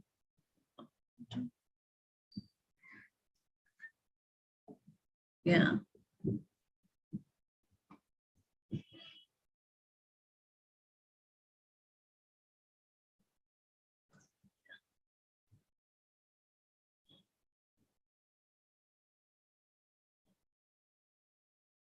What is the purpose of governance is a conversation between Shatavan and Dhumasena, a king. When Shatavan sees a whole lot of people being taken away to be punished, he says, the purpose of governance is to create conditions in which people can be good, but not a law merely as a punishment to kill the wicked. So the emphasis thus is on cultivating an environment where there is human flourishing through individual deliberations, nurturing lawful citizens. So there is a reciprocal relation that exists between the law and its law-abiding people. And therefore, it is by recognizing the authority and soundness of law that people will comply with law. In other words, Manu says, and he enables, ensures the protection of the weak when its strength and power are recognized. The strength of dharma is recognized. It's only then the weak could be protected. Similarly, Gautama has 8 dharmas in his Dharma Shastra. Oh.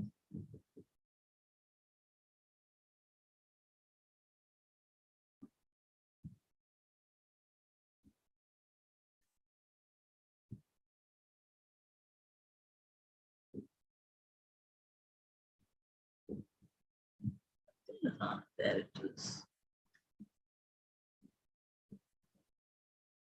Yes. So you see, these are the dharmas that have been listed, while Veda Vyasa has 30 dharmas that he thinks are essential, which I have listed out here. Smaranam Mahatya, remembering and following the great men, serving the seva, archanam, viniti, and the list of virtues, in fact, is quite overwhelming. So what we would do is, for our purpose, we'll just take 3 virtues and elaborate on the concept of dharma and how its role it plays in dharma jurisprudence, rather virtue jurisprudence.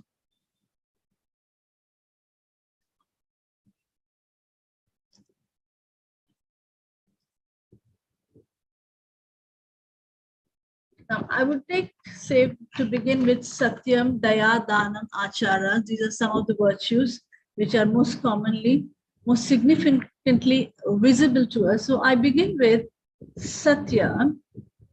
With Satyam, we see that there's an important dimension of truth which is relevant to legal virtues. This is best advanced by considering how the judiciary, the lawyers in their role as officers of court, when a judge adjudicates matters in a court of law, it's clear that he is in pursuit of unearthing the truth in order to arrive at an appropriate and a fair decision.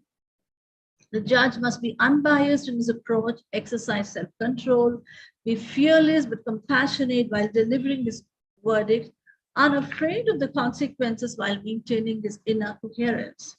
Similarly, a witness summoned in a court of law for cross-examination has a responsibility to depose truthfully to the court upon taking an oath, and it invokes further virtues to be practiced, such as being honest, fearless, and unbiased.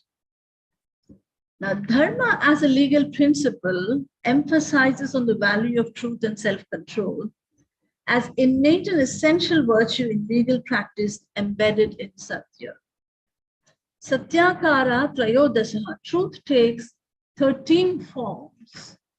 For instance, Samata, Dhamma, Amatsyam, Kshama, Ri, titiksha, anasuyata, tyaga, dhyanam, aryatvam, dhriti, daya, and ahimsa.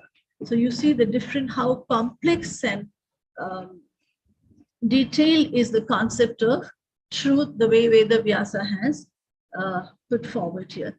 Practicing truthfulness develops other important human qualities. They are impartiality, self-control, renunciation, nobility, and also daya. According to Hindu Shastras, the judge to be appointed was called Pragvika, and it was directed that he must be possessed of self-control. And he belongs to a respectable family, be impartial, intemperate, firm, fearful of future, virtuous, attentive, and free from passion.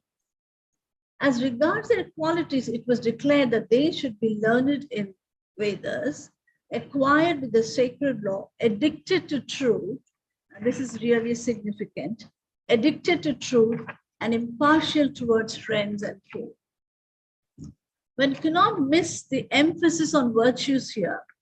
Further, Kautilya in his Arthashastra describes the duties of a judge and the qualities required to be a judge. Judges shall be learned in dharma and have the qualifications of a minister. They shall discharge their duties objectively and impartially so that they can earn the trust and affection of the people. So you see, truthfulness is not a kind of a possession, but it is a dispositional quality of mind that constitutes the best traits of a human being. Nothing can be more sustaining in any society than having people practicing truth. Where the administration is least trained is when the transactions that are made are honest and transparent, a manufacturer who produces high quality goods, an individual who diligently pays his taxes, have all the power as individuals to create an open and a transparent, cohesive society. We can see how truth is a functional, practical virtue, in fact, what we can call a co-extension of social duty. Now, in Shanti Parva, Bhishma elaborates on the virtues of practicing truthfulness. He says, Sat Kalyana Hitam Satyam. What is good to society is truth. Satyam Sarva Hitam Proktam Yatartha Khadanam Nahi. Truth is beneficial to all. It's not as if it's helpful to some and not helpful to others. Truth is much more than mere correspondence with facts. In fact, the question that is raised is, truth is essential. So the opposite inquiry is, whose truth are you talking about? So the minute he says whose truth, the debate has already begun about what is truth. So that's the reason why we see here, Bhishma makes a very detailed elaboration about nature of truth. It says it's not merely correspondence with facts. So we understand the complexity of what truth is. When we say Satyam Vada, it is not a non-reflective response, but is rather a consciously determined and willed conduct of an individual. One does not innocently regurgitate to repeat the facts, but weigh the issues, deliberate, be aware of the consequences, both in its unpleasant and pleasant outcomes. But what is the final purpose of truth? It says, it's best to speak the truth and speak the truth for the good. I call only that truth that serves universal good. This forms the foundation of good governance, practicing impartiality and creating trust among people. So when it says Satyam Sarvahitam Proktam Yatartha Kadanam Nasti, truth brings well-being and flourishing for all. It's not a mere factual and precise account of events. So this is in a way showing you how truth, Satyam, is a functional principle. It's a working principle for all societies, and one cannot dispense with it at any point of time. Now, the next virtue that I would like to talk about is Daya. where in Anushasana Parva, there is a very beautiful illustration given by Bhishma, because daya or compassion is a principle that is best communicated through an illustration. When you communicate saying you have to be kind and compassionate, share, it is not as effective as giving it through a illustration. So here he talked in the Anushasana Parva, he says, Anukrosho hi sadhunam mahadharmasya lakshana. Anukrososya sadhunam sada pritim prayachati. So this, I would like to share this Upakhyana from Anushasana Parva, which is the Dana Dharma Parva, where when Yudhishthira requests Bhishma to explain what are the merits of daya and compassion, and how do people behave when they have, how do you identify those who show compassion, he narrates in this Upakhyana the story of Vasava and the high-minded Shuka. It happens that a fowler in the territories of King of Kashi left his village on a hunting excursion in search of antelopes, and looking for a prey, he discovered a drove of antelopes and he shot his arrow at one of them. And it so happened that the fowler missed his target that day and he pierced the mighty forest tree instead. Now, as a result, the tree weathered away, although it weathered many a storm in the past, it bent over and fell to waste and started to wither away. Now, there was a parrot that was living in the hollow of its trunk all its life, and it did not leave his nest out of affection for this magnificent tree which had sheltered him at all points of his life. And so the tree was wasted away, and the bird too was motionless and without food for a long time, because the parrot was grateful for having been given shelter by the tree. So a very strange thing happened then. As the poor bird was breathing its last, Indra, watching these events, was surprised, and he wondered, how could this mere bird come to possess such humane and fine feelings? He thought it's only human beings who have this kind of emotions. There must be something, perhaps something wonderful in this matter. So, out of curiosity, he goes down in the guise of a Brahmana and he descends on earth and asks the bird, what reasons do you not leave this withered, barren tree? Why do you cling to it? There are numerous fine fruit-bearing leafy trees you could nestle in or exercise due. Why don't you exercise due discrimination and forsake this old tree? It's all but dead and it's no longer any good. So the virtuous parrot, hearing these words of Indra, heaves a deep sigh and sorrowfully says, oh, a wise Brahman, here within this tree I was born, and here in this tree I've acquired all the good traits of my character, and here in this tree was I protected in my infancy from assaults of my enemies. Kindliness of feeling is the great test of virtue amongst the good, and the same compassionate human feeling is the source of perennial felicity to the virtuous. Why do you advise me now to abandon this tree forever? When it was capable of goodness, it supported my life. How can I forsake it now? Now, Indra was truly amazed with this answer. I'm gratified with your humane and compassionate disposition. I shall grant you a boon. Tell me what you wish for. The bird was quick to seize the opportunity. Let this tree be revived, O Lord. So Indra was well pleased with this answer and sprinkled sweet nectar on the tree to revive it to its former glory. So while narrating this Upakhyana, Bhishma tells Yudhishthira that the bird obtained the companionship, that the communion and companionship with the pious people attain all objects of this desire, even as the tree did through its companionship with the parrot. That it reminds me of situations where Parents do petition in the court of law for maintenance from their children. Now, illustrations like this say why developed societies we have so much of alienation in our homeless people. There is inequality. Now, the virtues of compassion are principles, are legal principles, but they couldn't possibly be taught in a court of in law schools, but they can only be caught. So when we listen to such Vakhyanas, it's clear that the virtue that we are talking about, or the virtue jurisprudence as a legal principle, enables us to develop a secure, safe society.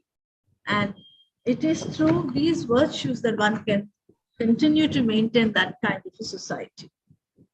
Am I, Nagaraj Garu, am I running out of time? Or? No. You may, I think you're already approaching your conclusion, and yeah. Yes.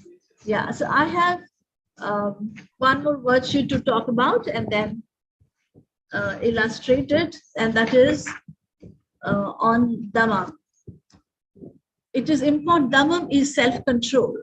Now, it is very important for me to take up this virtue because most of our rights, as we see, the majority of rights are negative rights. And I would like to connect it with self-control.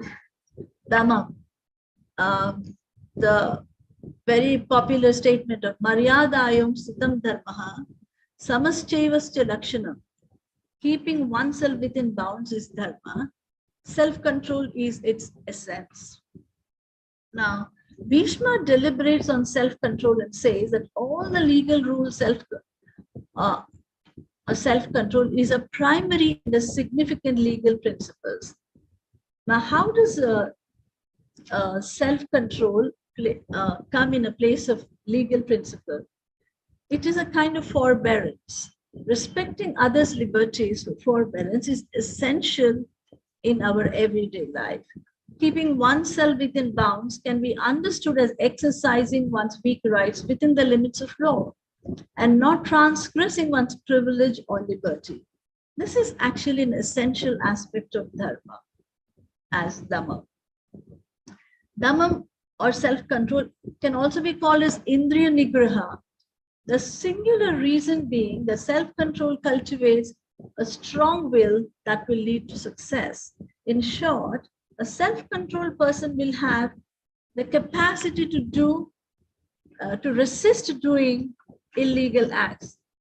So I would say that the virtues of self-control is such that it develops characteristics such as forgiveness, anger control, patience, impartiality, truth, modesty, firmness, liberality, benevolence, all qualities that make for a great leader.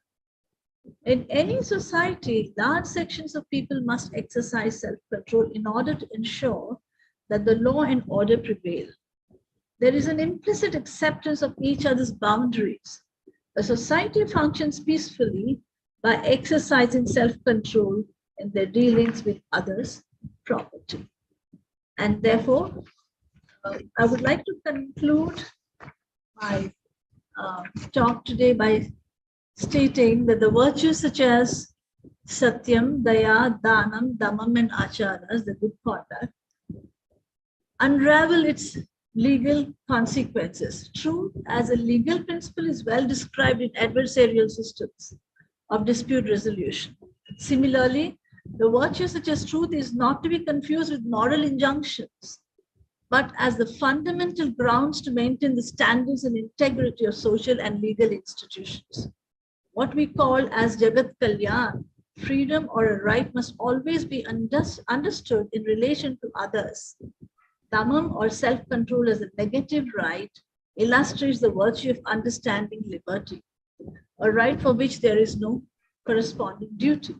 Therefore, rights such as liberty must be understood as exercising rights with self-control. Therefore, I said the emphasis on virtues is an indication of the direction and the intent towards which the concept of dharma, the norm-centric legal principle, has evolved. Thank you very much for giving me this chance. Namaskaram to all of you. Thank you very much, Dr. Sri Lakshmi Keddada garu. It was a very really seminal paper talk, because now all over the world virtue jurisprudence and virtue ethics have come into discussion once again.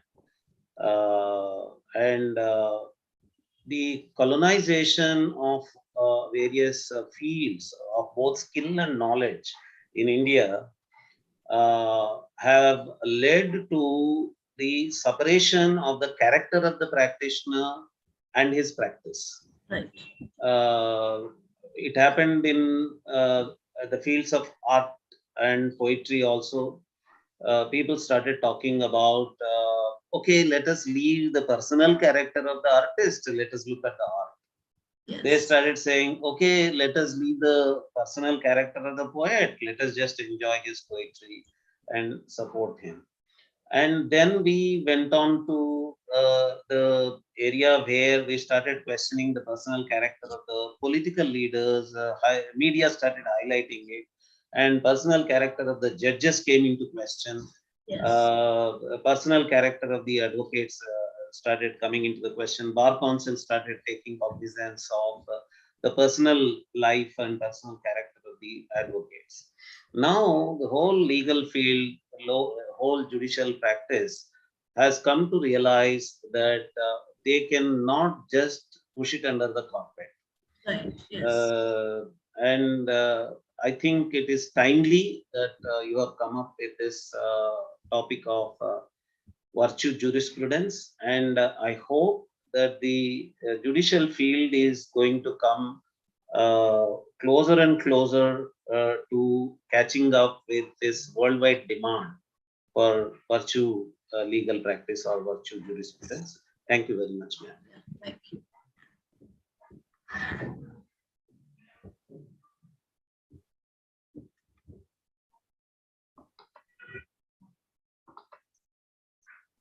I just had a small point to make, Nagraji, if I can add. Yeah. I'd like to take it. Yeah, I'd like to take it offline with Dr. Keddada ji. But there is a paper that I had written specifically on virtue ethics between East and West in the light of Indic knowledge systems in 2021. So maybe this is an area that we both could perhaps have an offline conversation on later.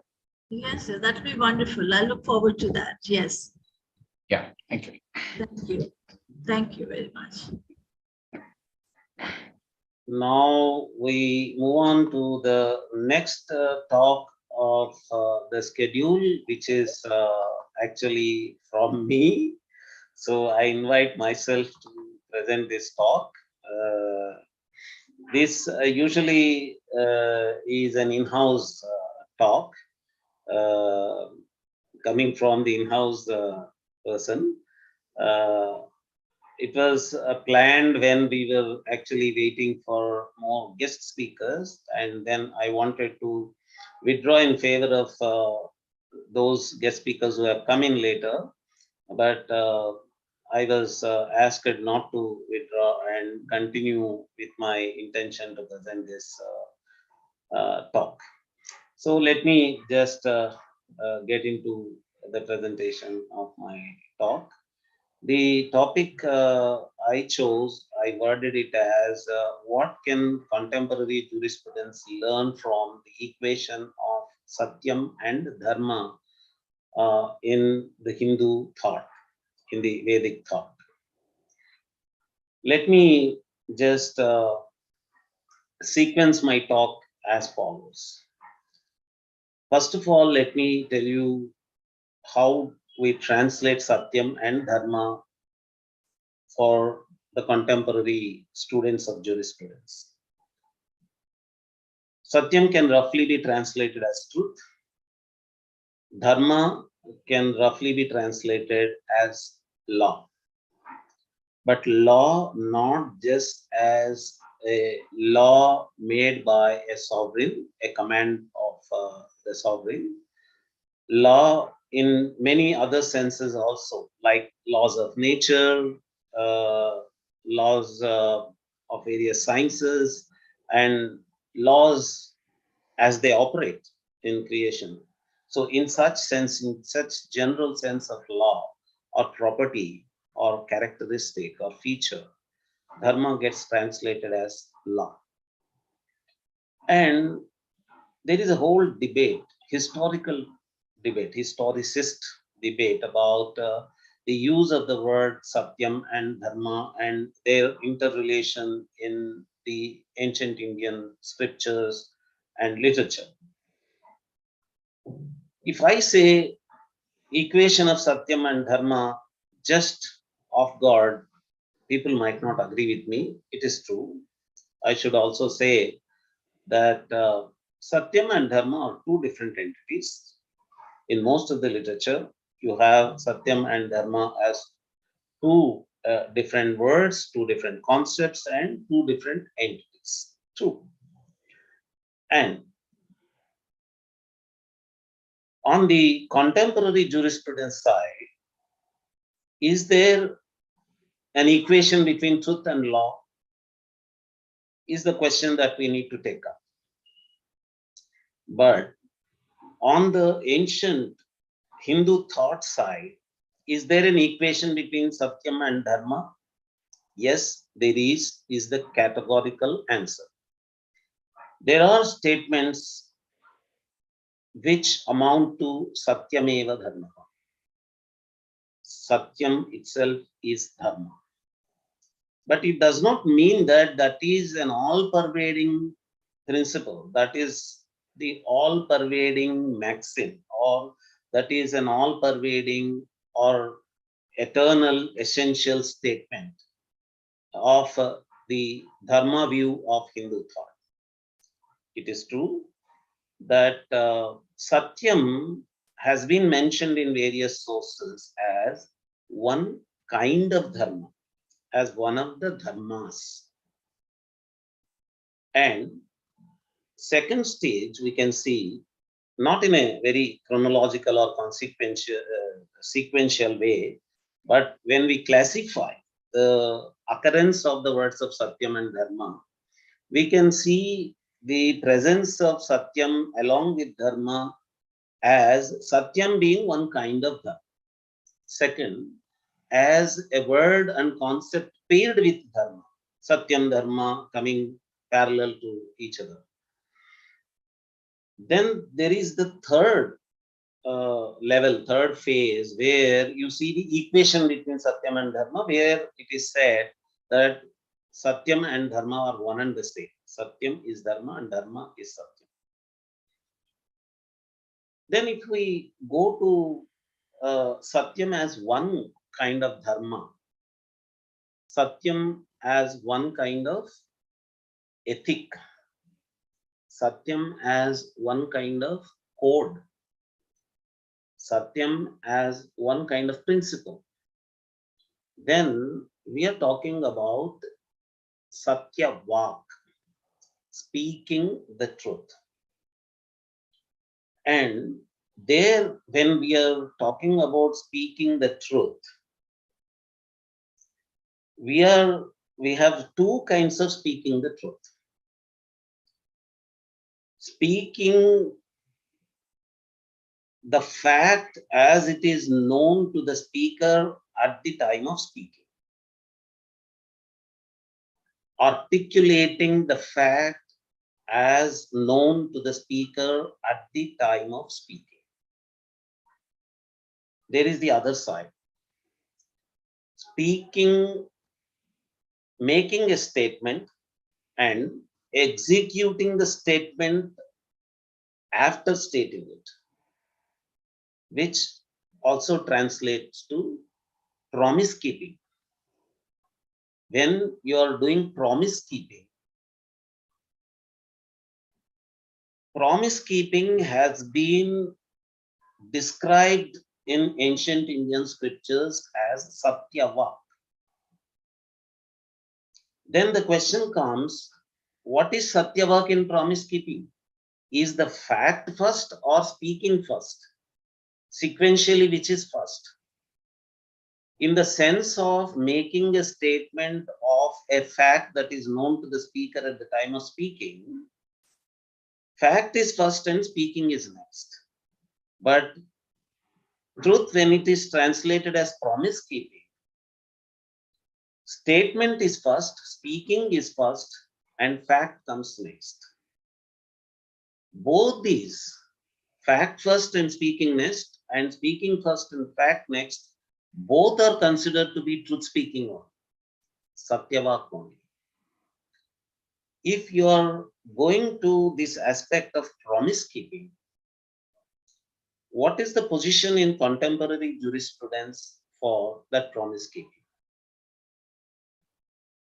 Usually, promise keeping becomes a very significant and central vital aspect of the law of contract. And any student of law, while being taught the Contract Act or law of contract, is told that it is the law of laws. Contract law is the law of laws. All the aspects like estoppel, they come from contract law being the law of laws. Shri Sai Deepak ji was bringing commercial legal practice in the morning. And as part of that, the most sensational cases of recent times are cases of corporate governance. And these cases of corporate governance are the cases of promise keeping only. They are cases where the businessman is not keeping the promise made to the registrar of companies in the form of the memorandum or document that he submits to the registrar of companies at the time of registering his joint stock company. That breaking the promise to the registrar of companies amounts to breaking the promise to the shareholders also, because it is the same promise that is communicated to all the prospective shareholders of the joint stock company. And it is the promise breaking that is happening to the state also, because state in the form of registrar of companies is the upholder of the promise made by the businessman to the shareholders of the company. And it is the breaking of promise to the customers of the company also. So ultimately, the corporate governance cases are promise breaking cases, cases of promise breaking. And as per Indic perspective, this promise issue comes as part of Satyam. Satyam in the form of fact coming next to the statement making. So this is one example of how it all pervading, including the commercial practice, the contract law is, and how that law of laws is actually a law of truth, a law of Satyam. Law of Satyam in the form of Satyavak. So the contemporary student of jurisprudence, contemporary student of legal philosophy is also being told, though not using the word truth, they are not using this in the course, but they are being told, when they are told that contract law is the law of laws, that truth speaking is the fundamental legal principle. So Satyam, when it is being mentioned as a vital aspect of dharma, this is what is one of the aspects of Satyam being a vital aspect of dharma, that is dispute resolution or governance or law or jurisprudence or legal practice. This is one example of that. But why there is a pairing of Satyam and Dharma regularly? Satyam, when it is mentioned, for example, in sources like Mundaka Upanishad, interestingly, that statement from the Upanishad is the motto for the government of India, Satyameva Jayate. And what is next to that? Na Anritam. Satyameva Jayate na Anritam. And etymologically, what is Anritam? It is Nai Tatpurusha. So you have the Nai plus Ritam there. And when this Ritam and Satyam are coming together, we are looking at Ritam as an aspect of Satyam, as synonym to Satyam. But when you go to many other sources where the word Ritam is mentioned, there Ritam is brought in as a synonym for Dharma. That is where many sources, many Dharma analysis, Dharma interpreting texts have seen Ritam as the place where Dharma and Satyam join together. Ritam is both an aspect of Satyam and Dharma. And there are some sources of Dharma analysis which show that Dharma has two aspects, its relative aspect and its absolute aspect. And it is relative Dharma which is generally understood as Dharma, but the absolute aspect of Dharma is being called as Ritam. Same way, Satyam is also always classified into a relative Satyam and an absolute Satyam. A relative truth and an absolute truth. And these analyses show that Ritam is the absolute Satyam. So, where absolute truth and absolute Dharma, absolute law, they join, Ritam comes in.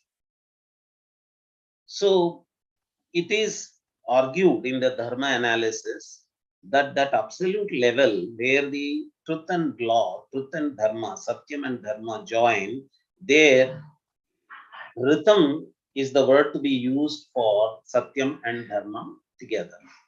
That is one analysis that has been brought in, but we can either agree with that or disagree with that. But what we can say, like what we can categorically see in statements is that Satyam and Dharma have been made equal. They have been equated. There are places where it is mentioned that Satyam is Dharma. And what is interesting is that there are recent articles like that of Julius Lipner, which actually interested me the most. His article is called The Truth of Dharma and the Dharma of Truth, Reflections on Hinduism as a Dharmic Faith. It is in this article that Professor Julius Lipner, who has a very good grounding in Indian philosophy, he was brought up in India. He studied in Indian universities like Jadavpur University. With a very good Indic background, he went abroad to teach in Oxford and other places. So in this article, which is a 2019 article,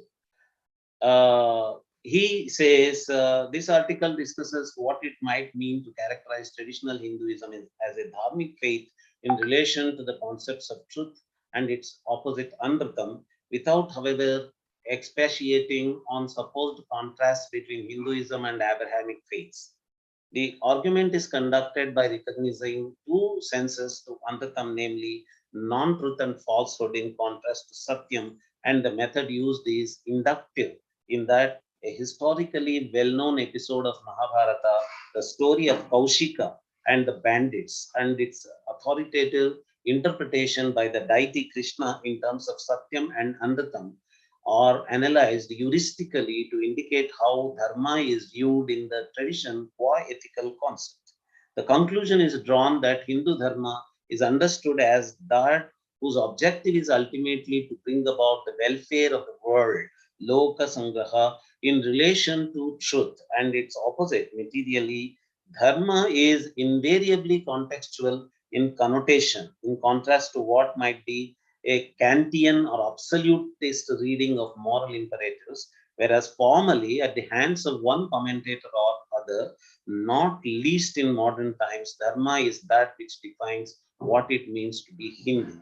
The material and formal connotations of Dharma, thus analyzed and taken together, set Hinduism apart qua dharmic faith. So this article shows a very important episode, the Kaushika episode, where you get a nuance that there is an ethical untruth and an unethical truth also. There are truth speakings in this Kaushika episode. There is a truth speaking which is an unethical truth speaking. And there is an ethical speaking of untruth in the Dharmaraja Yudhishthira episode during the war. And the basis of ethicality or unethicality of truth speaking or untruth speaking in this argument is brought from Dharma. So as long as Dharma, and Dharma is the welfare of the other individual, so there the nuanced arguments of Dharma are actually the whole discussion about ethical untruth and unethical truth, they come from the relativist understanding of this. Relativist understanding of truth and relativist understanding of Dharma also. But when you see the equation between Satya and Satyam and Dharma, what the Dharmagnyas, I was mentioning this word Dharmagnya, that is the analysts and philosophers of Dharma are talking about is the absolute state. In the absolute state of Dharma and Satyam, there is no such distinction of ethical untruth or unethical truth. This is from where I am coming. For me, the discussion of truth and Dharma, when you are taking the meaning of law for Dharma, it goes beyond just the law of the land, law as the command of a sovereign, or positive law, or natural law, which were actually debating at the beginning of the introduction of positive law during the introduction of contemporary jurisprudence. It goes to the laws of nature also. And interestingly, I found discussions on laws of nature and natural law together. A very important publication, Natural Law and Laws of Nature in Early Modern Europe, Jurisprudence, Theology, Moral and Natural Philosophy, which is edited by Michael Stolius and Lauren Datson, has a very big number of articles collected in the discussion between laws of nature and natural law. Laws of nature is the word that covers philosophy of science, or science basically. It comes from science.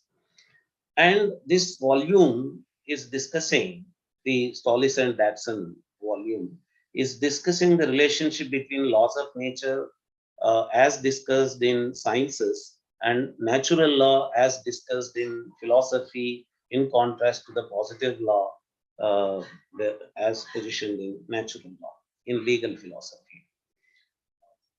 But if you look at the way Dharma has been discussed, in the morning, Sai Deepak ji and Dr. Peddada ji, all of them were also mentioning the issues of environmental law. Sai Deepak ji was mentioning how environmental law is an area where the Indic jurisprudence can make a very big contribution.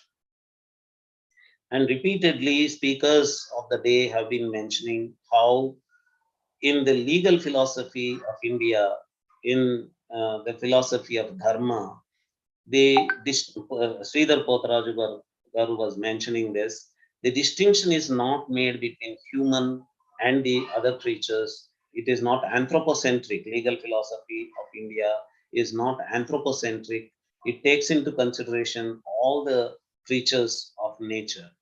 So, if you are really interested, that is a judicial practitioner, if a judicial practitioner is interested in taking the definition of the entity that you are dealing with beyond human, if you do not want to be anthropocentric in your philosophy of jurisprudence, then if you want to go beyond humans, then environmental law being one of the laws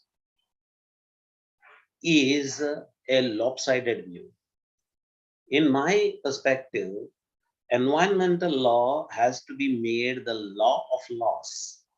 It is only then that laws of nature, which are the ones studied by natural sciences,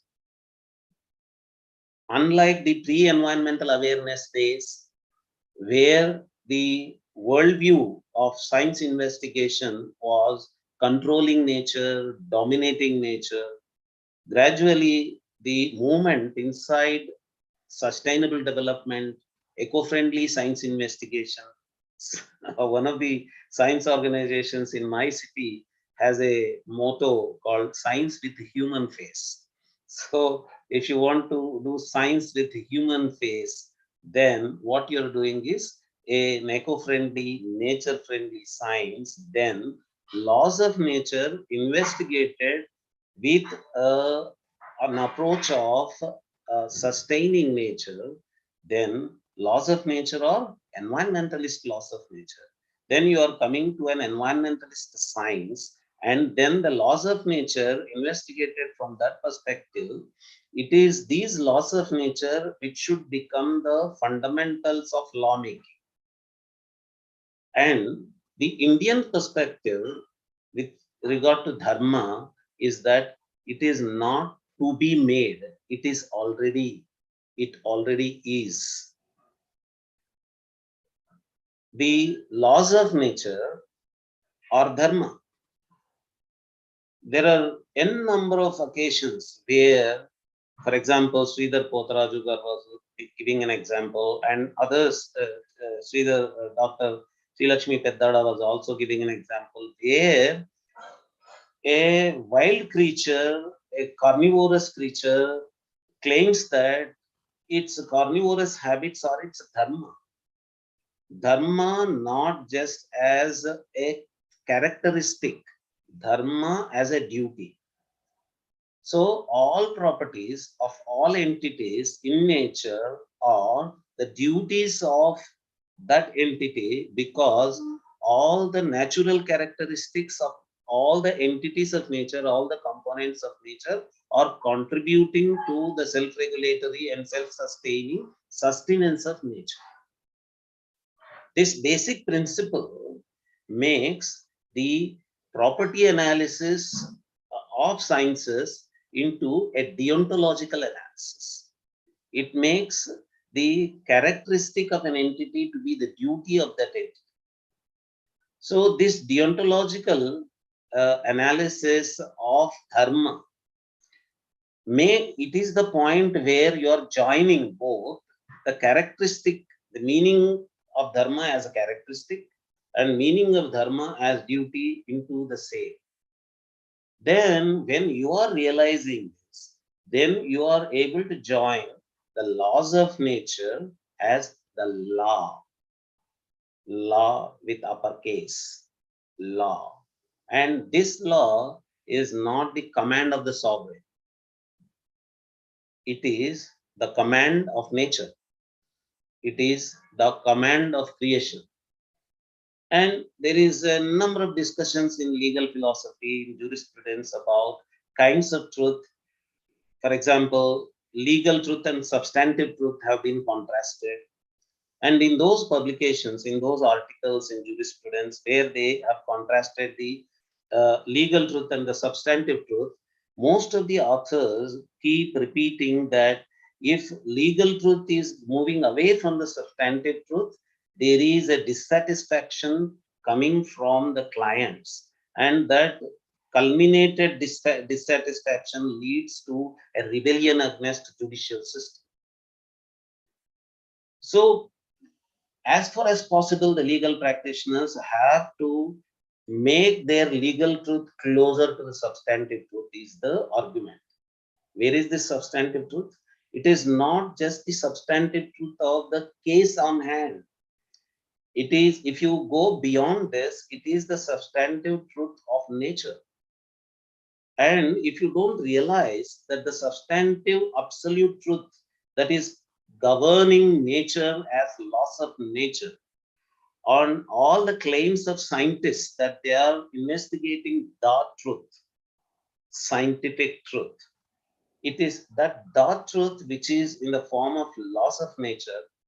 And if you agree that a nature-friendly, eco-friendly, environmentalist investigation of the truth, scientific truth through the laws of nature by scientists is an inescapable law, not made by a sovereign as a command, or not as a natural law that was believed in, it is the law that exists as a substantive truth, then you would realize that the more your lawmaking and law execution and law dispute resolution and law adjudication is closer to that ultimate substantive truth, then you would realize that even nature does not revolt against you. So lest nature does not revolt against you, it is the responsibility of even the judicial field, not just the field of technology, not just the field of scientists, even the judicial field has to realize that their legal truth has to be, and legislative truth also, on the side of legislators also, they should realize that the lawmaking also has to keep that legislative truth and legal truth and scientific truth all have to ultimately be the closest to or be one with the ultimate truth of substantive truth of nature itself. Then one of the benefits of this is that the natural sciences will become the basis of social sciences and human sciences, including jurisprudence. That is what is, I think, the lesson for the contemporary jurisprudence, that environmental law or law of environment, which comes from natural sciences investigation, an eco-friendly natural science investigation, that can become the law of laws in jurisprudence. That is what the contemporary jurisprudence can learn from the philosophy of Satyam equating with dharma from the Hindu thought or the Vedic thought that has been articulated in all the Vedic sources. Thank you very much.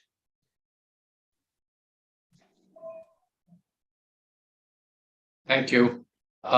With that, I think we come to the end of the pre-lunch session. Our post-lunch session is scheduled to start at 2 o'clock. Most of the people who are going to be presenting the post-lunch session have already tried their presentation. But if anybody has not had the chance to try out their share screen, please log in by 1:50 and we can try that out. And if possible, I request all the post-lunch speakers to join in a couple of minutes before 2 o'clock so that we can start sharp at 2 and try and stick to the schedule that we have. With that, I look for, I think we can proceed to lunch. Nagaraj.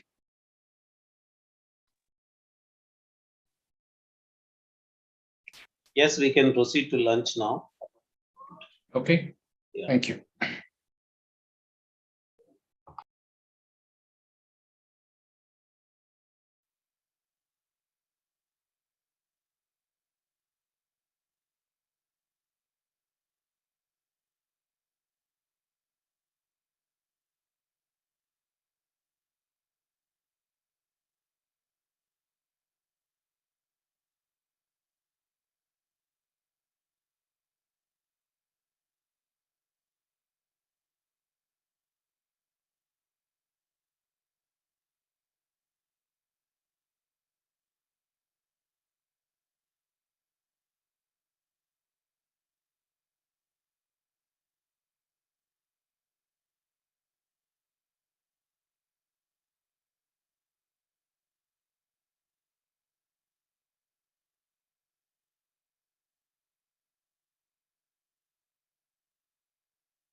Arvindji, you are on mute. I think you are saying something.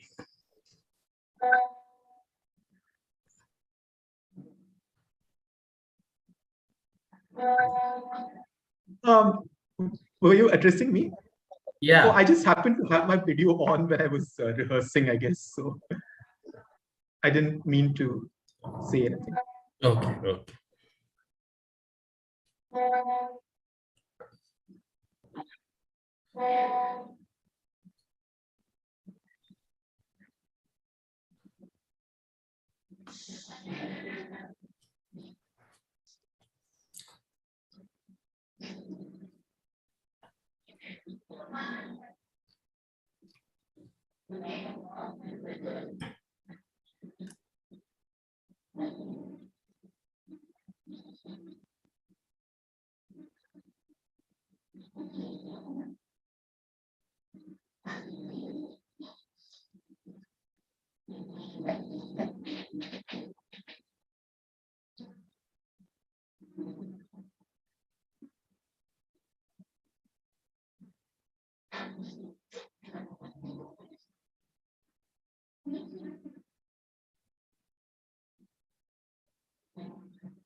Can the volume be reduced at this low?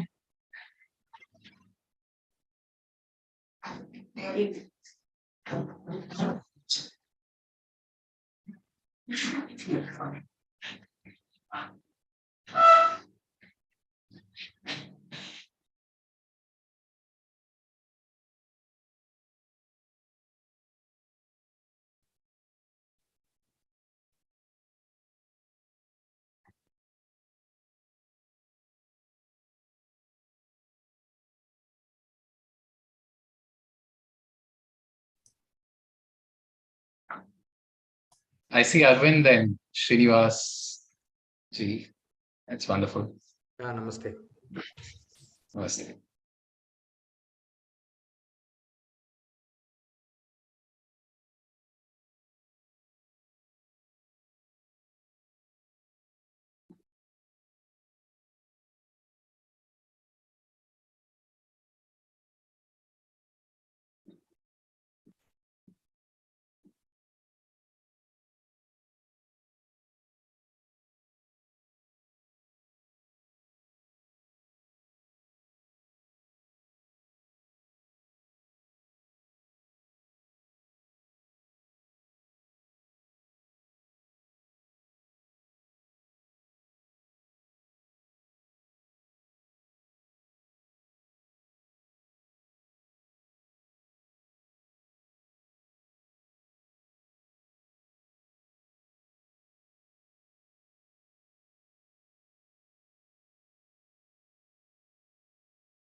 Thank you for logging in.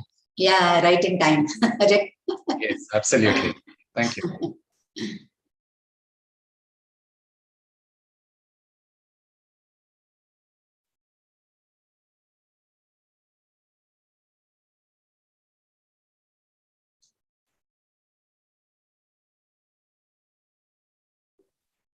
We'll start at 2 p.m. sharp.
Megji, you are Namaste. Yeah. Namaste. I welcome everyone back for the post-lunch session of the Indica conference on Hindu thought on ethics, law, and justice. In the post-lunch session, we will have 7 presenters who will be present, who have responded to the call for papers of this conference, and 2 guest lectures, followed by a valedictory section. Without any further ado, let me proceed to introduce our first presenter, Professor Dr. Gauri Maholikarji. She is the academic director of Chinmaya International Foundation, which is in Ernakulam, Kerala. She was previously officiating Vice Chancellor and Dean of Faculty at Chinmaya Vishwavidyapeeth. She is also former head of Sanskrit Department, Music, Mumbai University, and former head of Gurudev Tagore Chair of Comparative Literature, Mumbai. Dr. Maholikar, Gauriji, I request you to please proceed with your presentation. Thank you.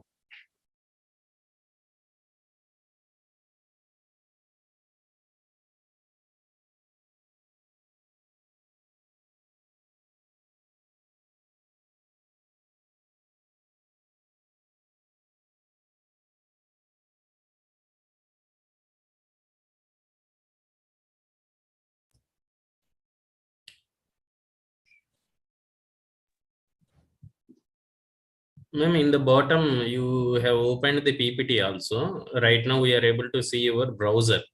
The next window is your presentation. At the bottom of the screen, please see. You are on mute, ma'am. Yeah. Yeah. Yes, that one only. Yeah. So, no, it's not visible, ma'am. It's not visible? No. You please stop the screen sharing and again please start. Yeah, I'll start again. Yeah, when you click on that green button, ma'am, you please take the first option. It's called screen. Yeah, and then share. Yes. Now you can see it? Yeah, one moment. Yes. Please make it in slideshow. Presentation mode, yeah. Is it okay now? Yes, it's okay. Yes, okay. it's good now. Yeah. Thank you. Hari Om to all, and especially Indica's Nagarajji and Megji for this presentation. Now we have been listening to the talks in the morning. What are the like law books? What do they state? about law and ethics and justice. But then how to corroborate that? So we thought we'll take up a case study. And that case study is from the literature, Kalidasa. If you believe in Kalidasa's date as BCE, or the 1st century AD, then he will be closer to the Smritis than what we are today. So has he reflected any knowledge of the Smriti text, so that is a touchstone, a benchmark to judge his expertise as well, we thought. And I thank Dr. Anusha, the assistant here for the academic director in SIF, who has helped me find all these details and references. So with this, this will be on a 3 levels, so to say. One is, the thing is the theft episode in Abhijnana Shakuntalam. So what are the rules and regulations for the theft and the punishment in the ancient text? What is there in the Shakuntalam and what do the modern Indian Penal Code prescribe? So 3 different time zones and how we are dealing. So an analysis of that briefly, a small episode. So this is in short the scope for the paper. Theft as a crime, its types and its punishment. Then theft from Abhijnana Shakuntalam, analysis, present day methods, and if at all we can draw some conclusion based on all these 3, and especially taking into consideration the Sanatana Dharma and the Smriti text, what is their approach towards the thieves and the punishment given to them. So theft as a crime, or theft as, theft is regarded as one of the 18 legal disputes and matters Manusmriti says. Of that is steya. Now steya apparently is a Mahapataka as well, along with Brahmahatya, Surapana, Gurumangana Sangha, and Pataki Samsarga. So this is steya is regarded as a Mahapataka as well. Now, do we have steya only in the Smritis, or are there references? Right from the Rigveda, of course, there are Tayu, Taskara, Stena. These are the words which we find. And Vajasneyi Samhita gives you many more, like Amarakosha, Pratirodhi Paraskandi, Patachara Malimblichaha, Chaurika, Stainya Chauryecha, Steyam Loktram to Taddane. So Vajasneyi gives you many more words for that.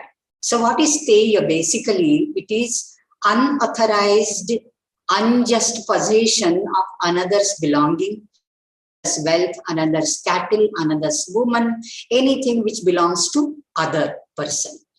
And there are, divisions like, are all the thefts similar? Is there a same yardstick to measure the gravity? No, they are of 3 types. So Katyayana, especially Katyayana Smriti says, they are of 3 types. One is, stealing very petty matters like earthen pots, then sunbathing your shayya, not with the silk cloth and, a very normal type of shayya. So these are the petty, chullaka.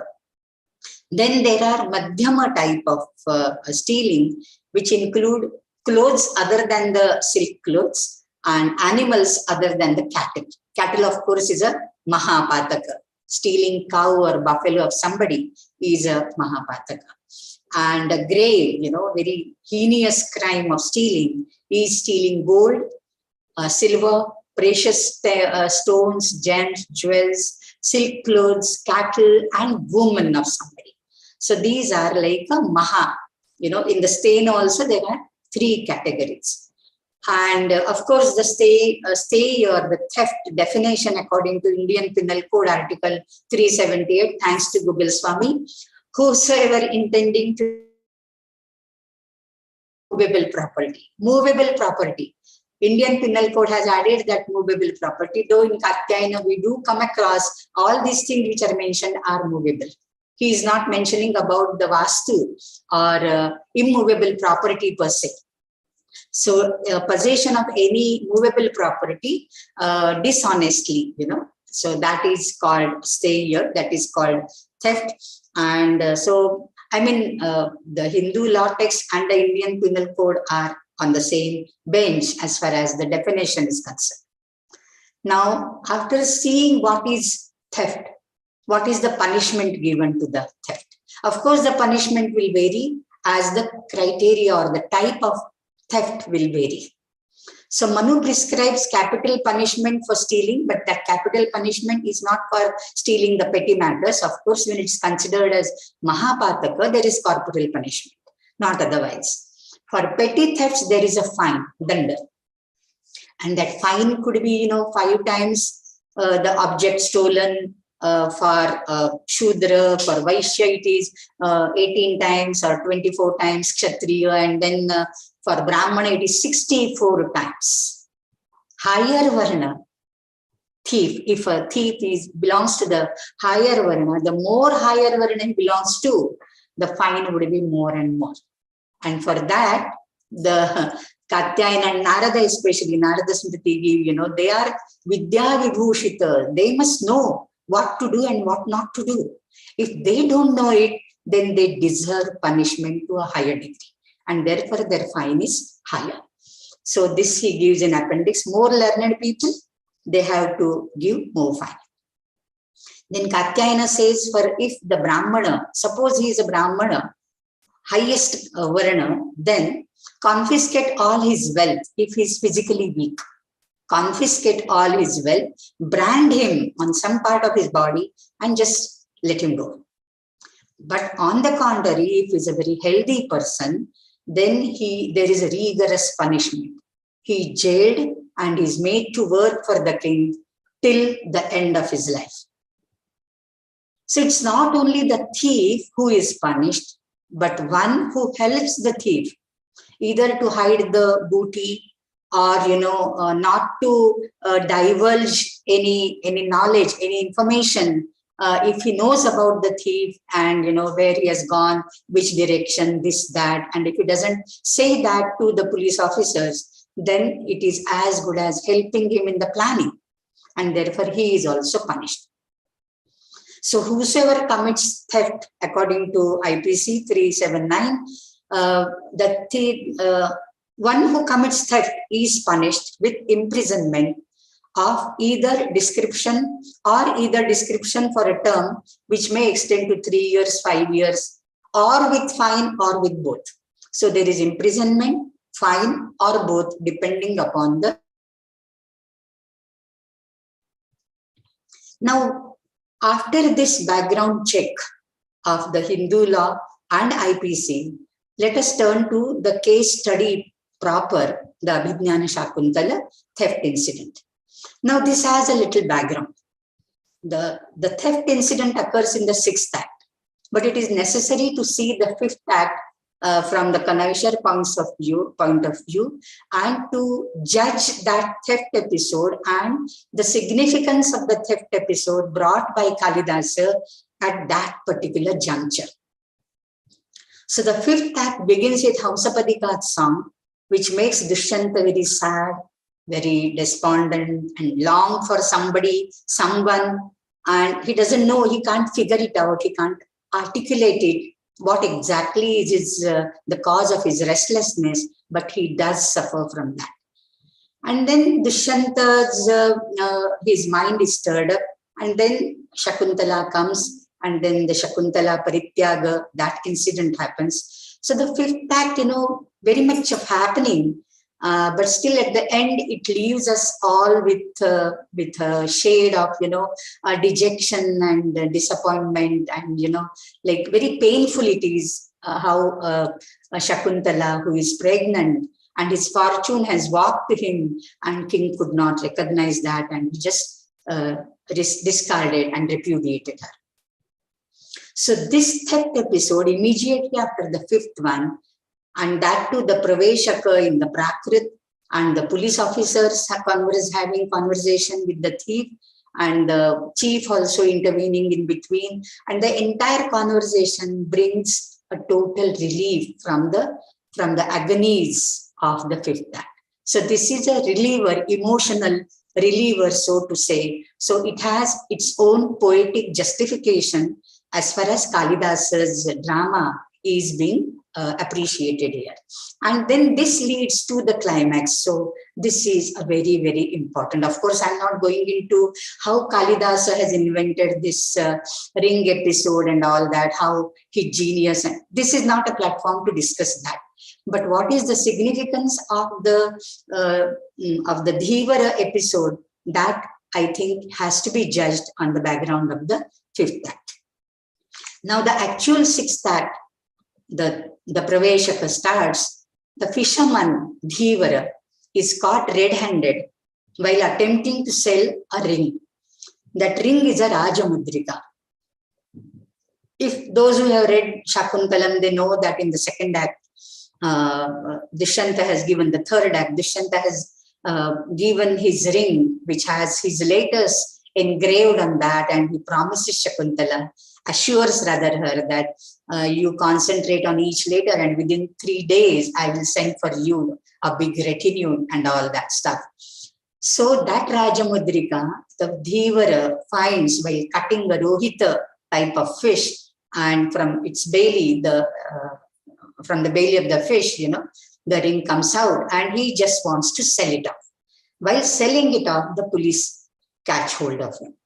Of course, he is not a thief, but he has the guilt of selling somebody else's property, which doesn't belong to him. So there is some guilt, there is some sort of aparadha on his part, I mean psychologically, and therefore this needs the psychological analysis as well. Now, when a very ordinary common man as a Dhivara is caught, these police officers, not the officer, not the chief, but the subordinates, they also want to exercise their power on him, and they try to threaten him. They abuse him. They handcuff him, first of all. They handcuff him without, despite his charge is not yet proved.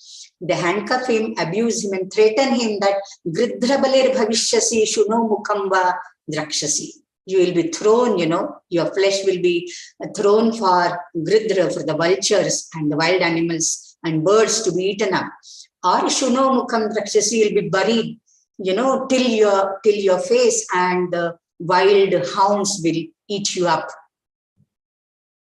So these subordinate police, the Suchaka and Januka, they directly question him without any investigation. They directly question him head on the ring. How you caught this? Now how you caught this? You are a culprit and you will have to suffer. You will have to take the punishment. And when the investigation starts, how the investigation should be, I'll come a little later. And then it is confirmed, oh, he is a fisherman. Whatever he has told, that can be identified from the odor of fish, to his entire body. Visragandhi, Godhadi, Matsyabandha eva, that is confirmed later on. And when they ask, Kaha Ajivaha, what is your profession? All these questions are there to be asked while investigating. We'll come to that. Then fisherman tells that he is a Matsyabandhi, and then he is not ashamed of that. When people, just make a mockery, the police people make a mockery of his statement, he very philosophically, very calm and quiet he is. And philosophically he answers, Sahajam kilayat vininditam nakhalutat visarjaniyam. Whatever comes as a sahaja karma, by profession, by heredity, that shouldn't be discarded. So he is not at all hesitant about that. And then the chief takes the ring to the Rajakula to have Raja's, the king's verdict on the entire thing. So this is in short that theft episode in the 6th act. Now Narada Smriti gives very specifically, very systematically, it has developed, a questionnaire sort of thing, how to investigate a crime. So tracing the track of thieves by asking him so many questions. And normally, after asking the questions, we see that the thief has gone somewhere, he's fled off. Then finding him is assigned to the chandalas, to the wanderers, at night. And Manu also says that sometimes you can use the reformed thieves to trace the track of this thief. I think this method is adopted even in the modern days, the modern police also. Reformed ones or those who are like, what you can say, hard and fast thieves, like mohar lagi hai un par, and they have many gangs with them. So they know the smaller thieves, the petty thieves as well. So a thief alone can know the track of another thief. So this is like katyane kata kadne. In Marathi, we say that you use a thorn to another thorn, which has pierced in your foot. You use a thorn to take out another thorn. So a suspect, when you are interrogating him about, where do you belong to, where did you go last night, especially what did you do, where do you stay, his identity, Aadhaar card, PAN card, this, that, all his identity and all that.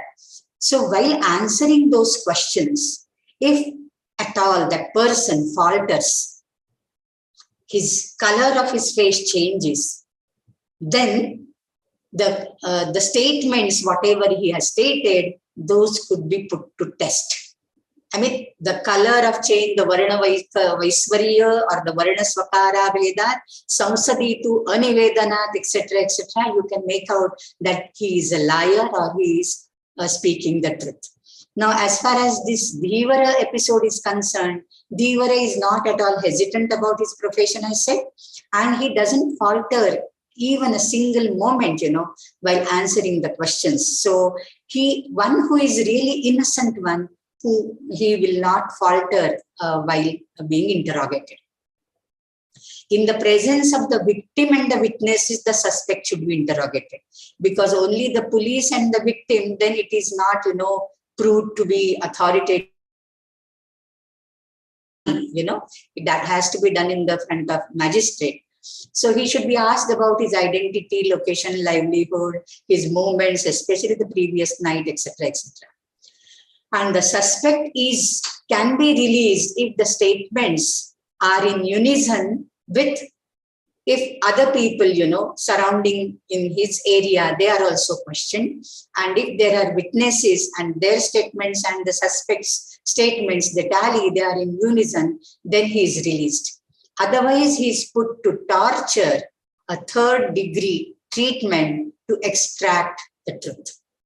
In fact, Arthashastra gives you, which is also regarded as a smriti, it is given as Mushita Sannidho, Baihanam, Abhyantaranam, Sakshinam, Abhishastasya is, etc., etc., etc. So that is the translation which I provided here, that the statements have to be in unison, otherwise he is, tasya apasara pratisandhane shuddhasyat anyatha karma praptaha. Whatever you want to do with him, you are free to do. But till then, you have to be patient and you have to listen to the suspect.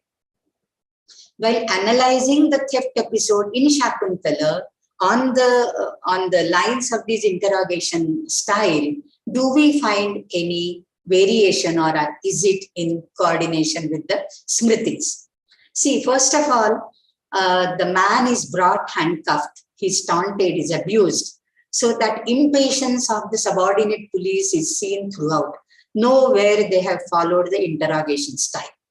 On the other hand, they humiliate him and accuse him by saying Kumbhiraka, Patachara, Granthibedaka, all can be translated as thief.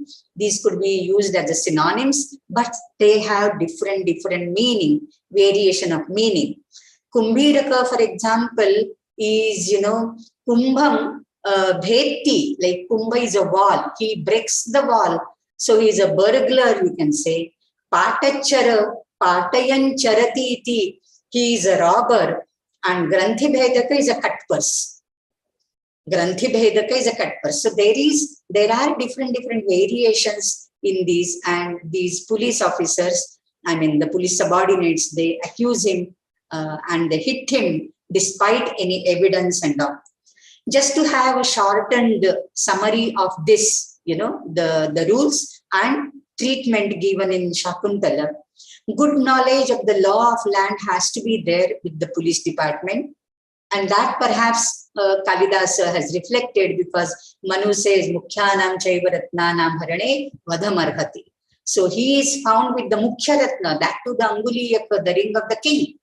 So he has to be hanged. He has to be punished with corporal punishment.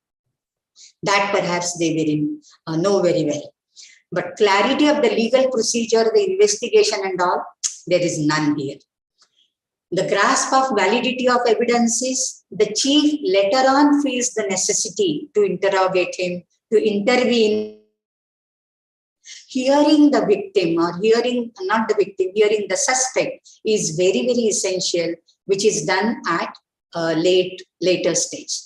Then handling of suspect with understanding of their psyche, that is lacking. That modern law would advise, but then that is lacking here. Section 313 of Code of Criminal Procedure, accused has to be heard. So that is also lacking. It's only at a later stage he's heard.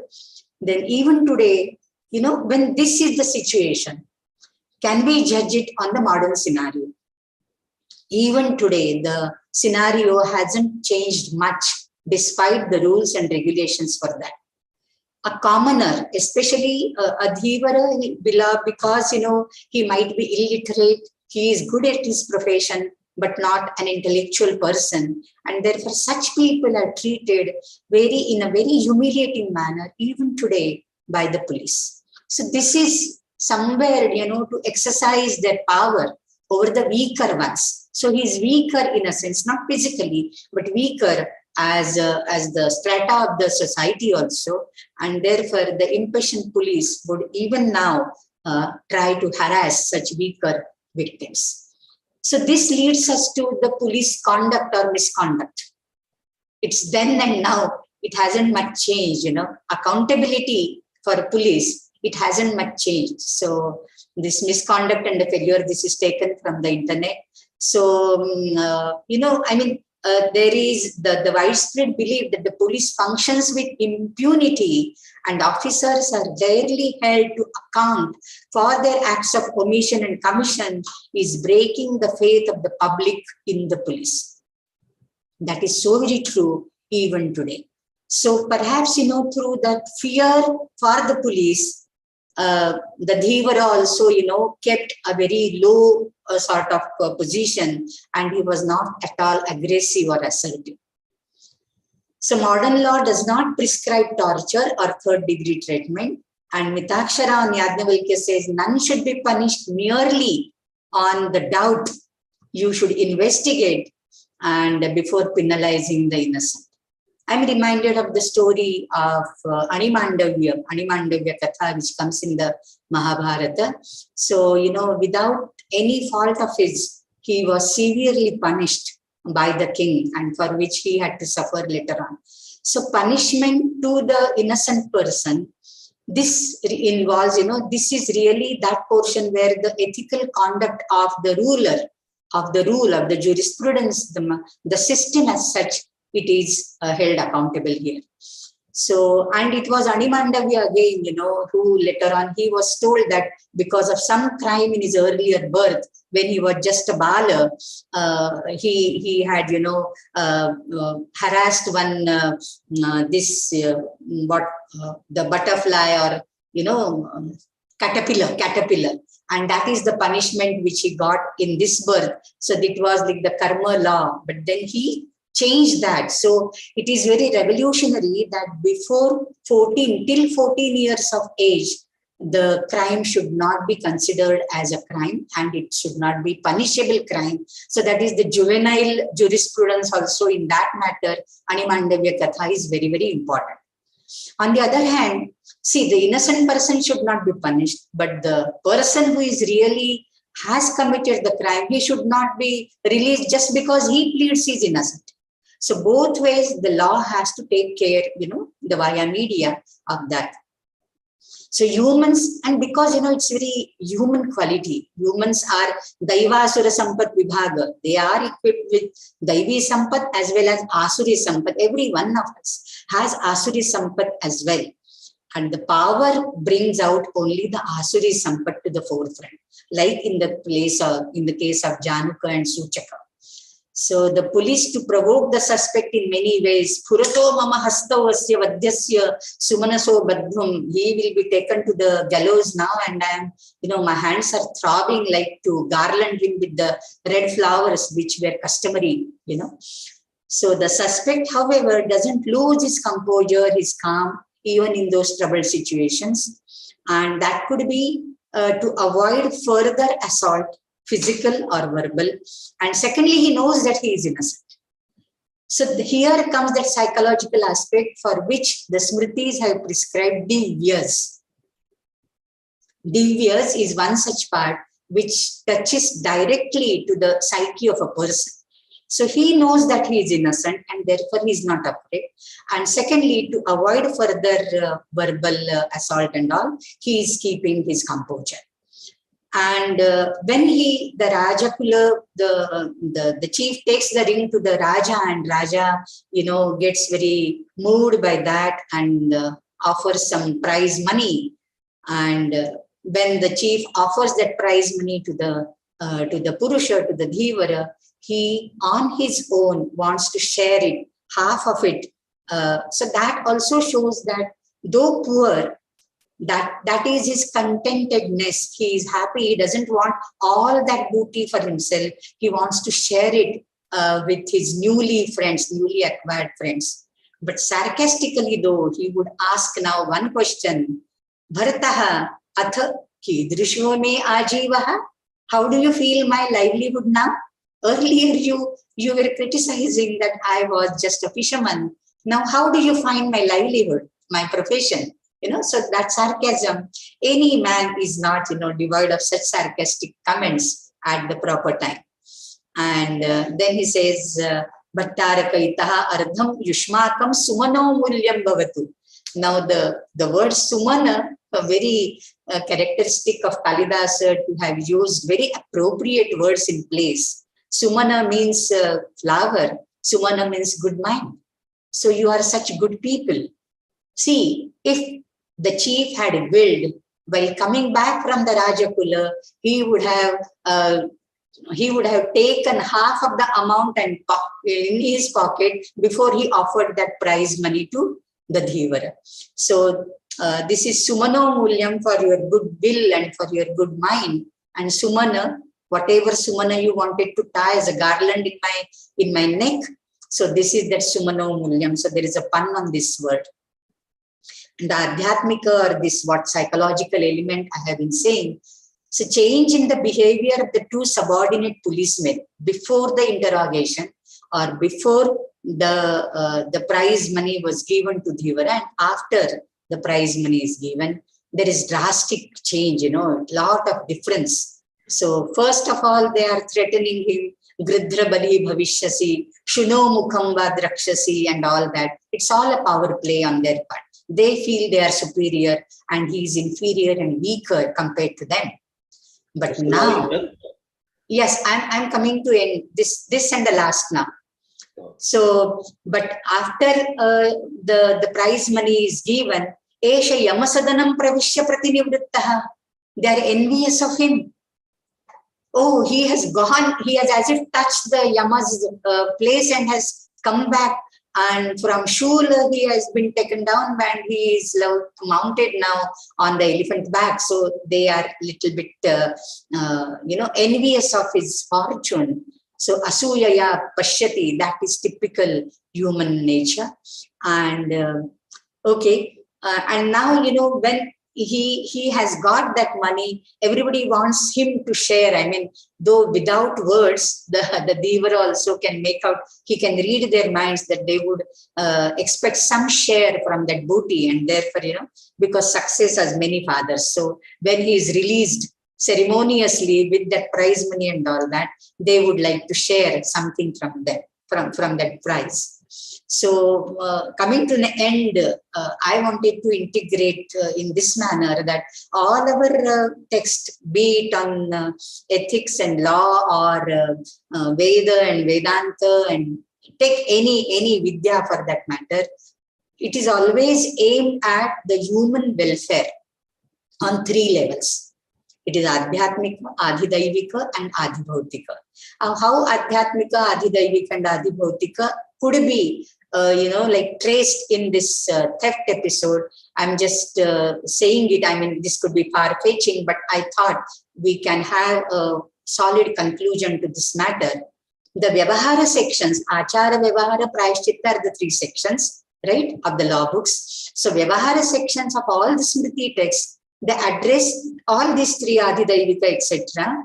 And for example, when they are giving danda or fine or rigorous punishment, it is very, very adhibhautika type of punishment. But the moment the innocent person is asked to do the divya, it becomes adhidaivika. And while doing that divya, there are so many divyas which are prescribed. Ayaspindavad, that is referred to by Shankaracharya also in his Shariraka Bhashya. So for that, the psychological probings and the deliberations going in the mind of the victim or the suspect, they are taken into consideration. So this is the Adhyatma. Adhyatma is not just spirituality. Adhyatma also means psychological workings. So the fisherman is innocent, but he is guilty in selling the ring which doesn't belong to him. And this, our Smriti text call as Aswami Vikraya. Agni Purana has it, Narada Smriti has it, so Nikshiptam va Paradravyam, etc. So he is definitely guilty, if not for stealing, for Aswami Vikraya. And therefore perhaps his karma, his prarabdha, had him suffer at these 2 police men, at least verbally. So the danda would exercise its power. Dando rakshati rakshitaha, dharmo rakshati rakshitaha will exercise its power on subtler ways as well. So this way the ethics becomes inseparable from justice. So that is the end of this. I just wanted to end with a verse, as long as in the Satya Yuga or Krita Yuga, the dharma was followed by everybody, there was no vyavahara needed at all. Nashte dharme manushyanam vyavaharaha pravartate. And for all the vyavaharas, Raja Dandadhara Smritaha. Hari Om. Thank you. Thank you. Thank you, Dr. Mahalika. I will proceed now to the next speaker, Srinivas Jammala Madaka, who has studied Nyaya and Tarka Shastra under Sri Ambadipudi Radhe Shyama Shastri and studied Advaita Vedanta under Sri Mani Dravida Shastrigal as well as Ganti Dattadre Murthy ji. He's completed his Tenali exams in Tarka Shastra. He has been awarded Tarka Ratnam as well.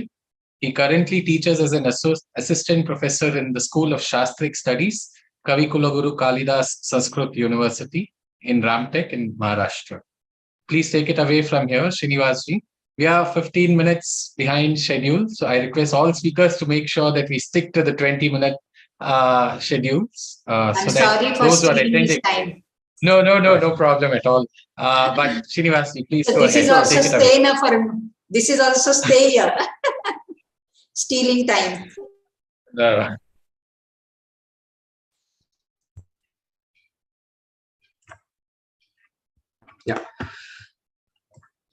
Guru Brahma, Guru Vishnu, Guru Devo Maheshwaraha, Guru Sakshat Param Brahma Tasmai Shri Gurave Namaha. Shruti Smriti Purana Nam Alayam Karunalayam Namavi Bhagavat Padam Shankaram Loka Shankaram Shankaram Shankaracharyam Keshavam Badarayanam Sutra Bhashya Krito Vande Bhagavanto Punah Punah. Thank you. First of all, I would like to thank Indic Academy for giving me this opportunity, and I thank Nagaraj Paturi Garu and Meg sir for accepting my abstract and giving me an opportunity to present here. So my topic is applicability of Lakshana with respect to Indian jurisprudence. So as a student of Nyaya Shastra, so every time whenever we see any sections or any jargon related to law, we find it very much interesting because we have a lot of similarities with the kind of approach that the law fraternity has. So here the word Lakshana is in the sense of definition. So and Lakshana means definition. So this is a very unique topic in all the Shad Darshanas, that this topic is very much unique to Nyaya Shastra. So wherein definitions are everywhere given, everywhere we go through definitions, but what are the qualities that a definition should have, and what could be the ideal definition of all definitions is what I would like to explore here. And at the same time, does this knowledge has any applicability in the current scenario? So these are the things. And before going further, I would like to just give a very short introduction wherein this particular concept fits into the Vidyasthana. So we have 4 Purusharthas: Dharma, Artha, Kama and Moksha. So all the 4 Purusharthas are agreed, accepted in all the 6 Astika Darshanas. So, so the Moksha being the Parama Purushartha. So Artha, Kama bound by Dharma, which lead to Moksha, is the whole common approach of all the Vidyasthanas, Astika Vidyasthanas, we can say. So all the Nyaya, Vaisheshika, Sankhya, Yoga, Purvamimamsa and Uttarmimamsa, which we call it as Mimamsa and Vedanta, they all are aimed at achieving moksha. Though the definition of moksha differs from darshana to darshana, and the path also differs there, and the main cause for moksha, at times it could be Viveka Khyati according to Sankhya and Yoga, it could be Padartha Tattva Jnana, it could be Atma Jnana, Brahma Jnana according to Vedanta. But the essential Purushartha, moksha, being the Parama Purushartha or the primary Purushartha, is the common attribute, common thing that is agreed upon in all the 6 darshanas. So coming to the Nyaya Darshana, so how do one can achieve moksha? That is Tattvajnanan Nishreyasadhigamaha. So there is the first Gautama Nyaya Sutra, which goes like Pramana, Prameya, Samshaya, Prayojana, and etc. In the end, it says that Tattvajnanan Nishreyasa Adhigamaha. So according to the Nyaya Sutras, Nyaya Darshana, the whole universe is divided or classified into 16 padarthas, like Pramana, Prameya, and etc. And the Tattvajnana or the valid knowledge of these 16 padarthas will lead to moksha. So this is the opening sutra, the first sutra of the Nyaya Darshana, which states the main goal of the whole Darshana. Then what is the process in achieve this valid knowledge, which will essentially lead to moksha? So then in the Nyaya Bhashya, Vatsyayana states that Trividha chasya shastrasya pravrittihi uddeshaha lakshanam pariksha cheti. So there are 3 steps in achieving this padartha tattva jnana. So first one is uddeshya, that is namana padartha sankirtanam uddeshaha. So this is what is said, that means stating the padartha with its name. So we recognize each and every subject or object through its name. So that is the first step. And the second step is lakshanam, that is knowing the padartha through its definition or lakshanam. So in this context, I am using the word lakshanam as definition. So we will get to know the essential or the unique attribute of each and every padartha through its lakshanam. And the third step is pariksha, which means examination. So after knowing something through uddesha and lakshanam, we examine whether it is true or not, because the valid knowledge itself will lead to moksha. So examining the validity of the knowledge of padartha is what is done in the pariksha. So even all the Nyaya Sutras are designed in such a way that first we have the uddesha of all the padarthas, then we have the lakshanas for all the padarthas, then we have the pariksha prakranam of all the padarthas. So this is how the 4 adhyayas of Nyaya Sutras have been designed. So what is lakshanam? So lakshanam is a statement expressing the essential nature of something. This is what I took it from the contemporary dictionaries. What does the Shastra says? Shastra says asadharana dharmaha lakshanam. So a unique quality or attribute of anything can be called as lakshanam. So how many types of definitions are there? There are 2 types of definitions that are found. One is swarupa lakshanam and the second one is tatastha lakshanam. So what is a swarupa lakshanam? A swarupa lakshanam is the definition which is aimed at describing the definitum. So here the definitum means the thing which is being defined is called as a definitum. So aimed at describing, the definition which is aimed only describing and not aimed at differentiating it, the definitum from the others, is called as Swarupa Lakshana. So it is something similar to a medicine which will tackle the inflammation in the body, is the medicine that has to be taken when you are fighting, when you are having the problem called inflammation. So this is a kind of a definition, a Swarupa Lakshanam of a medicine. If I had to state a Tatastha Lakshanam of that particular medicine, then I may state that it could be paracetamol or etc. So that is the Tatastha Lakshanam. So what is the Tatastha Lakshanam? The definition which is aimed at differentiating the definitum from the others through unique qualities of the definitum is called as Tatastha Lakshanam. So what is the unique attribute which will differentiate that particular medicine is the name of the drug. So name of the drug is itself, it is the unique attribute of that particular drug, and it differentiates it from the others. So these are the two types of Lakshanam, and this is Swarupa Lakshanam is very much famous in Vedanta, wherein we take Satyam, Jnanam, Anantam, Brahma, and etc. Where this Satya Swarupa, Jnana Swarupa, and Ananda Swarupa is Parabrahma. So this is the Swarupa Lakshanam of Parabrahma, and at the same time we do have many Tatastha Lakshanams of Brahman. So in Tarka Sangraha Deepika, the elementary work of Nyaya Shastra, so there we find this, that Etad Dushanatraya Rahitaha Dharmaha Lakshanam. So what is a Lakshanam? A Lakshanam is a unique attribute, and that attribute which does not has the three fallacies can be called as Lakshanam. So this is one way of knowing what a perfect definition could be. So it is an attribute, a unique attribute of the definite term which does not has three fallacies of definition. So what are those three fallacies? Ativyapti, Avyapti, and Asambhava. So Ativyapti means over application, Avyapti narrow application, and Asambhava non-application. So here, as the pictures themselves represent, that Ativyapti means a definition which actually covers the whole definite term, but it exceeds the limits of the definite term, then it is called as Ativyapti. And Avyapti is a definition, an apparent definition which does not cover the, which does not cover the whole definite term area, that is called as Avyapti. And if a definition is not applicable to the definite term in any case, then that will be called as Asambhava. So a definition should not have any one of these fallacies. So if there is any one fallacy, then an effort should be done, should be employed to get rid of that particular fallacy.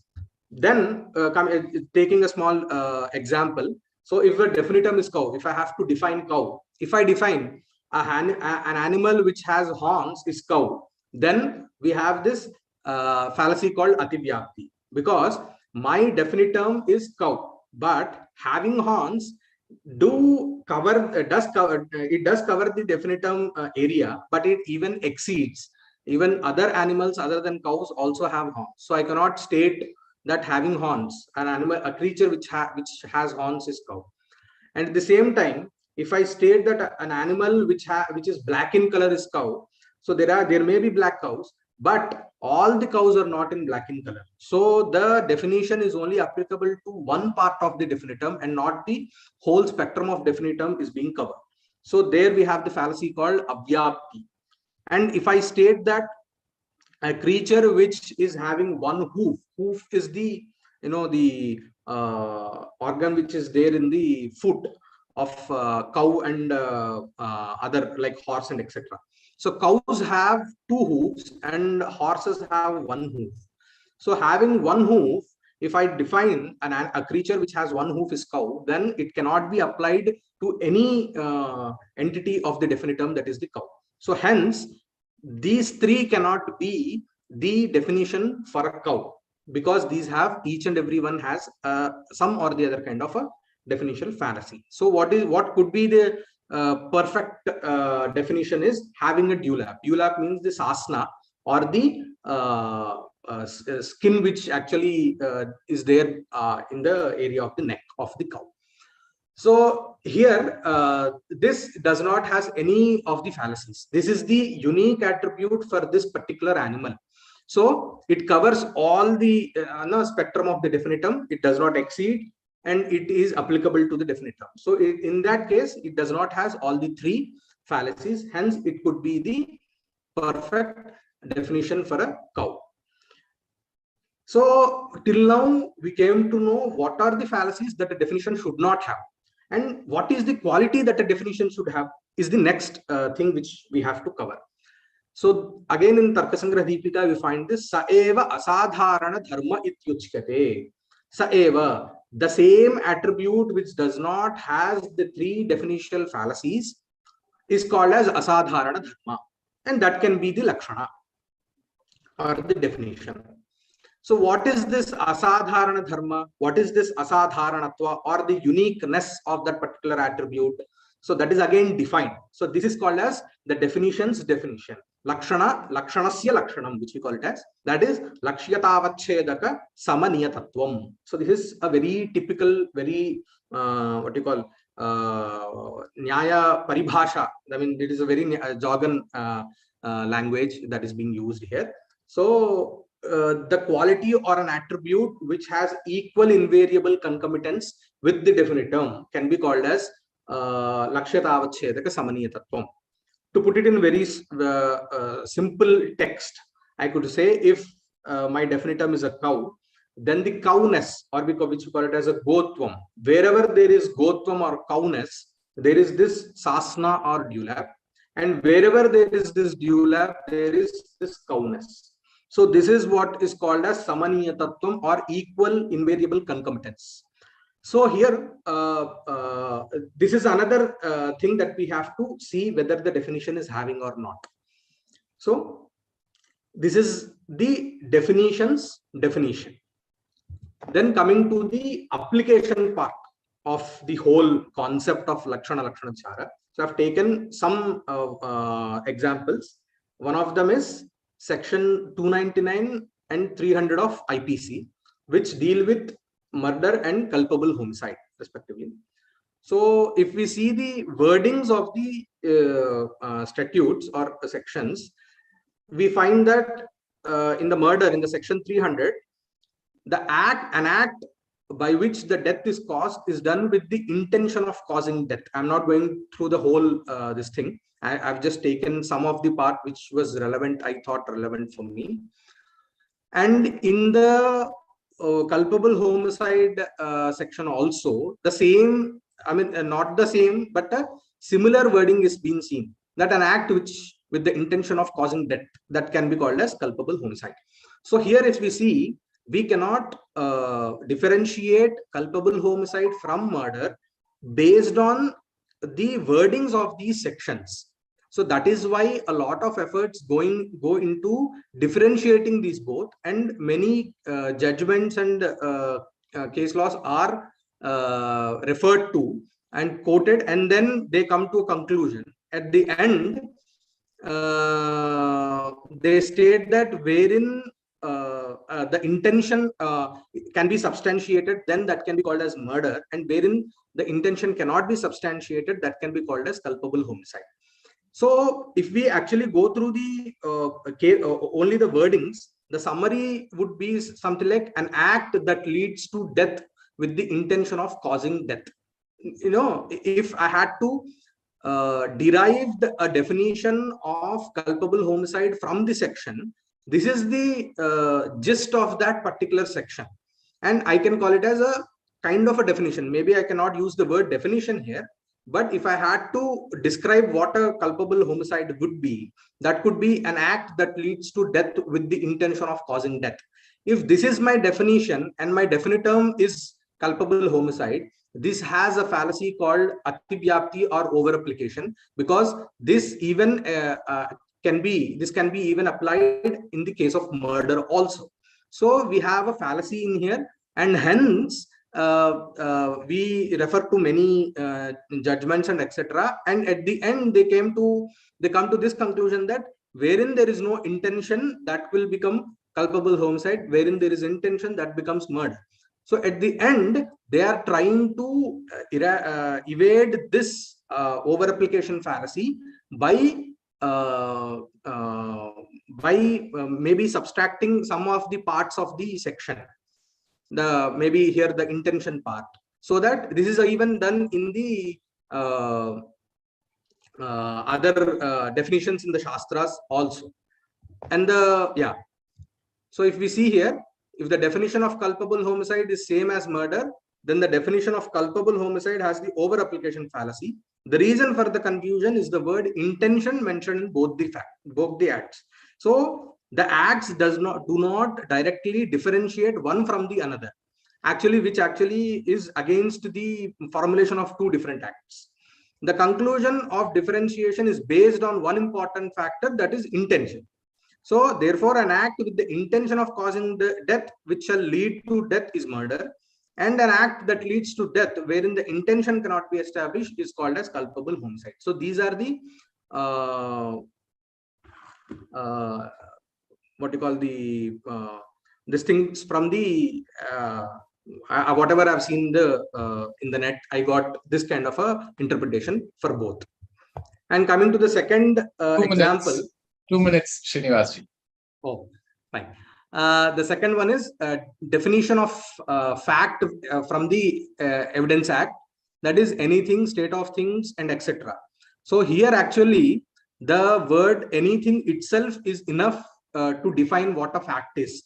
All the other state of things or relation of things capable of being perceived by senses and etc. do not actually serve any purpose in eradicating the fallacies of any definition. Hence, from the Shastric perspective, we may say that anything is the Tatastha Lakshana of the fact, and the rest of the sentence is the Swarupa Lakshanam of what a fact is. And then coming to section 34 of IPC, which deals with the common intention. So actually a common intention, I'll not go in detail, but there was a recent judgment by the Calcutta High Court, wherein they actually added 3 prerequisites to define what where a common intention can be applied. That is a pre-consent, presence, and participation in the act actually. So here by giving these 3 prerequisites, it is moreover like they want to evade the ativyapti, the over-application fallacy, because the common intent can be applied to many people who are directly or indirectly connected to the act. So this actually constrains or restricts the spectrum of the particular act. So that is one thing. And the last one would be perfect what you call an example for the definition is section 391 of IPC, wherein the dacoity, wherein they say that when 5 or more people commit or attempt a robbery, then that can be called as dacoity. So here the usage of the 5 or more persons, this adjective actually differentiates dacoity from robbery. So here also this is what an example of a perfect definition according to me. So this is what I wanted to perform. I wanted to state. And yadatra saushthavam kinchit tad guroreva menahi, yadatra asaushthavam kinchit tan mamayeva name guru. So if there is any virtue that belongs to my guru and not me, and if there is any shortcoming in my presentation, that is only because of myself and not my gurus. Thank you very much. Wonderful, wonderful. Thank you, Srinivasji. Moving on, our next paper presenter is Brunda Karana. She's a lawyer by profession. She's a gold medalist from the National Law School of India, University, Bangalore. She holds a BCL degree from University of Oxford, UK. She's completed her master's in law with a distinction from the University of Pennsylvania Law School, USA, as a Dean Scholar. Sanskritam has been a passion of hers since her childhood days. She has offered webinars on learning how to chant the Bhagavad Gita, Sri Venkateshwara Suprabhatam, Sri Raghuvira Gadyam, Saundarya Lahari, and a course for children titled Step Up with Sanskritam through Sanskrit from Home of Vyoma Labs. Please take it away from here, Brenda. 20 minutes. Sarvebhyah namaskaraha. Thank you, Dr. Nagaraj Paturi Mahodaya and Shri Meghji. Very grateful to Indica for giving us this platform for exploration and exchange of perspectives, Indic perspectives.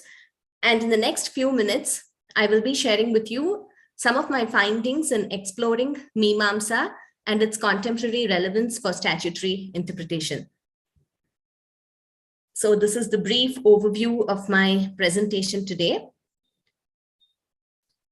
Okay, so very generally speaking, interpretation means to understand the meaning or intent of something which is said or something which is written.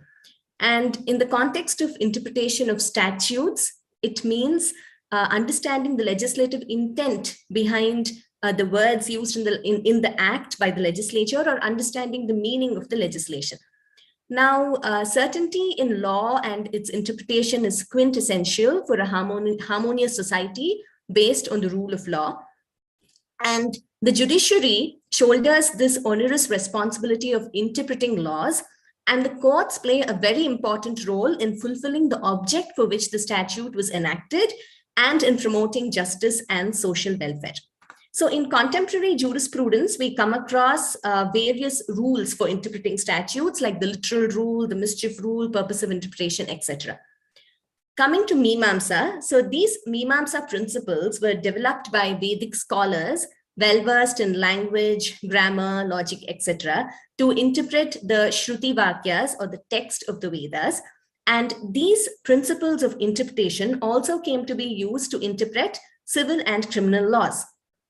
Now, Mimamsa, the word itself in Sanskrit, means deep reflection, inquiry, examination, or investigation.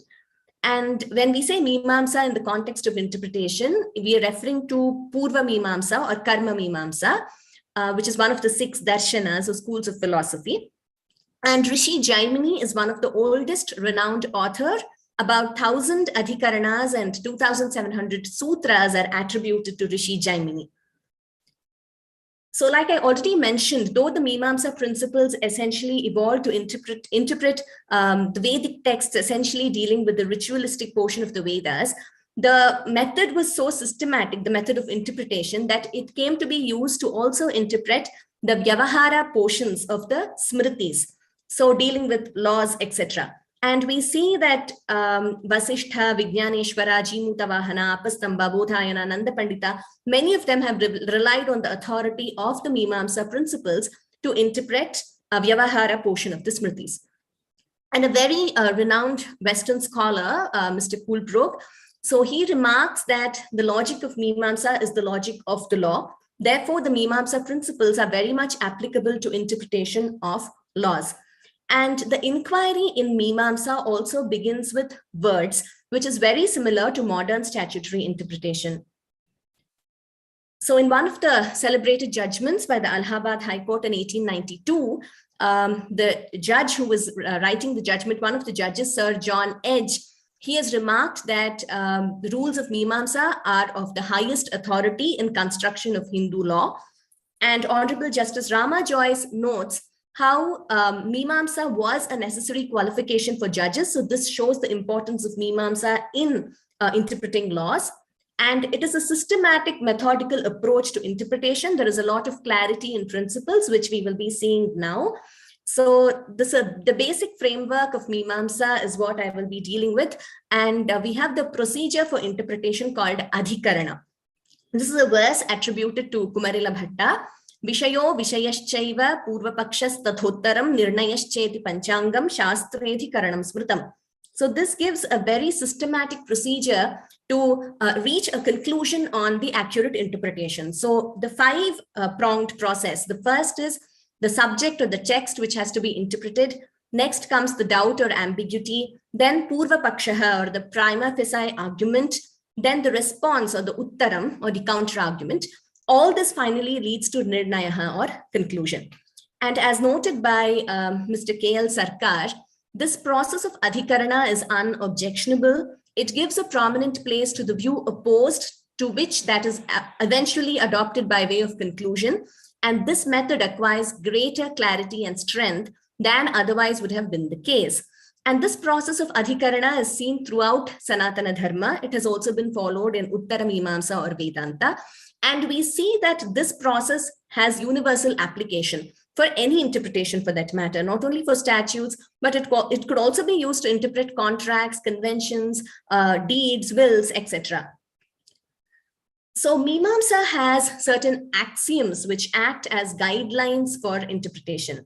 And some of these axioms are on the screen. I will not be able to go into all of them, but just a few. For example, Sarthakya principle. So it is based on this rule which says Shabdadhikyat Arthadhikyam, which means that every sentence and word should have some meaning or purpose.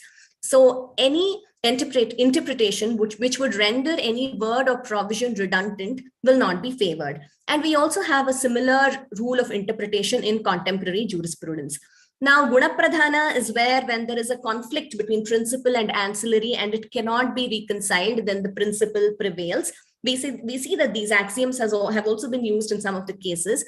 Samanjasya is when contradiction between words and sentences is not to be presumed when it is possible to reconcile them. So some of these axioms actually act as guidelines in interpretation. Next, we come to certain hierarchical principles given by Jaimini, which also give us a very clear-cut formula for interpretation. So, Shruti Linga Vakya Prakarana Sthana Samakhyanam Samavaye Paradaurbhalyam Artha Viprakarshat is the sutra. And this means among the rules, that is Shruti or direct assertion or the literal rule, and Linga indicative power, Vakya syntactical connection, Prakarana context, Sthana place, and Samakhya name, that which follows is weaker than that which precedes because it is more remote than the real object. So this means that Shruti is the starting point, that is direct assertion or looking to the words, the plain meaning of the words for interpreting. And next it is followed by Linga, Vakya, etc. Now, not only are these very precise tools for interpretation, but also the order of priority is given in the sutra itself. This shows the precision and clarity of these sutras, which is probably more precise than what we have in today's contemporary interpretation. So on this aspect, again, Mr. K.L. Sarkar has remarked that the rules by Jaimini are perhaps clearer, more logical, and more distinctive than the rules discussed in our modern books. They lay down step by step how a more rational principle is to be adopted one after the other, and how a wider departure from the literal principle should be avoided when a narrower departure would suffice. Then we come to certain obligatory and non-obligatory rules very clearly laid down in the principles of Mimamsa, the Vidhis, the Nishedhas, and the Arthavadas, which are just explanatory statements, and Namadheyas. The distinction between Vidhi and Arthavada has been dealt with in some of the judgments, which we will also look at. And even in today's interpretation, whether a rule or provision is mandatory or directory comes up as a very frequent issue before the court. So in interpreting whether may is shall, or just because may is used, that does it mean it is just directory or can it be mandatory? So this is a very common question of interpretation in today's statutes as well. Then we come to a very interesting point, Nyayas, which was already discussed today by Dr. Nagaraj Paturi Mahodaya. So Nyayas are these beautiful maxims in Sanskrit, very short, based on worldly experiences and analogies. So they explain similar situations in a very precise manner. But for this, the person using it and the person listening, both of them should be on the same plane to understand what exactly it means. So when you actually know how a Nyaya works, what its meaning is, it brings in a lot of precision and brevity and clarity when you're trying to argue a case. So for example, Madhya Deepika Nyayaha, it means, literally it means a lamp placed in the middle. And it is used to indicate a situation where a word can be shown to throw light on the preceding as well as the succeeding clause. So these Nyayas, like was discussed earlier this morning, are very helpful in interpretation, and the introduction of these Nyayas would definitely contribute to a more effective way of interpreting. And Samanya Vishesha Nyaya is the special law prevails over the general one when there is no scope for reconciliation. And Rudhir Yogama Paharatihi is to convey that the popular meaning prevails over the etymological meaning, which also has been used in some case laws, which we will look at. Now, coming to application of Mimamsa principles by the courts. Prior to independence, the Privy Council and the British courts relied on the Mimamsa principles for interpreting Hindu law in cases pertaining to adoption, marriage, succession, etc. And we say that essentially while interpreting Hindu laws, the courts have relied on Mimamsa principles, and one of the celebrated cases is the one on adoption, the first one on the screen, Beni Prasad, which I will deal with. And this list of cases in today's presentation is only illustrative. I'm not going into all the cases which have referred to Mimamsa principles. So just a few case laws to show how they have been referred to and relied on by the courts. So in Beni Prasad, the issue which came up for consideration was the validity of an adoption of an only son under Hindu law having actually taken place in fact. And so the question was whether such an adoption is valid. And the text under consideration was that of Vasishtha. And there were different interpretations given by Vijnaneshwara and Nanda Pandita on the validity of such an adoption. So the court actually goes into a detailed exercise in interpreting the text of Vasishtha using Mimamsa principles. And we also see that there is a dialogue. So in this morning, Ila Deshpande ma'am was referring to the dialogue, the necessity for dialogue between Shastric scholars and jurists, lawyers, judges. So that's what we see actually happening in this case. Back then in 1892, the judges actually referred to the texts of Jaimini and other Mimamsakas, and they also rely on the views of Sanskrit scholars of that time, Shastric scholars, and they engage in this dialogue, and the lawyers also assist the court in this process, and finally they come to a conclusion. And the conclusion reached is that when a text is supported by assigning a reason, it is not to be deemed as vidhi or mandatory, but only as recommendatory or Arthavada. When a text is treated as Arthavada, it follows that it has no obligatory force. Now, post-independence, the reliance on Mimamsa has considerably reduced, apart from a few judges, especially Honorable Justice Kajju, who in his judgments, both in the Allahabad High Court and in the Supreme Court, has tried to suo motu use these principles. Suo motu in the sense, in most of the cases, you don't see the lawyers actually arguing these principles, but the judge himself has referred to and relied on some of these principles. So coming to some of the illustrative cases. So the common parlance test, or that the plain meaning will prevail over the etymological or the technical meaning. So this is a very common tool of interpretation of fiscal statutes. And this has also been referred to in some of the judgments dealing with sales tax, etc. So one of them is GUI, AIT and Company, the first case on the screen. The issue involved was whether food coloring essence and food color and food essence can be construed as food and foodstuff. And holding that it cannot be construed as food and foodstuff, the court applies common parlance test and also refers to the Mimamsa rule that popular meaning overpowers the etymological meaning. Similarly, in the other case, UP Agro Industrial Corporation, the question was whether animal-driven vehicles, ADVs, could be considered agricultural implements.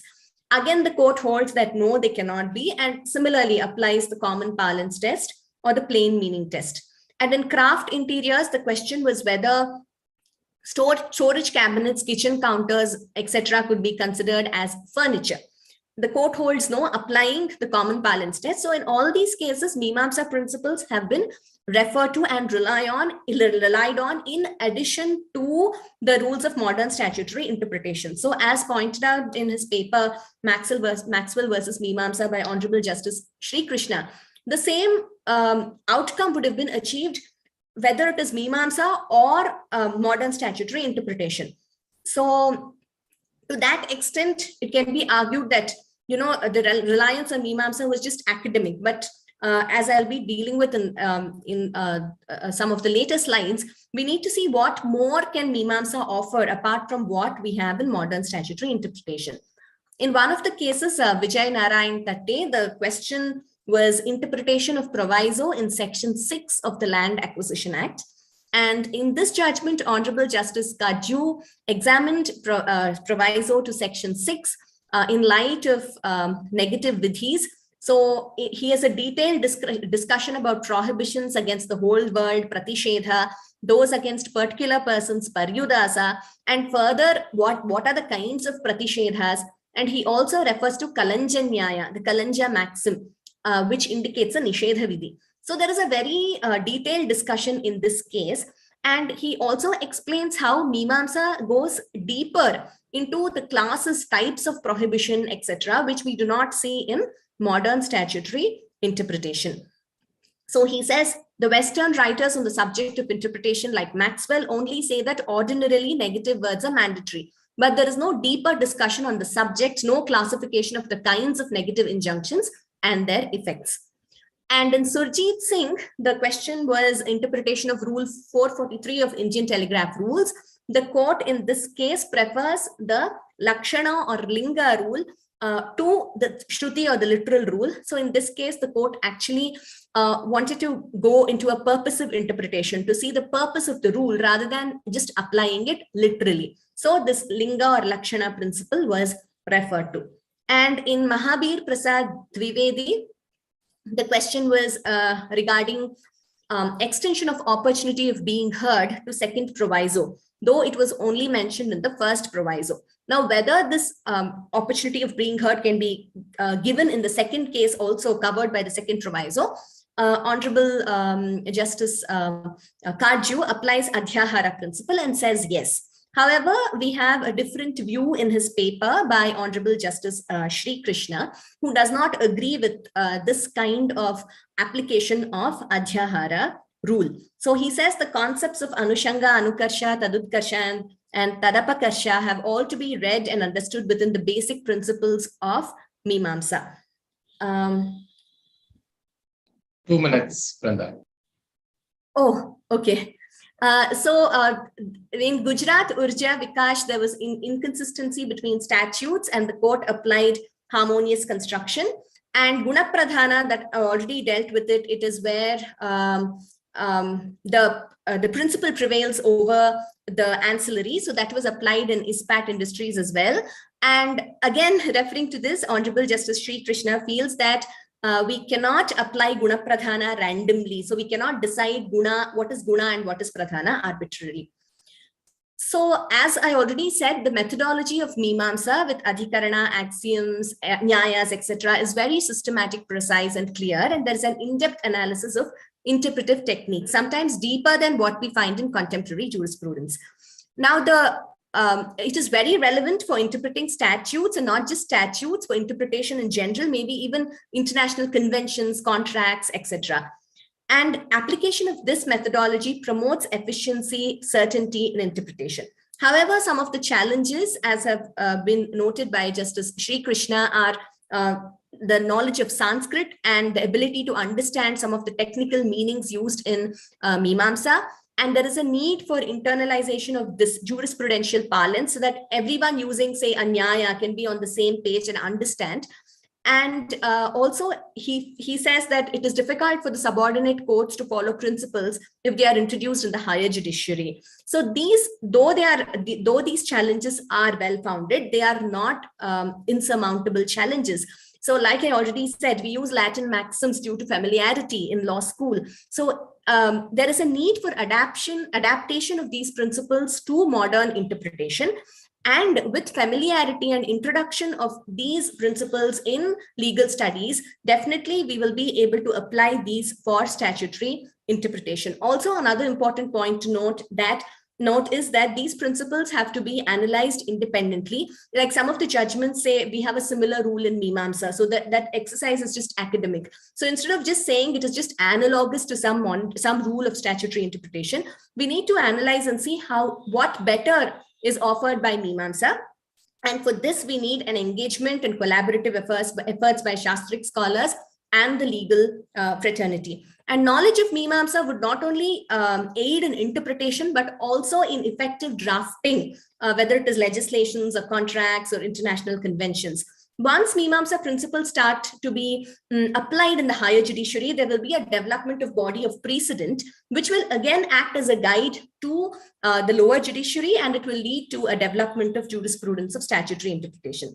Just to sum up, I think no better words than Kalidasa. He says, Puranamityeva nasadhu sarvam nachapi kavyam navamityavadyam santaf parikshyanya tarad bhajante mudhaha parapratyayane buddhihi. So he says, merely because something is ancient does not make it great. Merely because something is new doesn't mean it has to be discarded.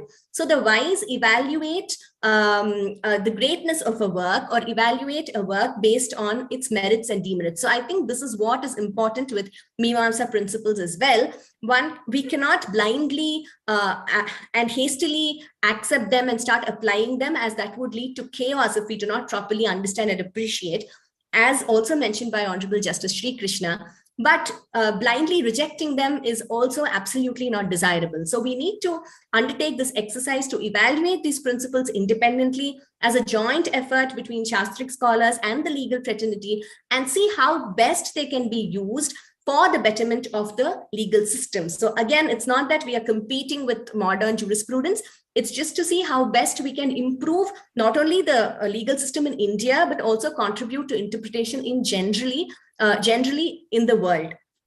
So thank you, Indica, and thank you everyone for this opportunity. Excellent, excellent presentation. Thank you, Brenda. Next, we have Arvind. Arvind Iyer has a research background in computational neuroscience and biomedical engineering in areas ranging from decoding of single neuron responses to analysis of autonomic measures in immersive virtual reality settings.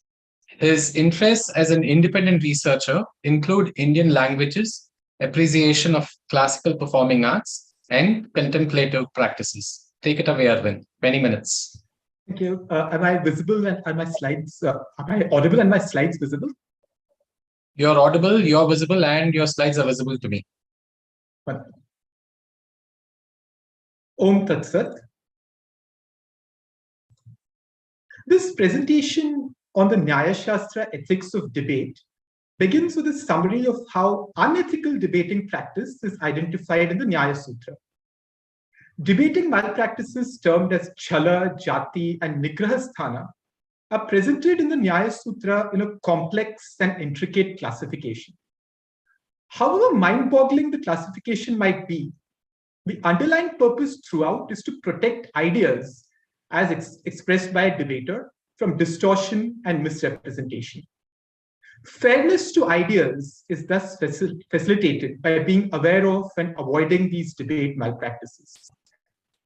I will present illustrations of how knowledge of these debate malpractices can help us spot flaws during arguments within a fictional scenario based on a real-world topic of immense social and legal interest, the essential religious practice test. Along with fairness to ideas, fairness to people is also a concern throughout the Nyaya Sutra, both in the sense of transactional fairness during debate and in the sense of the ultimate human good, the Parama Purushartha, as it is understood in this philosophical system. Finally, I will discuss future directions of studies in the Nyaya Shastra ethics of debate in academia, jurisprudence, and civil society at large. In the Nyaya Sutra, the characteristic of good debate and good reasoning is general, is that the goal should be ascertainment of truth about the nature of an object. Bad debate or debate malpractice is therefore any practice that is indifferent to the ascertainment of truth and concerned only with securing victory in debate. Such a malpractice mentioned early in the Nyaya Sutra is Chala. This is an attempt to contradict a statement by assuming a meaning of a term different from the intended meaning. Vachana Vighata Artha Vikalpopapatya Chalam. There are multiple variants of Chala, but they all involve opportunistically disregarding the standard relation between a name and a thing and making this the pretext of an invalid objection. Another malpractice, Jati, is an attempt to introduce controversy in a sound argument by bringing up any sort of similarity or dissimilarity between things. Sadharmya vaidharmyabhyam pratyavasthanam jati. There are again multiple variants of jati, as many as 24, but there is a shared feature across them. An invalid objection is raised by conflating the object in the original claim with another object that is similar in some arbitrary respects. Nigrahasthana is a broad category including varied situations that amount to failure in a debate. Failures of reasoning, failures of articulation, failures in following the correct argument format, and failures in staying committed to the stated position. The classification of Nigrahasthanas is done in a more economical way in a treatise called the Vada Nyaya by the Buddhist logician Dharmakirti. According to Dharmakirti, two types specified in the Nyaya Sutra itself are sufficient to cover the situations in all other Nigrahasthanas of the Nyaya Sutra. These are Hetvabhasa, or fallacious reasoning, and Apratibha, or lack of ingenuity to reply. The word idea in this presentation is used to refer to any belief or claim stated by a person, regardless of whether it is physically true or false, and whether it seems desirable or undesirable. Accordingly, fairness to an idea during debate requires that an idea held by a person must be represented without mischaracterization and protected especially against being mistaken for another idea. Consider the classic Nyaya Shastra example of a statement. This hill has fire on it. This is a statement of the form, a certain object has a certain property.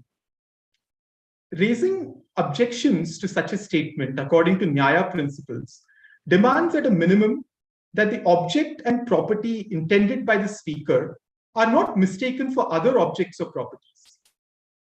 To the statement, the hill has fire on it, let's assume that an objector says, but there are underwater hills also. Such an objection disregards how the object intended by the original speaker is a particular hill on land, and not hills in general, and not all objects that have a hill-like shape. Resort to chala or jati by objectors often amounts to misidentifying the object or property in the original statement. Moving on from the classic textbook example, let us now see a few examples of how ideas are distorted by chala and jati in the following fictional scenario. In a town called Nyayasthana, there is a temple which since time immemorial allows entry only to those who are able to complete a ritual called Abhyasa Pramana, involving a series of physical exercises at the entrance. This practice has been criticized in some circles as being exclusionary to those unable to perform Abhyasa Pramana and lacking counterparts in any major temple of the same faith elsewhere. The examples of statements and objections that we will see can be imagined as occurring in diverse settings, like an argument among friends, a television studio debate, or as part of proceedings in a court of law. Suppose an adherent of the tradition of the Nyayasthana temple says, at the Nyayasthana temple, the Abhyasa Pramana ritual is a compulsory requirement for entry. Suppose now that an objector asks, how can you say that only people who are able to perform a difficult physical exercise can worship at temples? This objection can be criticized as follows.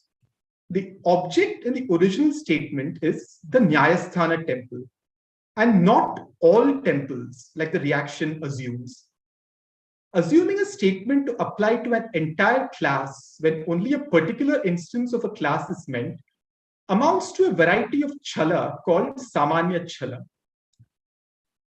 Suppose now that an adherent of the tradition of the Nyayasthana temple says, the Abhyasa Pramana ritual as a compulsory requirement for entry at the Nyayasthana temple is an essential religious practice on account of being followed throughout known history. Suppose now that an objector asks, which important sacred text specifies that this entry requirement is essential? This objection can be criticized as follows. In the original statement, the status of essential religious practice is claimed for the Abhyasa Pramana ritual on account of having the property of being followed throughout history. The reaction assumes an additional property, namely mention in an important sacred text, which other objects, that is rituals, assumed to be similar to the original object, that is Abhyasa Pramana, happen to have. This amounts to a variety of jati called Utkarsha Sama. We will now return from our trip to the temple town of Nyayasthana to where we are.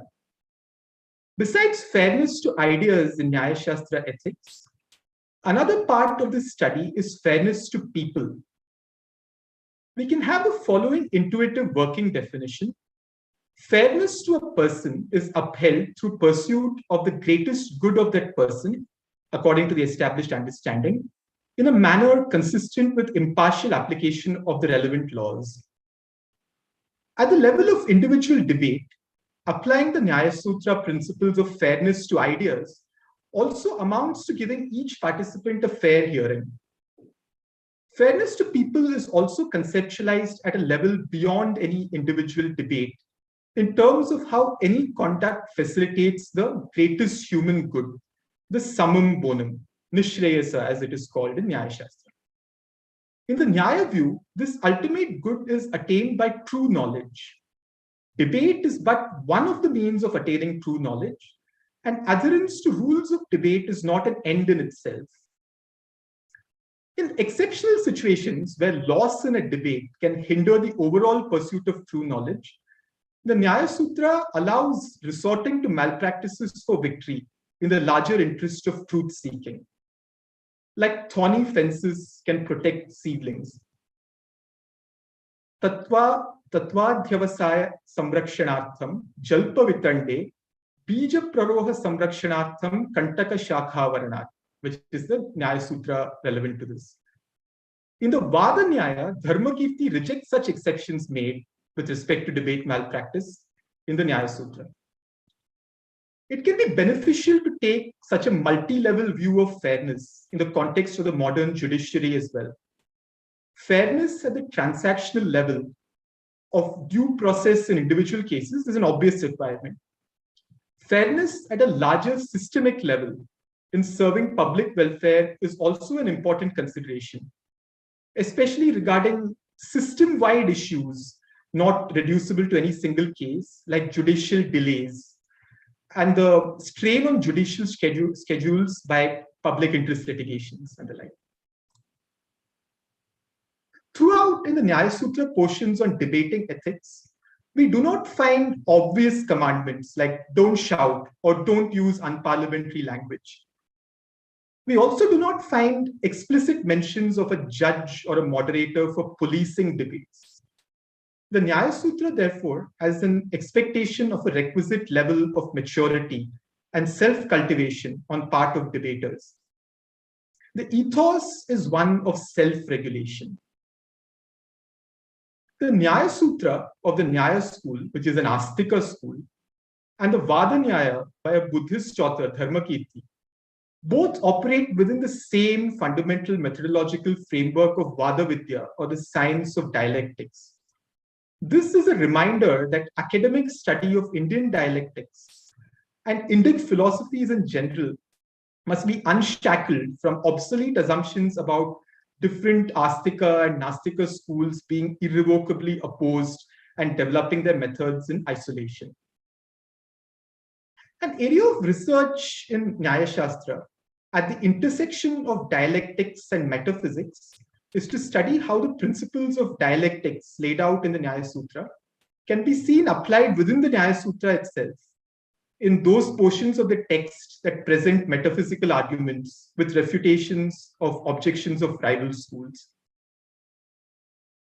As we heard in the previous talk, current judicial and academic scholarship on application of Mimamsa principles to jurisprudence has an emphasis on the Vakya element of the classic Pada Vakya Pramana framework of Shastra studies, This can be complemented and augmented by scholarship on the application of Nyaya principles to judicial processes, with an emphasis on the pramana element as well. Finally, even outside of academia, with an increasing trend in availability and circulation and even live streaming of legal judgments of national importance, an aware citizen will benefit from familiarity with such Nyaya tools to critically read these judgments. Thank you for the opportunity, and with that, I'll be glad to take any questions. Om Tat Sat. Well structured. Thanks, Arvind. And since Arvind is finished within his 20 minutes time, if there are any questions, let's take that right now.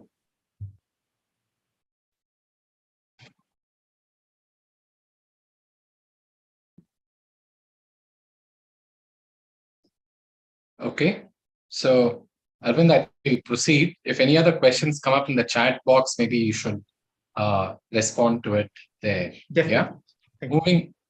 Moving on to the next presenter, Aradhana Singh. Aradhana is currently a PhD candidate in ancient Indian history at the Center for Historical Studies, Jawaharlal Nehru University.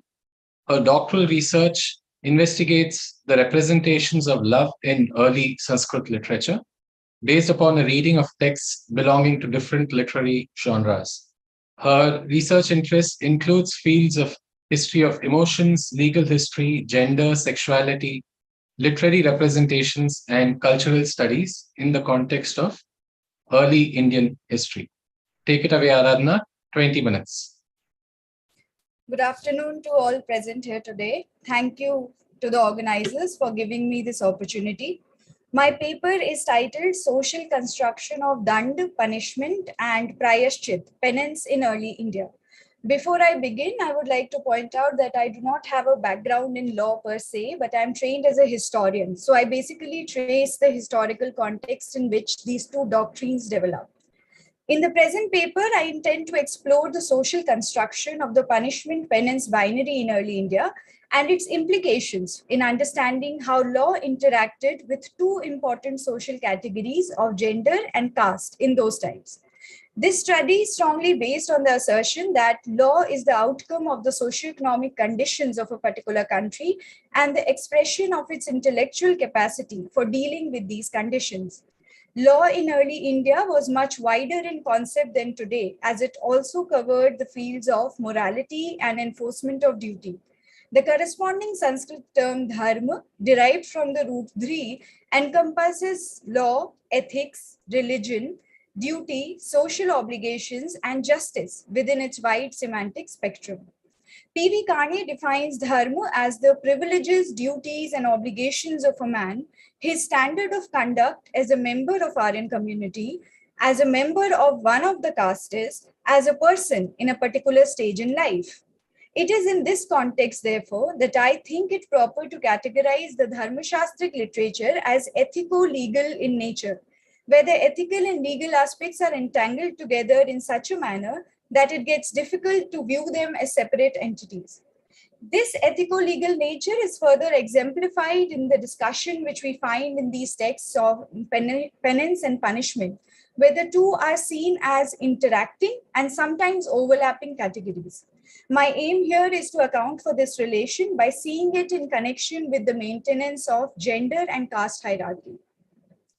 Now, this study is based on a critical reading of what are popularly known as the staple texts of historians of early India, that is, texts belonging to the Dharma-shastric corpus of literature, namely the four extant Dharma Sutras of Apastam, Bodhayan, Vashisht, and Gautam, and the Manav Dharma Shastra, or what is commonly known as Manusmriti.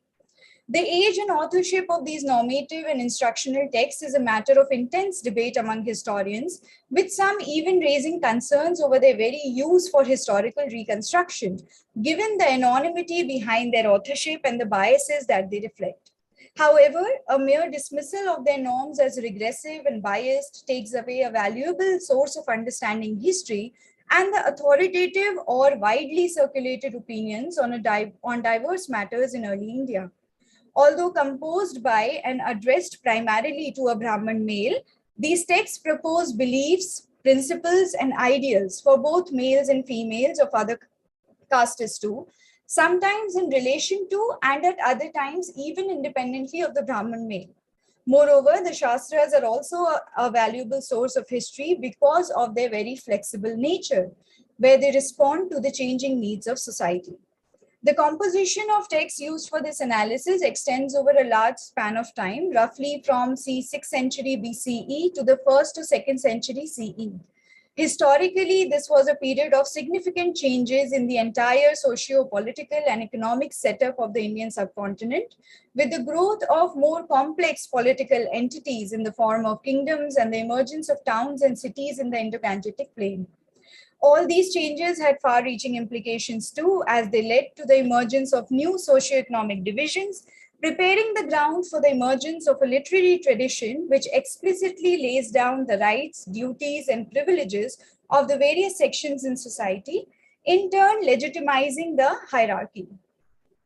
Now, the Dharma Shastras have extensively attracted the attention of numerous scholars over the past few decades. The several smritis and their commentaries have been primarily used as source material to understand and elaborate upon the various facets of Indian law, past and present. Scholars like P.V. Kane, Ram Mohan Das, Shukla Das, R.P. Das Gupta, Haripada Chakrabarti, and others have undertaken a fairly detailed analysis of crime and punishment in early India. One common thing in almost all these writings is that they emphasize the dynamic role played by Varna or caste in the determination of crime and the severity of punishment. However, there are also several other factors which played a crucial role here, as the composers of these texts advise a king to take into account variables like the learning of the offender and the victim, his or her mental condition, age, sex, physical condition, social status, the time and place where the crime occurred, and its frequency. More so, while determining punishments for sexual crimes, the central analytical axis of my argument, both the caste and gender of the offender and the victim is taken into consideration, as this analysis will further reveal. Recently, Patrick Olivelle, in his thought-provoking article, Penance and Punishment, Marking the Body in Criminal Law and Social Ideology of Ancient India, has argued that the twin systems of penance and punishment as found in the Dharma Shastras target the body of the criminal, marking it in ways similar to the marking of the body by the rebirth process within the ideology of karmic retribution. Thus, in turn, seeing the entire justice system as anchored in the working of cosmic law, and therefore beyond the contingency of human laws, norms, and judgments. My own analysis, however, diverts a great deal from this argument, as I picture the tenets of the justice system not to be connected with some divine law alone, but something which is rooted in the very social fabric of the times, further legitimizing the hierarchical ordering of individuals and groups.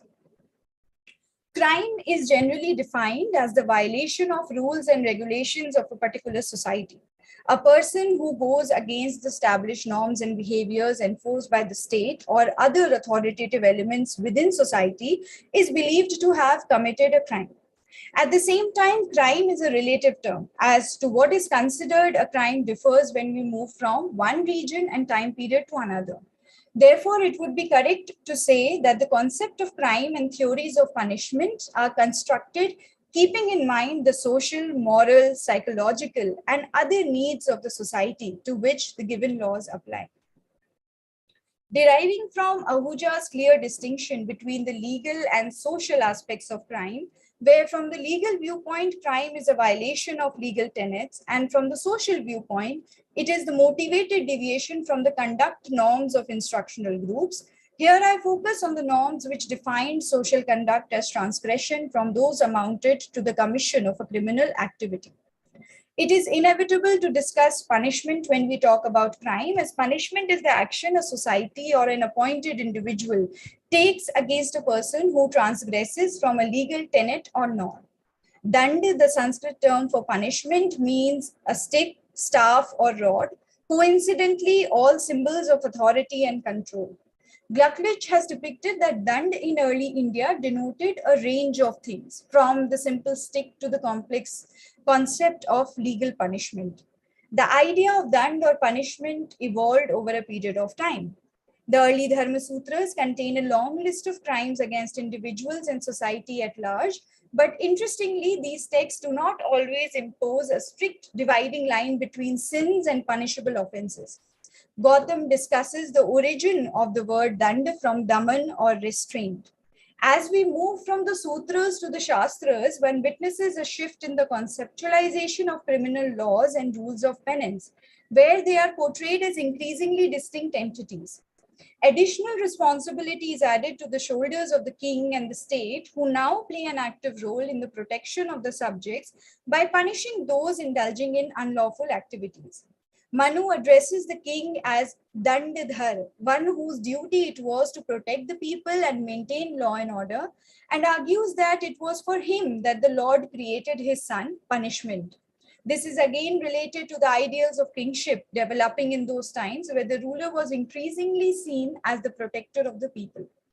The king was in fact advised to direct his maximum effort constantly at the eradication of thorns, that is the suppression of those indulging in criminal activities, as that guaranteed the attainment of the highest heaven for himself. Manu even goes to the extent of anthropomorphizing punishment as the Lord's son, dark-hued Shyamo and red-eyed Lohitakshu, which comes to the king's rescue in disciplining and protection of the subjects and is physically inflicted by him after careful examination. Infliction of just punishment was therefore crucial here, as it affects the king and the prosperity of his reign as well. The concept of sin, on the other hand, goes back to the Rig Veda in the Indian context. In this text, it is associated with gods like Varun, the Adityas, and Aditi, and is seen as a disease which can be banished by spells. Water may wash it away and fire burn it away. It is interesting to note that these factors remain an integral part of the Prayashchit ritual in the Shastras as well. Like a disease, it is external and therefore can be cured. And unlike crime, the commission of a sin is not always intentional on the part of the sinner. It can also be inherited from father or uncle. Taking this conception of sin forward, the composers of Dharma texts put forward the doctrine of Prayashchit or penance, which by this time is tilted more towards the reformation of an individual in contrast to compensation towards society. The term Prayashchit has also had more than one connotation. Initially used to signify the commission of an act which would obviate any untoward or accidental happening during the performance of a sacrifice, Prayashchit was primarily used for expiation or atonement for errors in the performance of sacrifices or rituals. In the Dharma Sutras and Dharma Shastras, however, Prayashchit is undertaken for neutralizing the consequences of Mahapataks, mortal sins, and Anupataks, minor sins. A range of moral or ethical wrongdoings are added to the list of acts that require the performance of penance, which by this time is increasingly associated with self-torture or bodily mortification. The performance of penance in the Dharma Sutras and the Manav Dharma Shastra involves fasting, taking of hot liquids, regulated intake of small quantities of food, and other forms of physical austerities like remaining immersed in water for a whole day or night, or passing the day standing and the night in a sitting posture. The performance of a penance signifies voluntary acknowledgement of wrongdoing on the part of the sinner, whereas punishment is something which is inflicted on the criminal after careful examination of a range of factors by the authorities. Another distinguishing feature between these two doctrines is that penance is seldom performed in front of a large gathering, even though the acknowledgement may take a public role sometimes, but the procedure prescribed is like a private, personal journey towards atonement. Penances can therefore be performed even while keeping it a secret from the people. Punishments, on the other hand, were devised as an effective means of deterrence. An exemplary punishment served as a warning to all the others who might be tempted to commit such a crime, thereby inflicted in public spaces in front of large gatherings. The point where both these ideas converge is in how they interact with the categories of gender and caste. Having explicated a brief history and development of the doctrines of dand and punishment, I would now like to depict how and in what ways they interacted with the two prominent social categories of gender and caste in early India by focusing upon the rules of penance and punishment with respect to sexual offenses. Within the purview of sexual crimes, the Dharma texts generally include adultery and sexual assault against both men and women. The authors prescribe punishments for such offenses, keeping in mind several factors like willingness or unwillingness on the part of the woman, varna of the offender and the victim, civil condition of the woman, her guarded or unguarded status, who initiates the act, and the personal merits of those involved. For sexual misconduct or intercourse with a young woman, for example, Apastambha orders the banishment and confiscation of the property of a young man, whereas his penis should be cut off along with the testicles if he deliberately indulges in such behavior with another man's wife. The women, on the other hand, in both these cases are advised to perform expiation in the presence of their guardians. Gautam in this regard states that if a Shudra has sex with an Arya woman, his penis should be cut off and all his property should be confiscated, or he shall be executed if the woman had a guardian too. In case of women, sex with a low caste man resulted in her fall from caste. For adultery, the punishment is less severe if a man has sex once with a married woman of his own class, where for each repetition, 1/4 of a punishment is added. But an Arya who has sex with a Shudra woman should be banished, while a Shudra who has sex with an Arya woman should be executed. Bodhayan also believes that it is beneficial for women to remain faithful towards their husbands, for they are required to perform the arduous penance if they deviate from this path.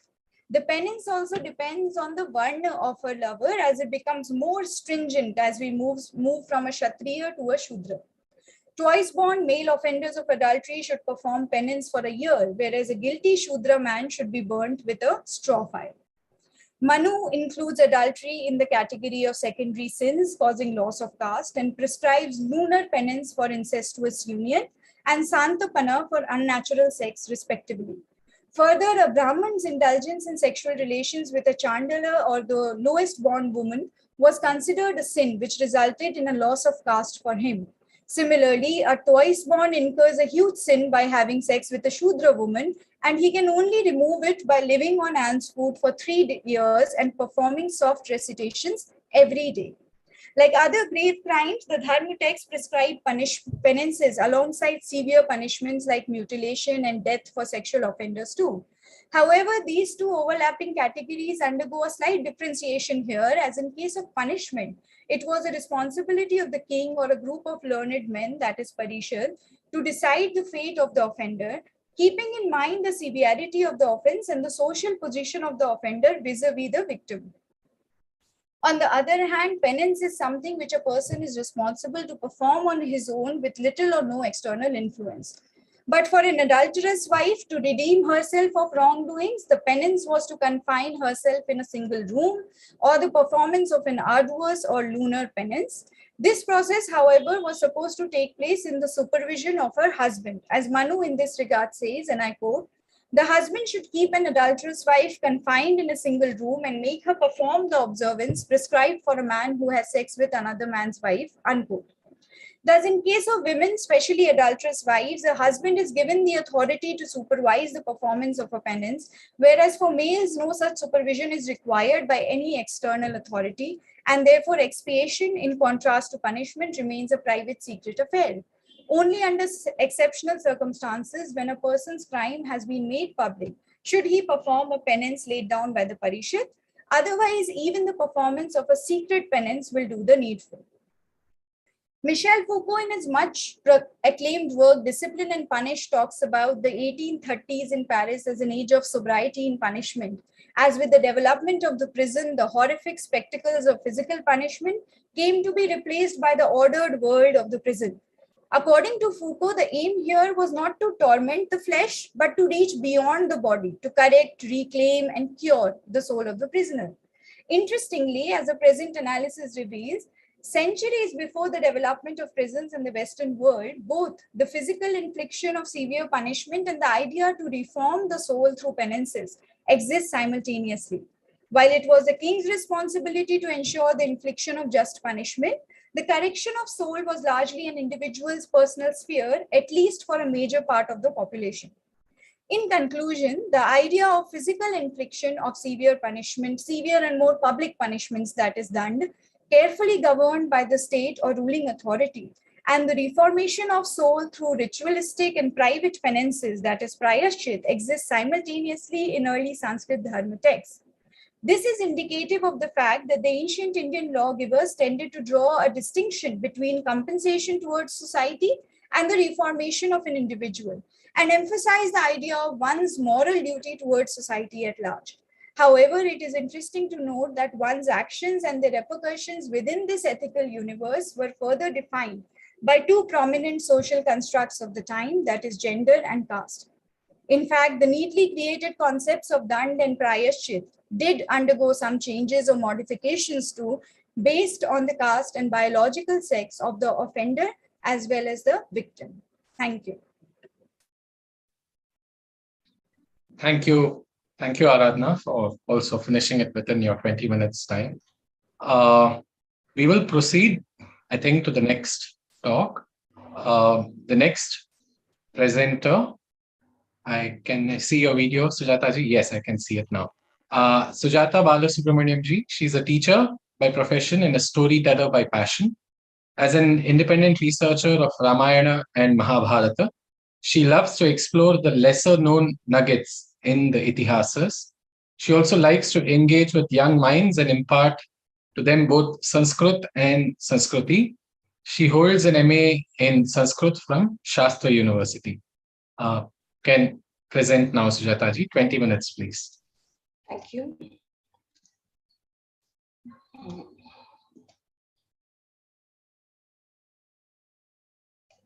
So, am I audible?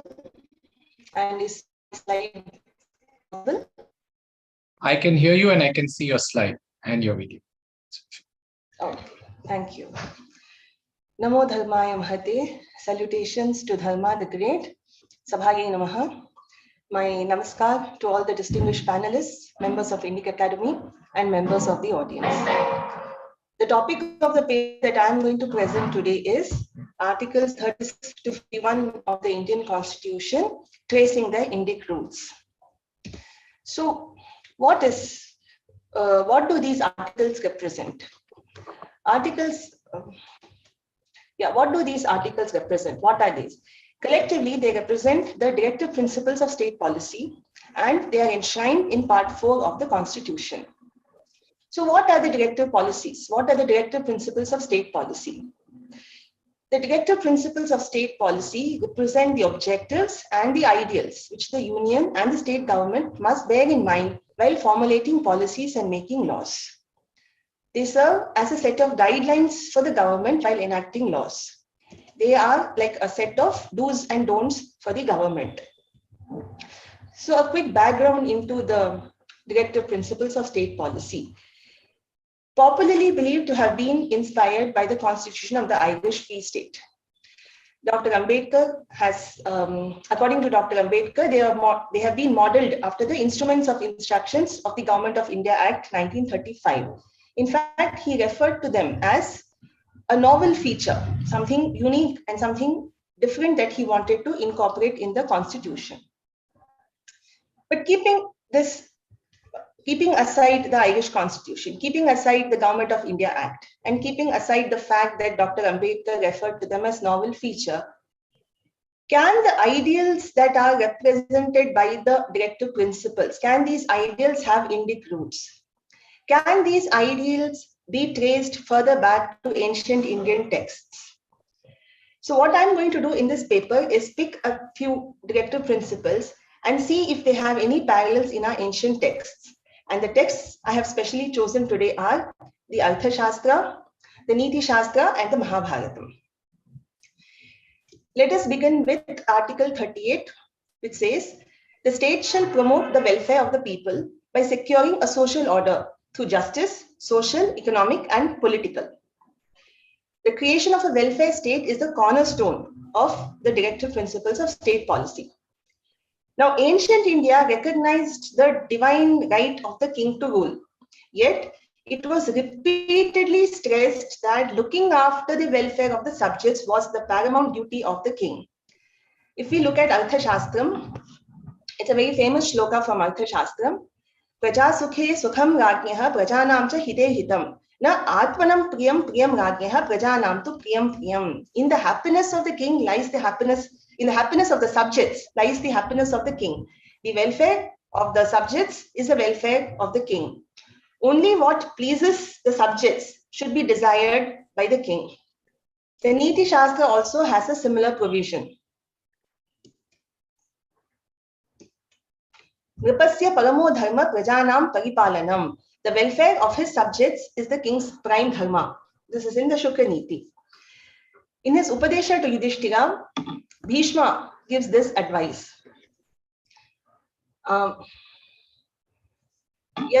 kurute dharmam prajanam dharmena palayan dashavarsha sahasrani tasya bhunkute phalam divi. The king who looks after his subjects enjoys 10,000 years in the Swarga.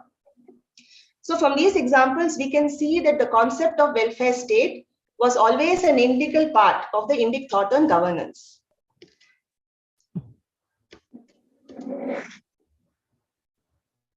Next, we turn our attention to Article 39F. In any society, the children are the most vulnerable section. They need legal protection to ensure that they are not exploited socially or economically. In fact, this article was amended by the 42nd Constitutional Amendment Act. The scope of this article was expanded. If we look at the Arthashastram, we have a similar provision. Bala Vidha Vyadhita Vyasini Anathamsha Raja Bibrayat. The king shall provide the orphans, the destitute children, and the helpless with maintenance. Baladravyam Grama Vidha Vardayehu Avyavahara Prapanat. The property of orphans shall be looked after by the village elders till they attain majority. So some amount of protection for the children, some amount of legal provision for the children was always envisaged long ago. The Arthashastram also says children, especially those with no relatives, should not be made to work in menial jobs in foreign country. In fact, not just children. The Arthashastram goes on to provide protection for pregnant women and the children born of such pregnant women. Striyam prajatam prajatascha raja bibrayat. So women who are pregnant and who have no other support, and the children born to such pregnant women also should be supported by the king. We next turn our attention to Article 43. This deals with worker rights. So the Article 43 states, this article aims to ensure that the workers are not exploited economically, they are not forced to work in unsuitable conditions, and they enjoy a decent standard of life. Our ancient thinkers were also very sensitive to worker rights. We find an almost exact echo in the Arthashastra. Durga Janapada Shaktya Bhritya Karmam Samudaya Padena Sthapayet Karya Sadhanam Sahenava Bhritya Labhena Sharigam Apeksheta Na Dharmato Pidayet. So the wages of the worker shall be fixed according to the place of residence, whether he's in the city or whether he's in the countryside. Depending on that, the wages should be fixed. And the wages shall be fixed such that he does not lose out physically, mentally, or even spiritually. The Shukra Niti goes to a step further and provides for a performance-based incentive. Yatha yatha gunavan bhutakas tada vritti tada vrittis tatha. So as the skill and the productivity of the worker increases, so should the wages be earned by him. His wages also should increase. In fact, the Manusmriti provides for a sick leave also. If a normally industrious worker falls sick, he should be given wages for a long period. So if he's otherwise he's normally industrious, otherwise he does bhashitam adita. If he's been doing what he has been told and he falls sick, tal labhate eva vetanam dirgha kalasya. For a long time, he should be given leave with wages. So let us now move on to the next article. And this article often finds itself in controversy every now and then.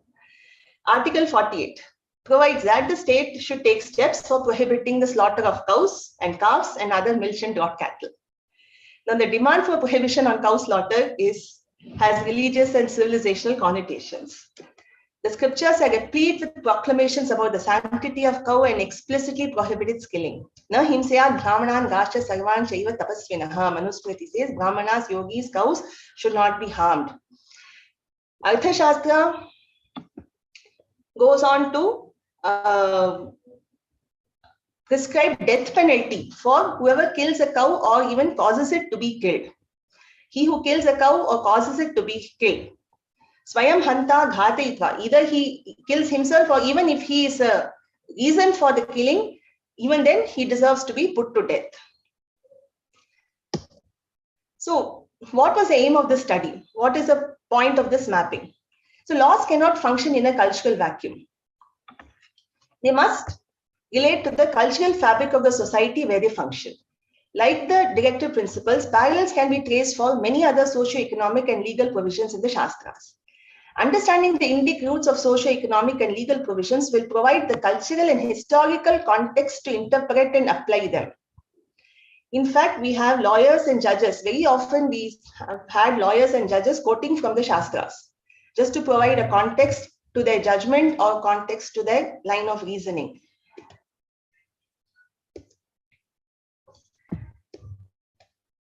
So as recently as a couple of years ago, in the Navjot Singh Sidhu case, the Honorable Justice Sanjay Kishan Kaul quoted from Dharma Shastras.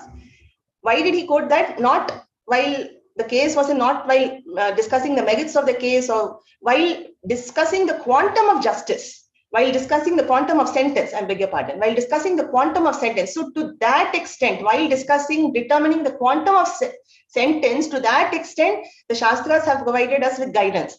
So in fact, he quoted, Yatha vayam yatha kalam yatha pranascha brahmane prayashitam kadatavyam. So the sentence that given to a guilty person should be appropriate to his age, to the time, to his background. And we find this, the judges have quoted this, the Honorable Supreme Court judges have quoted this while awarding sentence. So this paper was just a pointer on the existence to our roots. It's the need of hour for the legal fraternity to appreciate, understand the Indic concepts, Indic roots of the legal concepts. And as I understand from the previous speakers, this project has already been undertaken and it should be continued. A more comprehensive exercise must be taken up. So with this, I come to the end of my paper, and I thank Indic Academy for having given me this opportunity. Thank you. Thank you, Sujata ji. Thank you for also keeping time. Are there any questions for Sujata ji?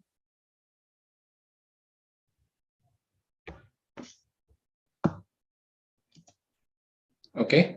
If there are any questions in the chat box, you could perhaps respond to that, Sujata ji, as if there are any. You could respond in the chat box itself. Yeah. Okay. No, in case there are no questions as such.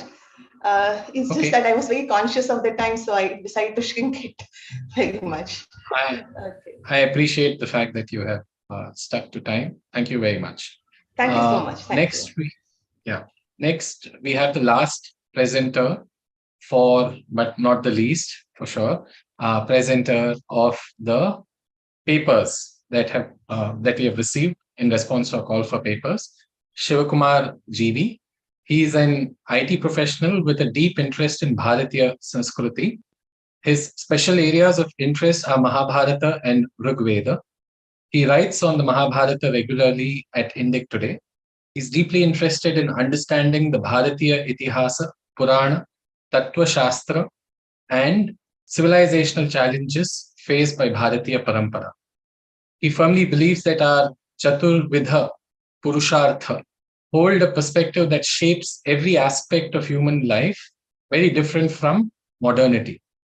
Currently, he's on a research grant from Indica to study history of creative liberty in Bharatiya Parampara.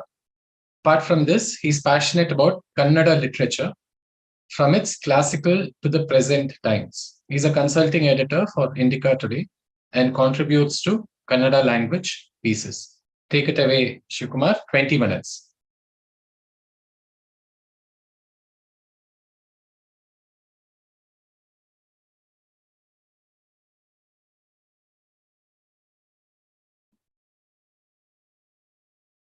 You are muted, Shivakumar ji, you are muted.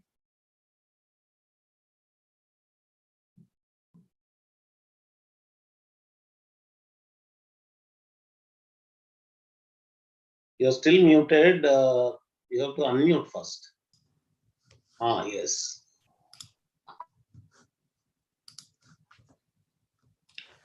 Namaste.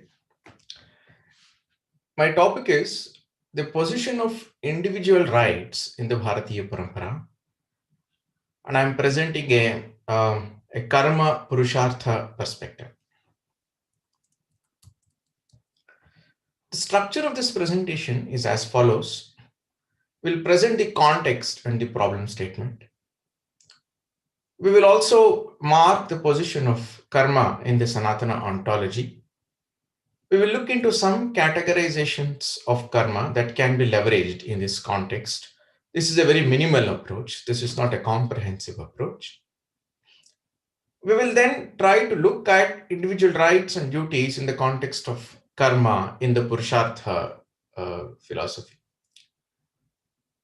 Subsequently, we will reflect these karmic rights and duties on the plane of modernity. We will try to draw some reasonable restrictions to individual rights from within this framework to align individual rights to our perspective of life. This framework will apply a little bit to the right to freedom of expression. We'll look at when FOE hurts dharma and when FOE hurts sacred of pursuit. How do we articulate that? And how do we try to draw some law instruments from that? And the way forward. The context is this. The modern liberal world is pivoted on individual rights. Liberty as a philosophy accords primacy to the rights of an individual. Constitutions of the world are centered around what the rights of an individual are, along with some restrictions. Philosophies elaborate on why liberty is so important and hence individual rights.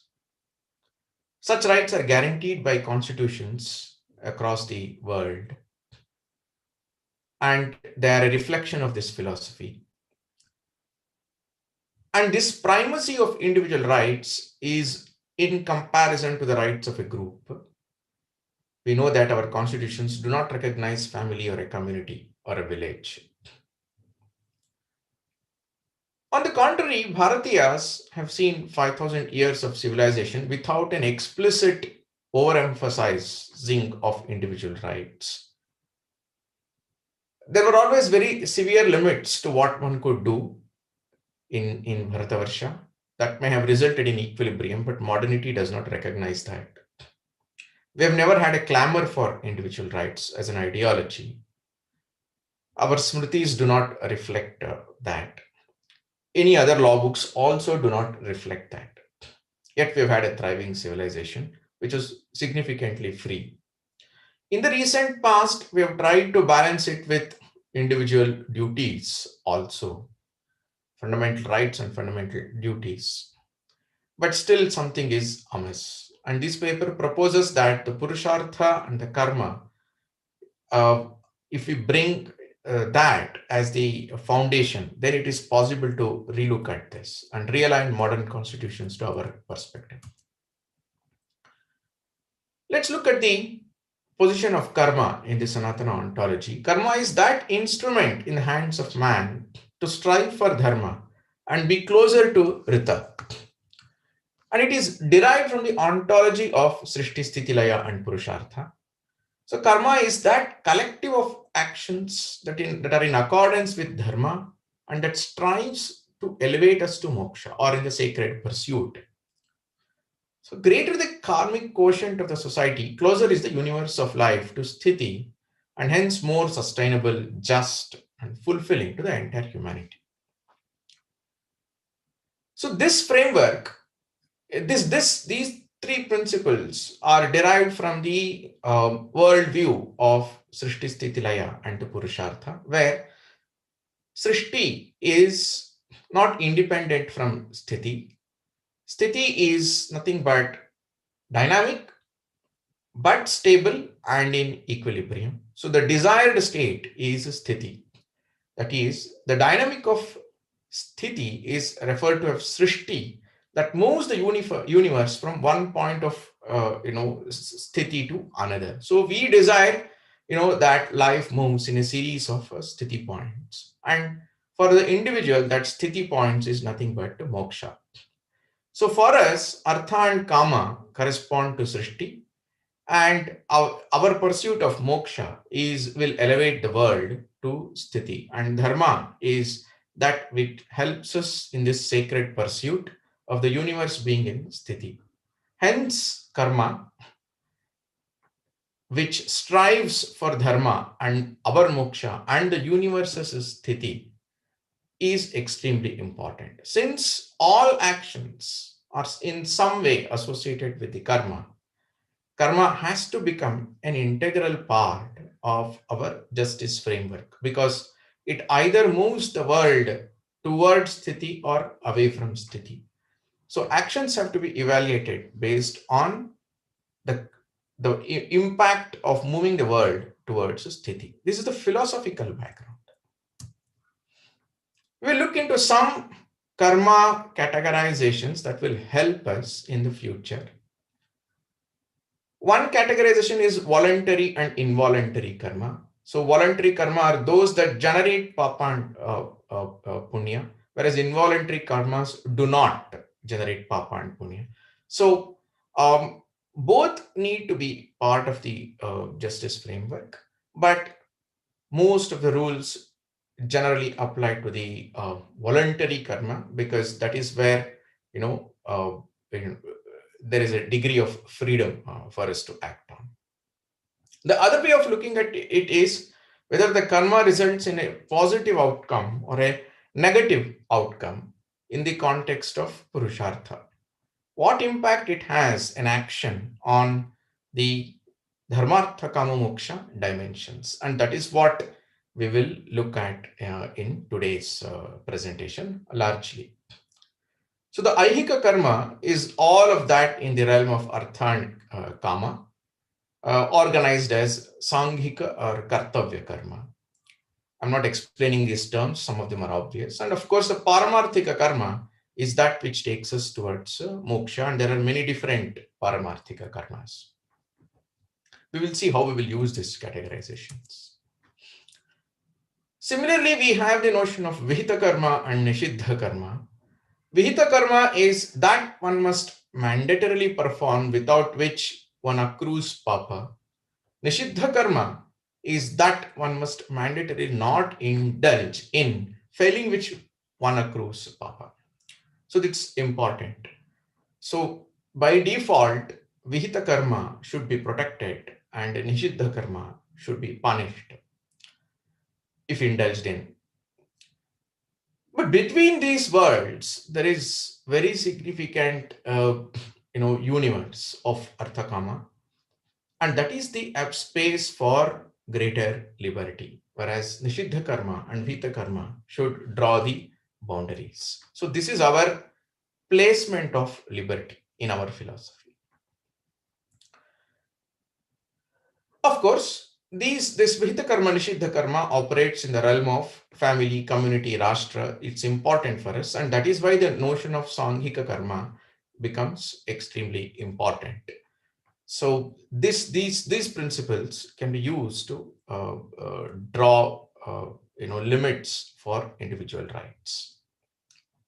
Similarly, if I am born into a specific context of kula, jati, varna, then we inherit some kartavya karma also. So that must get protected. So these are some concepts that we can significantly leverage, and we will see how we will leverage them. Let's move towards how to see rights, individual rights and duties within the framework of karma. As we saw, the basic framework of karma does not call out for a separation of rights and duties.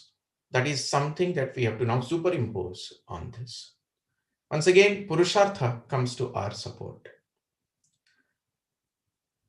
I propose that the karmic rights as a concept we define are those karmas that are fundamentally necessary for one to pursue one's purushartha towards moksha.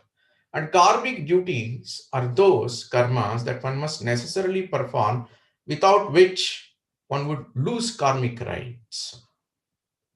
If these two definitions are there, then we can proceed to build a framework. Some more clarity on this. Rights and duties being anchored on karma results in one interdependency and dynamic relationship between the two, which does not exist in modern constitutions. So when one performs a karmic duty, one does not perform a karmic duty, one loses karmic right. When one performs a duty, one earns additional karmic rights. Example, if one has significantly contributed to the pursuit of purushartha within a community, one earns more karmic rights to accumulate higher material wealth, philosophically speaking, as one's ability to contribute to purushartha of others is higher. So greater the invocation of rights, higher the quotient of duties one has to fulfill in the future. Greater the performance of duties, higher the quotient of rights one earns in the future. In the pure realm of sacred, it's quite easy to define this relationship. In the material world, it is quite difficult, and we will see what to do with it. For instance, if one performs a yajna 1, only then one earns the karmic right to perform yajna 2 is quite easy to define. However, in the material realm, it is complicated. So if I do not perform a karmic duty, am I going to lose something in the material realm of Arthakama? That's quite difficult to define in the modern constitutions. So we will see what to do with that. But nevertheless, we define rights and duties, if we define rights and duties as based on karmic rights and duties, we'll get some interesting implications. But fundamentally, why are we getting into all this? In the past, in the Kula Jati, in the organization of the society into communities, none of this needed a law in the past to institutionalize, administer, govern, etc., as life was lived within communities. Because society had the means to act, influence, shape these without needing any structure. And it's the most ideal thing, which we have lost. We will not have it for another 500 years. The interdependence of rights and duties was also completely accepted. Today we do not accept it. We reject it. We want the rights and duties to be carved as separate individual entities that operate, in isolation. Society also did not pay a higher premium on the individual in the past. But however, modern life has shifted into a realm where the individual is supreme. So we have to now bring this philosophical perspective onto the modern plane. There will be some compromises, but we can still bring a significant amount of them onto the modern plane until we develop enough insight to comprehensively redesign. Today, fundamental duties are at best a soft expectation. It's just a narrative. Constitutions merely plead for fundamental duties. Communities also have significantly loosened. So, individual rights and the industrial dynamic are are a generative framework towards that. So we may push back on individual rights in modern constitutions a little bit and change it a bit, but we cannot undo and reconstitute the industrial dynamic that itself pushes for more industrial right, more individual rights and liberty and so on. So the only option in front of us is to operate within the realm of individual rights and industrial dynamic, but temper them towards the Purushartha journey as much as possible, however compromise it looks like. What do we do? How do we reflect this karmic rights and duties concept onto the modern plane? What can we derive from that? Thankfully, the Purushartha framework is somewhat capable of regenerating itself into the world of individual rights with guidance from Srishti Sthiti Laya. So as we saw, everything has a karmic implication. It either pushes you towards the Sthiti or away from the Sthiti. It either upholds dharma or disturbs dharma. Based on this, we could posit that any action of ours that furthers sthiti should be a fundamental right of the individual as a matter of principle. However, such an abstract notion cannot be measured and institutionalized and acted upon.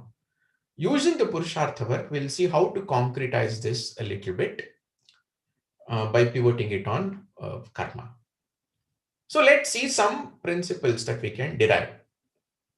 So in the context of one's rights, the individual rights, some 4 to 5 principles can be brought out. Right category 1. I'm consciously calling it category because it further needs to become specific. Right category 1, one has absolute rights to perform all karma associated with the pursuit of moksha for one, for pursuit of sacred. Must have absolute protection. 2, one has absolute rights to perform all karma that enhances dharma in life, that is balance in the society. 3, one has conditional rights to perform all karma that enhances one's own artha, which is security, without disturbing others' artha and moksha. Similarly, one has conditional rights to perform one's karma. Finally, one has conditional rights to perform any karma that enhances artha and karma of anybody else in the society in the concentric circle of life of family, community, and rashtra. We have to differentiate what rights we grant in each of this. Similarly, we derive 3 duty categories. One, it's one's fundamental right, duty to perform all karma, minimally required to uphold dharma. So please, this is carefully constructed. That means that everybody has a set of duties to perform to uplift and ensure that dharma is there. If we agree on that principle, there are 2 more principles that will emerge. One has fundamental duty to perform all karma required to create a path of self-realization on others dependent on us, family. I am responsible for supporting the pursuit of sacred of my family members and to some extent in the community. Similarly for artha kama.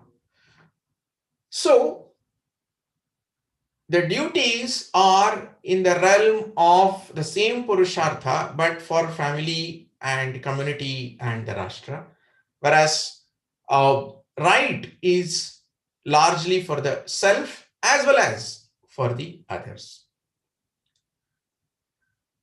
So as clarified, Bharatiya parampara defines others in the concentric circles of family, samaja, and the rashtra, rajya. Now, fundamental duties are not in the constitutional purview, cannot be protected. Only rights can be protected. What do we do with it? So we flip it and say that we also transform fundamental duties into fundamental rights. What's an absolute right? We'll make it a conditional. For absolute duty, we'll make it a conditional right. So right category 6. One has conditional rights to perform any karma that upholds dharma to sustain life.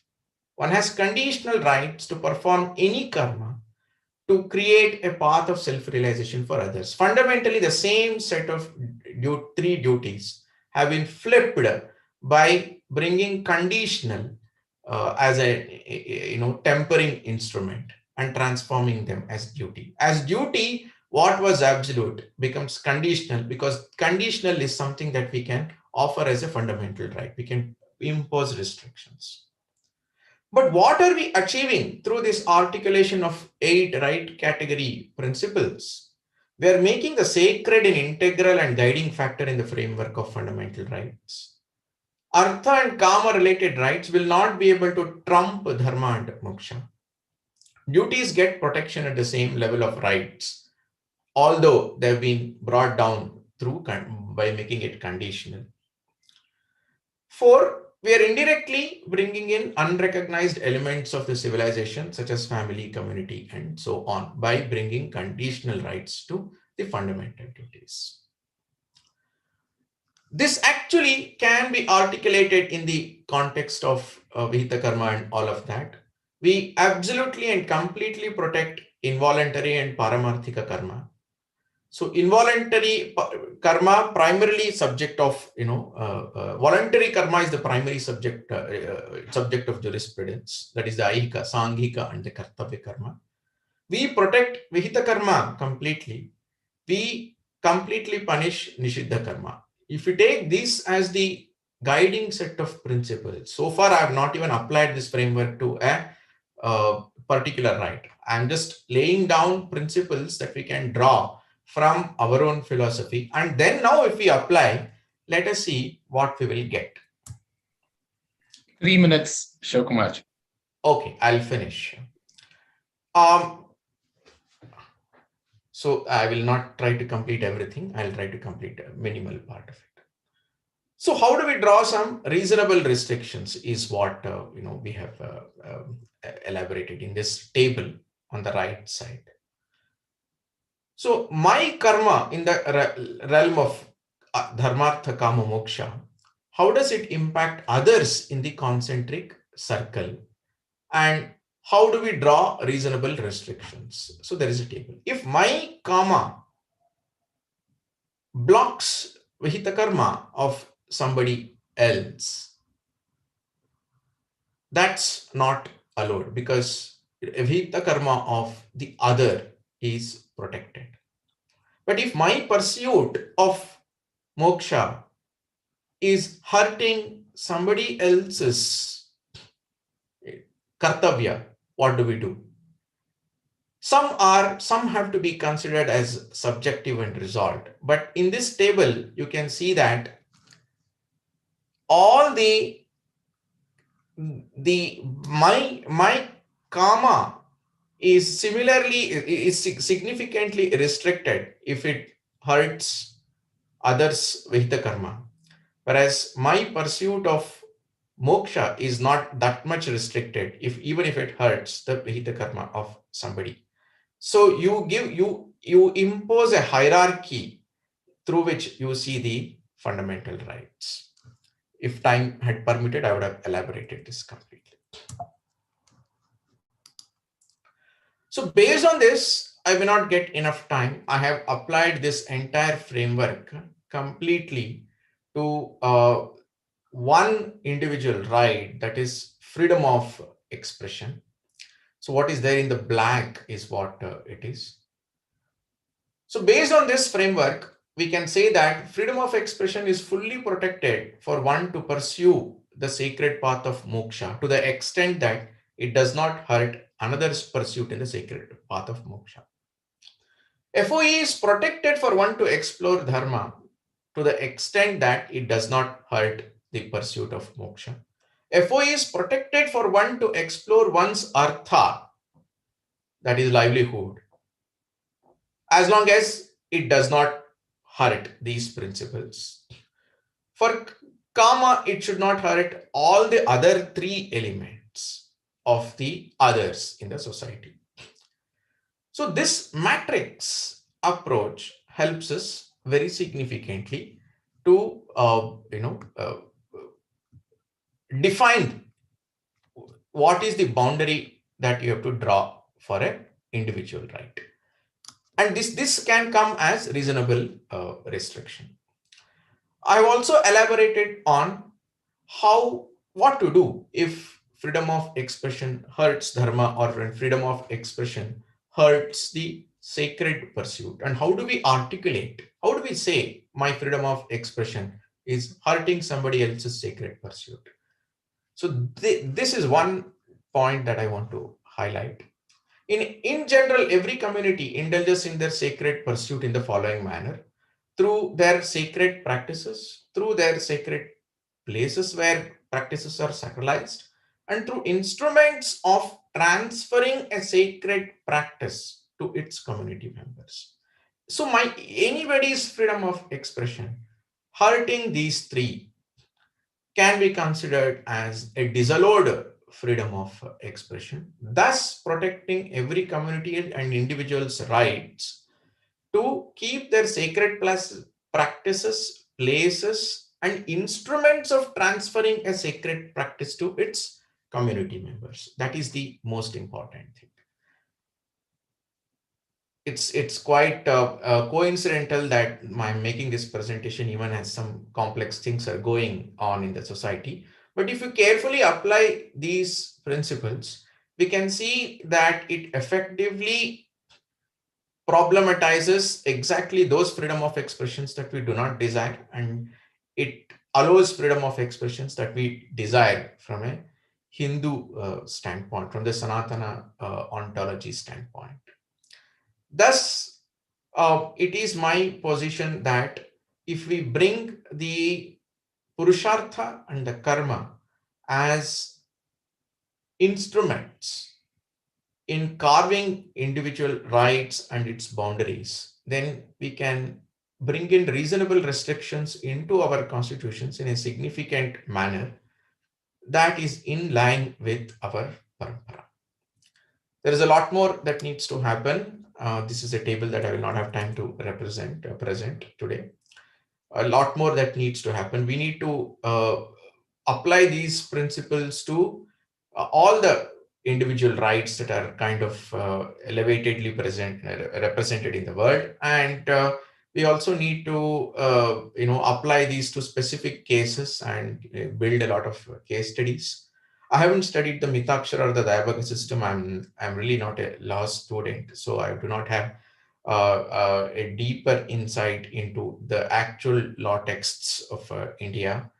I only have a philosophical introduction to elements in these matters. So we need to do these things as well. There are a lot more frameworks. I have drawn it only from the Purushartha and the Karma. And even in the karmic world, there are many more concepts that we can bring them. Only then we can align the Iha and the Para. Thank you. Thank you. Thank you, Shivakumarji. Very interesting framework. I guess you needed a little more time to be able to go through each of these independent parts, but I think it should have given a flavor to the people who are listening. That brings us to the last, we've ended the paper presentations.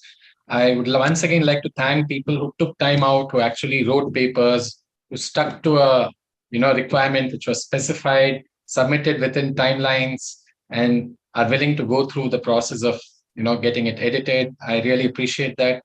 Thank you so much for doing that. We now have two lectures by invited speakers. First of the two is by Dr. Sushumna Kannan. Sushumna Kannan has a PhD in Cultural Studies from Center for the Study of Culture and Society, Bangalore, India. Her research on the South Asian devotional traditions and feminist epistemology focused on the medieval mystic Akka Mahadevi and her Vachanas. She received the Bourse Mira French Research Fellowship in 2006-07, if I pronounced that right, and Sir Ratan Tata Fellowship for PhD coursework and writing in 2003 and 07. She's published some of her research work on Bhakti and Dharma Shastras and has an essay on translation theory. She's completed a book project on Hinduism, violence and non-violence, and is currently working on a translation of Yoganga Trividhi by Akka Mahadevi, and on a research project on the position of women in the Manusmriti. For her writings, you can visit sushumnakannan.weebly.com. Now, over to you, Sushumna ji. 30 minutes. Thank you. My paper is more about ethics, less about jurisprudence, very tangentially connected to jurisprudence. So I'm going to read from a paper. I hope I keep to the time. In order to study the position of women in Dharma texts, I began to work towards a theorization of the genre of Dharma texts. This meant asking the question, what are the Dharma texts trying to achieve? One simple answer found within the Dharma texts is that they elucidate the duties of the four castes, the ascetics, and women across ashramas. But a delineation of Varnashrama Dharma raises the further question, what is achieved by following Varnashrama Dharma? Or how is dharma, with its connotations of nature, upholding, and ethics, followed by following varnashrama dharma? A more complex answer in the dharma text suggests that dharmic living, varnashrama dharma, following duties, ensures great benefits in this and other worlds. We cannot yet address the other worlds aspect, except perhaps phenomenologically. But we can ask what the content of dharmic living is and how it benefits this world. However, the content of dharmic living is not obvious, since the term dharma has numerous meanings and usages. How is the meaning of dharma to be determined then? Scholars have attempted to answer this question by engaging with the various elucidations of dharma found in Hindu thought, not restricting themselves to the Dharma Shastras.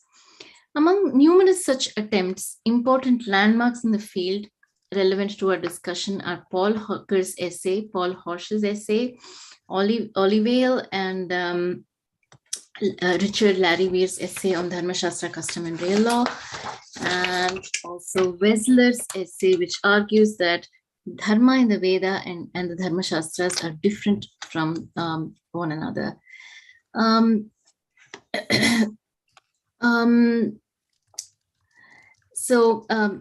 The proposed discontinuity in the Dharma of the Veda and the Dharma of the Dharma texts is further attributed to a process of Brahminification by Wessler and concretized in the theory of the Dharma texts as propagandists of elitist ideology, proposed by Lubin 2012 and Actor 2012, which finds endorsement later on in numerous other scholars. Hence the importance of examining this strand of scholarship. I'm just going to touch upon the disagreements that I have with some of the work here to save time. Hacker explains the importance of orienting towards Veda as seen in the Dharma text, but his suggestion that Dharma cannot be derived from any philosophical principle makes way for future arguments that the Dharma of the Veda and the Dharma of the Dharma texts are different. To the contrary, the principle of Dharma, I shall argue shortly, is encased in the Vedic sacrifices ethic of give and take. This is true even though Dharma is never immediately apparent or straightforward in concrete life situations. If we view peaceful coexistence, non-violence, filial piety, ethics, and the lack of selfish motivations as Samanya Dharma, features Hacker himself identifies, then starting with the Chandogya Upanishad 3.17.4 and later on in the yogic manuals and the Dharma texts, there are lists of virtues that succinctly capture dharmic behavior thus: self-restraint, non-violence, uprightness, and truth-telling. Dharma's complexity, of course, comes from adrishta, unseen fruits of our actions, which could be understood cosmically or socially. That is, we cannot grasp the full implications of our actions as it affects all our fellow beings. And then, of course, there is a regional, temporal, and circumstantial differences that one must honor before figuring the Dharma for a specific situation or subjectivity, that is Swadharma. Horsch recognizes the presence of Dharma in the ethical sense in the Rig Veda, and unlike Hacker, he sees a shifting development from the cosmic to the ethical sense of Dharma, but it is still mythical. Horsch suggests that Dharma has an analogous relationship with truth in the Vedas, but both Hacker and Horsch do not fully account for the role of Vedic ritual in Dharma. And although Horsch does contextualize the Varnashrama Dharma better than Hacker, much remains to be said about how Varnashrama Dharma is Dharma, that is ethical. The distinction between Dharma in Veda and elsewhere in Hinduism and a change of meaning from the cosmic to the ethical sense of Dharma, I believe, is picked up by Wessler in a big way, which in turn prompts Patrick Olivale's semantic study of Dharma. I won't go into this much because Meg has an essay on it, several essays actually. But it's one of the noticeable flaws in Olivale's work is that he denies that the Vedic deities have anything to do with ethical attributes.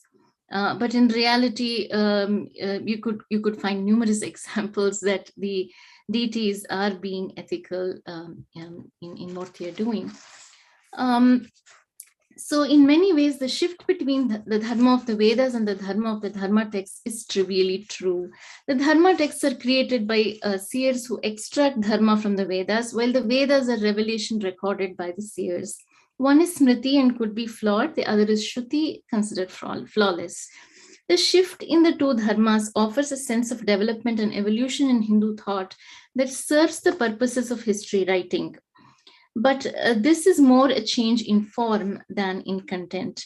In fact, there is a seamlessness and coexistence between the two dharmas within the Vedas itself. The root of such differentiation between the Vedas and other Hindu texts go back to early Indological scholars such as H.H. Wilson, resulting in modern nomenclature Vedism or Vedic Hinduism. Next, Larry Weir's point that dharma literature is likely a record of custom obfuscated by the fact of the idiom of eternality and timelessness that is attached to it could be met with a counter argument such as this. Eternality and timelessness claims of the Vedas cannot be taken literally. The Vedas are making no effort to hide their historicity. There is a sense of before and after and movement of time within them. There is time consciousness. So the eternality claim has to do with something else. Perhaps Zimmerman's reading of Ayurveda is useful to understand this.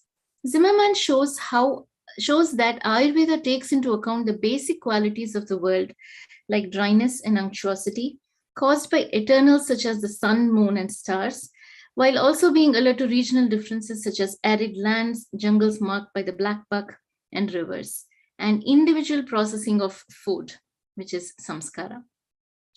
More eternal and unchanging aspects can be found in the discourse of the self in the Upanishads, which is based on the basic and common attributes of all living beings, such as bodily states, nature of the senses, breath, life, sleep, life and death, sleep, dreams, and so on. As also in the understanding of Satya or truth, a term which often captures the basic essence of all living beings. Such notions of the eternal also form the ethical ground based on which the idea that all living beings are alike and interconnected is often made in Hindu thought. Proposing that custom and not the pious fiction of the Vedas was the basis for dharma texts has many drawbacks. And then Wessler argues that there is a difference between the dharma of the Vedas and the dharma of the dharma texts because there is no ritual instruction in the dharma texts. This can hardly be a criteria to make such arguments. To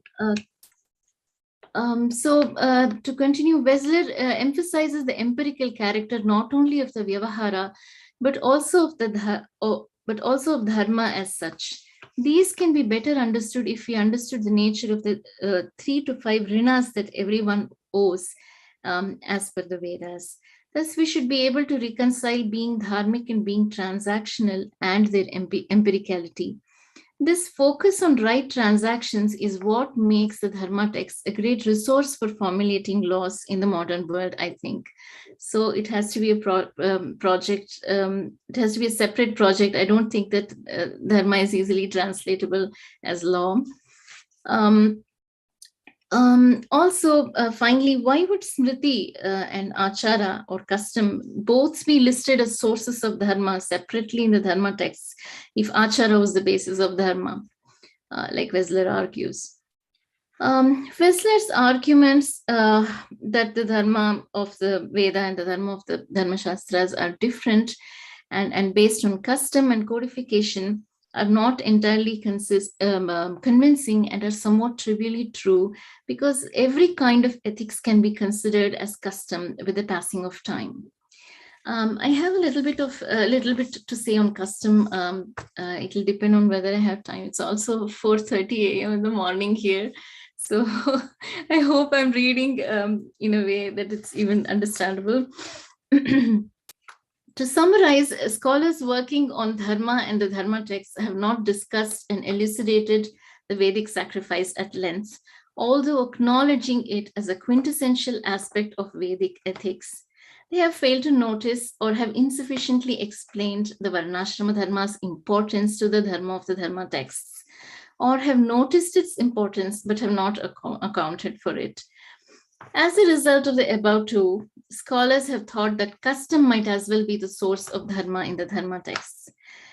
In order to explain how the Dharma of the Vedas and the Dharma of the Dharma texts are disparate, they propose a role for Brahmins who apparently distort the Dharma texts due to personal motivation, leading to the theory that the Dharma texts propagate elitism. I will now focus on the Vedic sacrifice to show how it can be viewed as related to the Dharma of the Dharma texts, and then take up Varnashrama Dharma to show how it must be viewed to be understood as dharmic.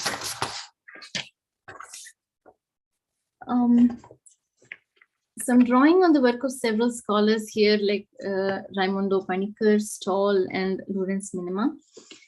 The Vedic sacrifice offers a prototype for human action. Being a debt-negating act, the 5 to 7 rinas that I spoke about, it demonstrates the contours of proper transaction. It shows that sustenance or dharma occurs when we take as well as give. There is an underlying environmental ethic here. The Vedic sacrifice teaches us an attitude of not taking anything for granted, especially what the earth and other natural resources provide us, and teaches how to be in this world in a non-violent way and what relationship to have with it.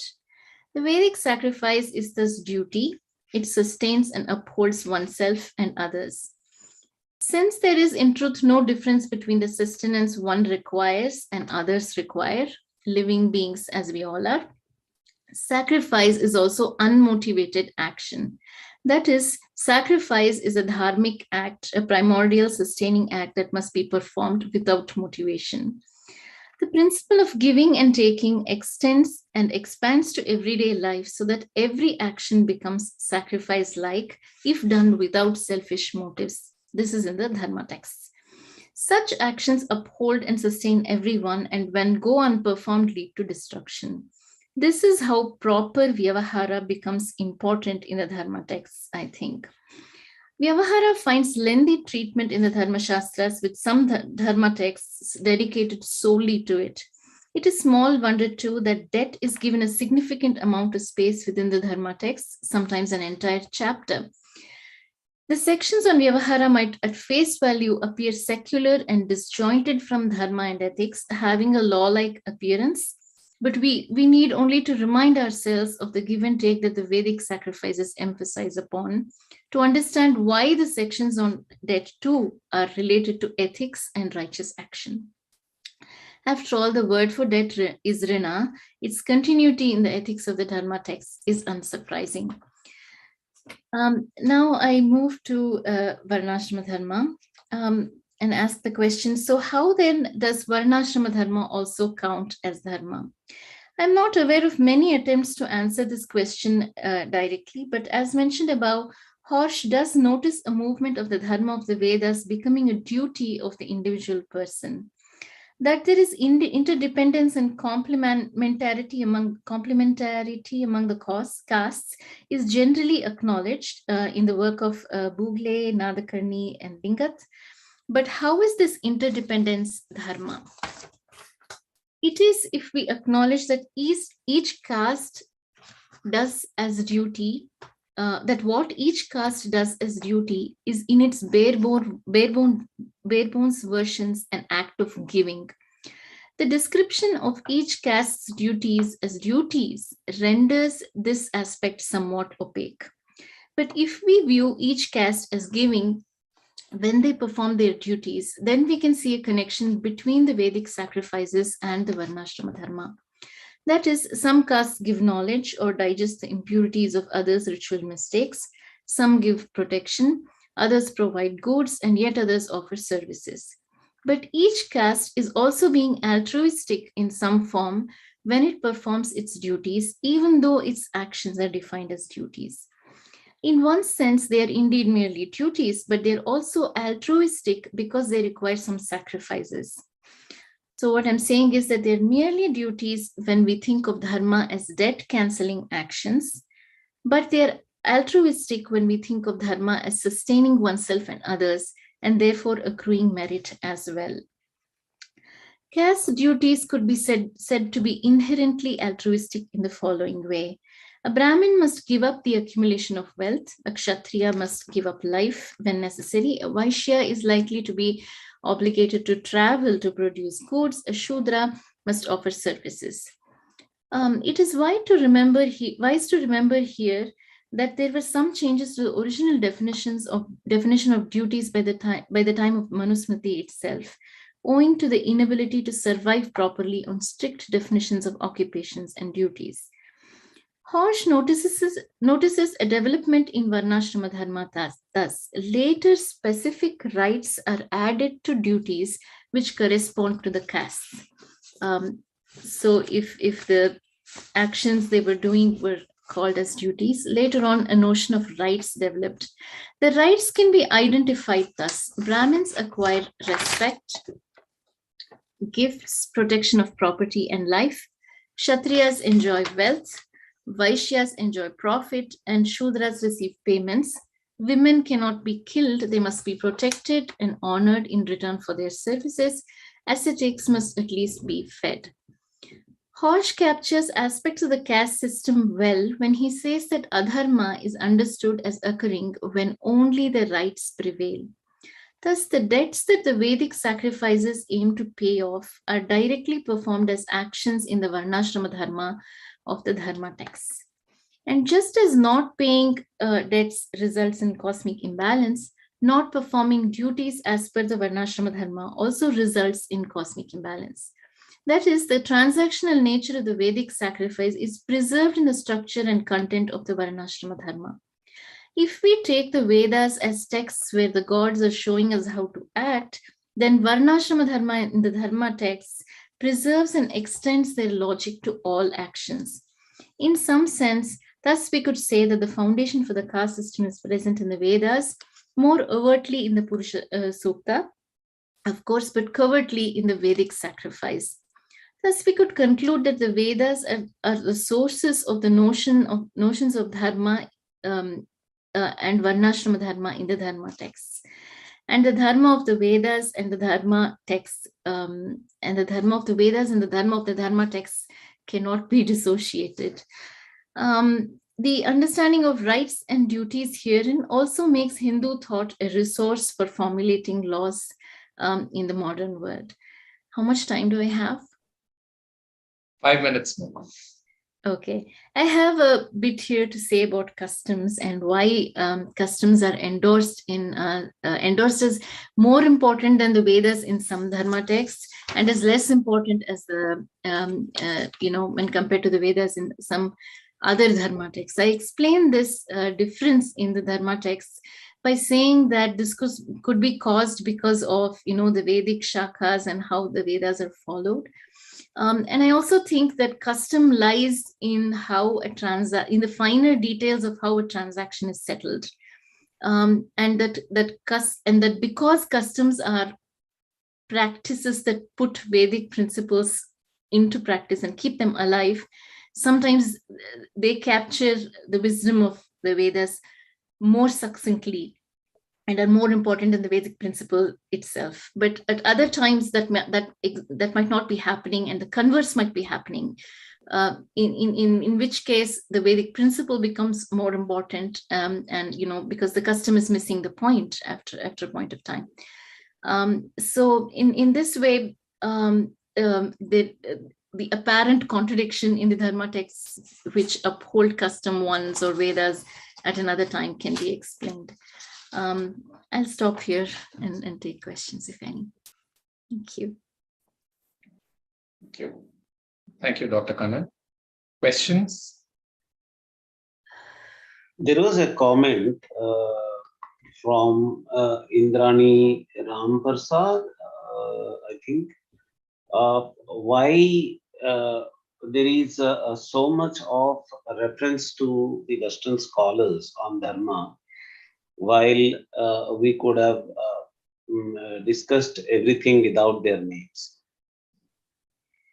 Yeah, I have no problem in reading secondary scholarship and trying to understand the efforts made by Western scholars. I don't distinguish in that way between Western and Indian scholars. It's always useful to read the work that others are doing.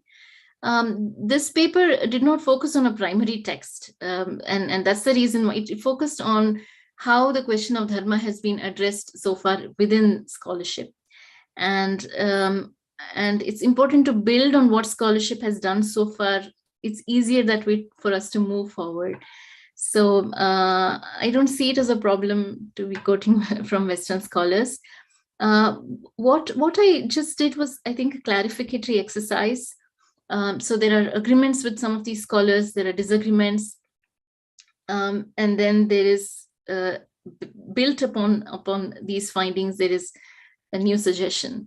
So yeah, so when you're not dealing with a primary text, with a primary source and elucidating stuff from that, but instead are building on the work that has already been done, because Paul Hacker's essay is a survey of dharma across the entirety of Hinduism. So he's saying so many important things that, you know, that we would even agree with and find to be interesting.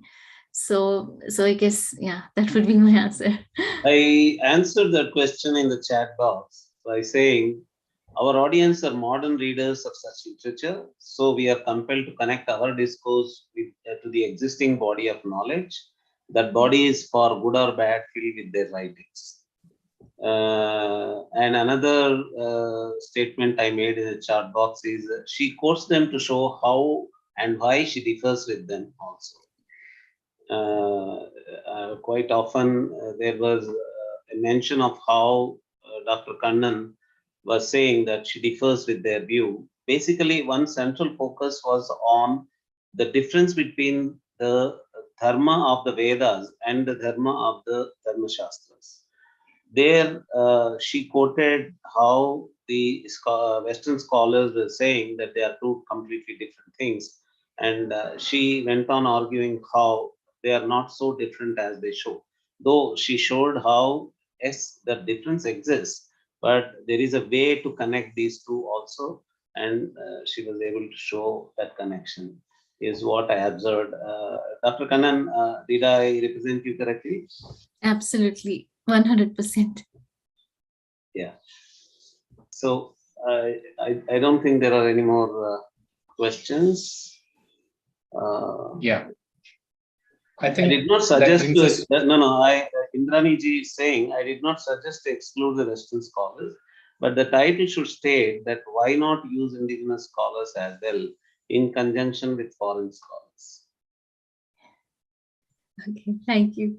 Okay. Suggestion taken. Yeah. Okay. So now we move on to the next talk. Yeah. So the next talk is by Nitin Sridhar. Nitin is an author, public speaker, and the chief curator of Indica Moksha Advaita Academy, dedicated to the dissemination of Advaita Vedanta. He's authored 6 books and regularly contributes to articles on various issues ranging from development, politics, and social issues to religion, spirituality, and ecology. He's a civil engineer by training and was previously the editor of India Facts, an online platform focused on Indian history and culture. He's based in Mysuru, Karnataka. His first book, Musings on Hinduism, provided an overview of various aspects of Hindu philosophy and society. His latest book, Ishopanishad, an English commentary, sheds light on the philosophy of the Upanishads. However, his most widely acclaimed books are Menstruation Across Cultures, a Historical Perspective, which examines menstruation notions and practices prevalent in different cultures and religions from across the world, and Samanya Dharma, which provides an overview of Hindu ethics. His other 2 books are Sri Dakshinamurti and Chandrika. Over to you, Nitin. Half an hour. Thank you. Thank you very much, Megji and Nagaraj, for inviting me. I shall share my screen.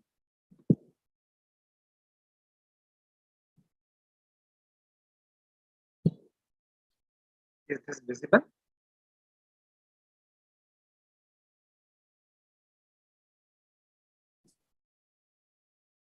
Let me begin with a small prayer. Shri Gurubhyo Namah.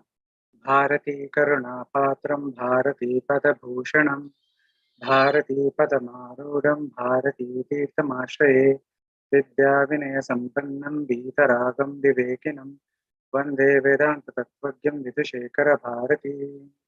Shri Gurubhyo Namah. Hari Om. So, I have been hearing all the papers today, and they were very fantastic, shedding a lot of lights on ethics and law and jurisprudence. So, I thought I would present something different, as the title says, going beyond ethics and law, understanding dharma in the context of karma and karma phala.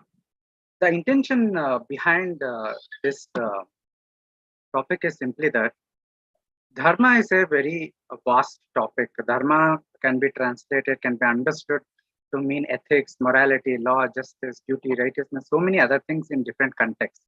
In the context of individual, it takes a different form. In the context of a society, it takes a different form. So it has a very diverse applications. But none of these English language terms, none of these terms individually or collectively are able to actually capture the very essence of dharma. So for that, for understanding dharma in any of its forms, be it as ethics, as law, as jurisprudence, or whatever it is, we must have based that understanding on this core essence or the core meaning of dharma, and that is what I would try to present in this presentation. What is the core definition? How dharma is defined? How to understand it? What are the various definitions of dharma? So I will rush through my presentation. So the very first definition is that dharma is that which upholds. This is the etymological definition. That dharma dhru dharayati, which means to bear, to support. So dharma has been derived from the root dhru.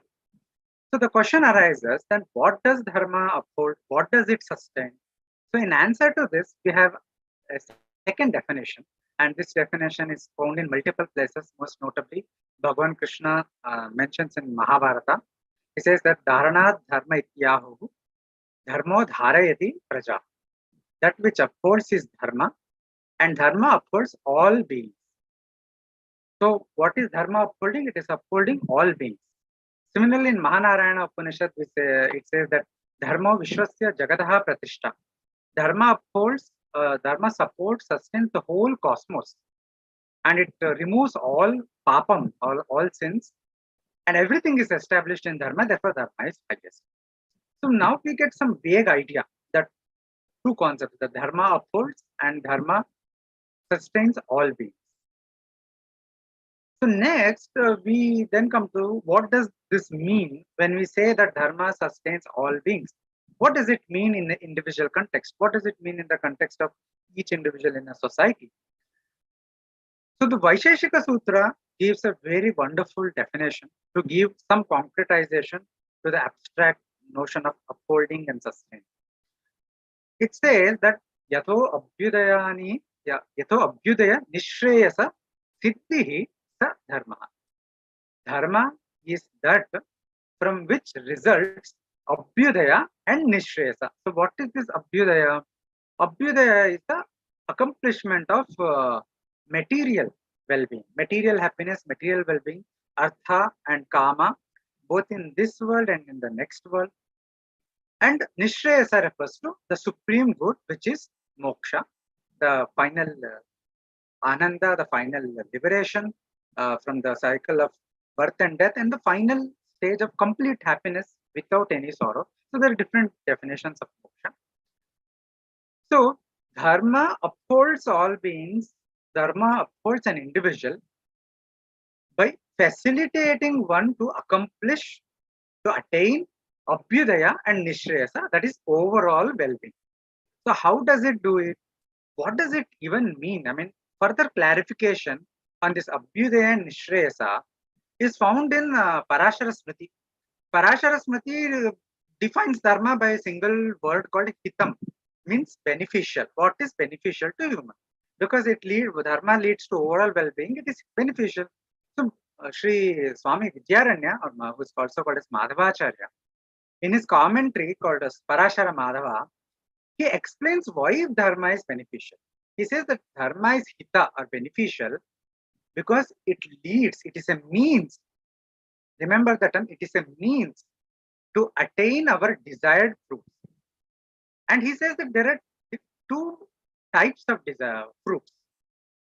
What are they? There are two types. One is aihika, the fruits of this world. It could be attaining artha, it could be attaining kama, it could be attaining sukha in this world. And second is amushmika, that is otherworldly. Then this amushmika is of two types, he says. And these are abhyudaya and nishreyasa.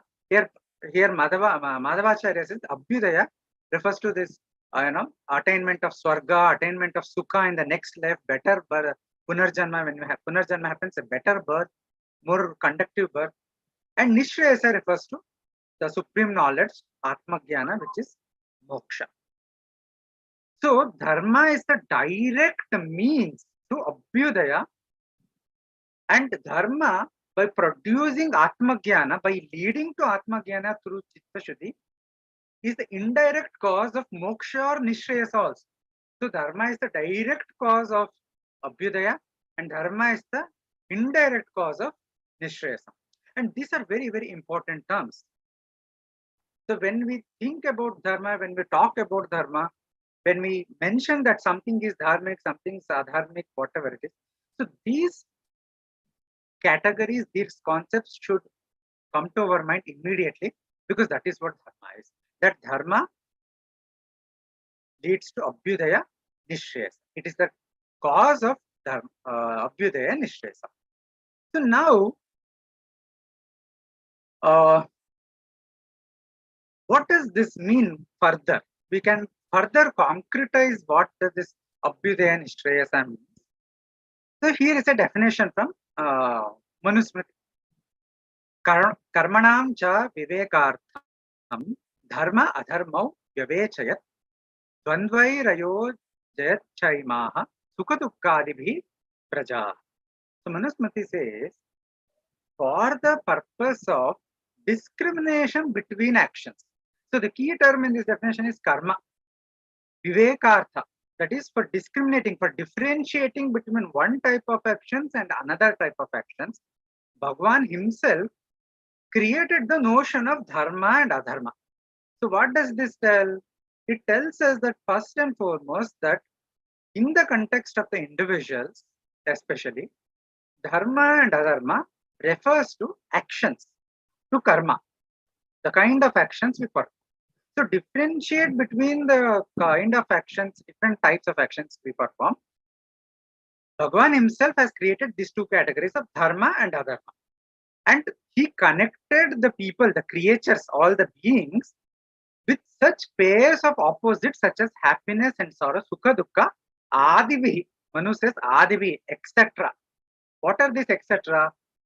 Swarga, naraka, attachment, hatred, and chitta shuddhi, chitta bhranti, leading towards moksha, making one fall more towards even more samsara bandhana. Right? So, the first part was that dharma is about karma. When we say that something is dharma, that reference to dharma is an action. It is with respect to an action that we say that this is dharma and this is adharma. And the second thing is that this designation of dharma is unique. It is not speaking about this, calling something as dharma does not mean it helps us earn money, it helps us earn this, that. That could be in a secondary sense, it may lead. But the primary sense is that this particular action leads to a particular type of results. What are these? If the action is dharmic, if the action is dharma, a dharmika action, dharmika karma, it leads to sukha, happiness, swarga, heaven, better punarjanma, and chitta shuddhi, that is purification of the mind. When dharma is done, especially in a nishkama dasha, in a detached manner, it leads to chitta shuddhi, purification of the mind, which eventually takes us towards moksha.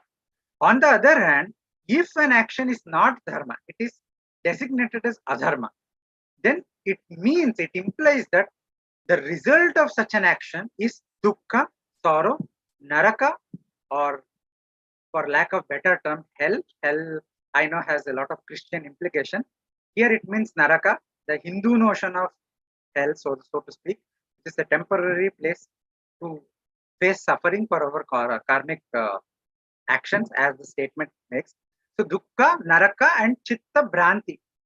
More confusion of the chitta, more impurities in chitta, more reinforcement of this kama, krodha, lobha, mahamod, etc.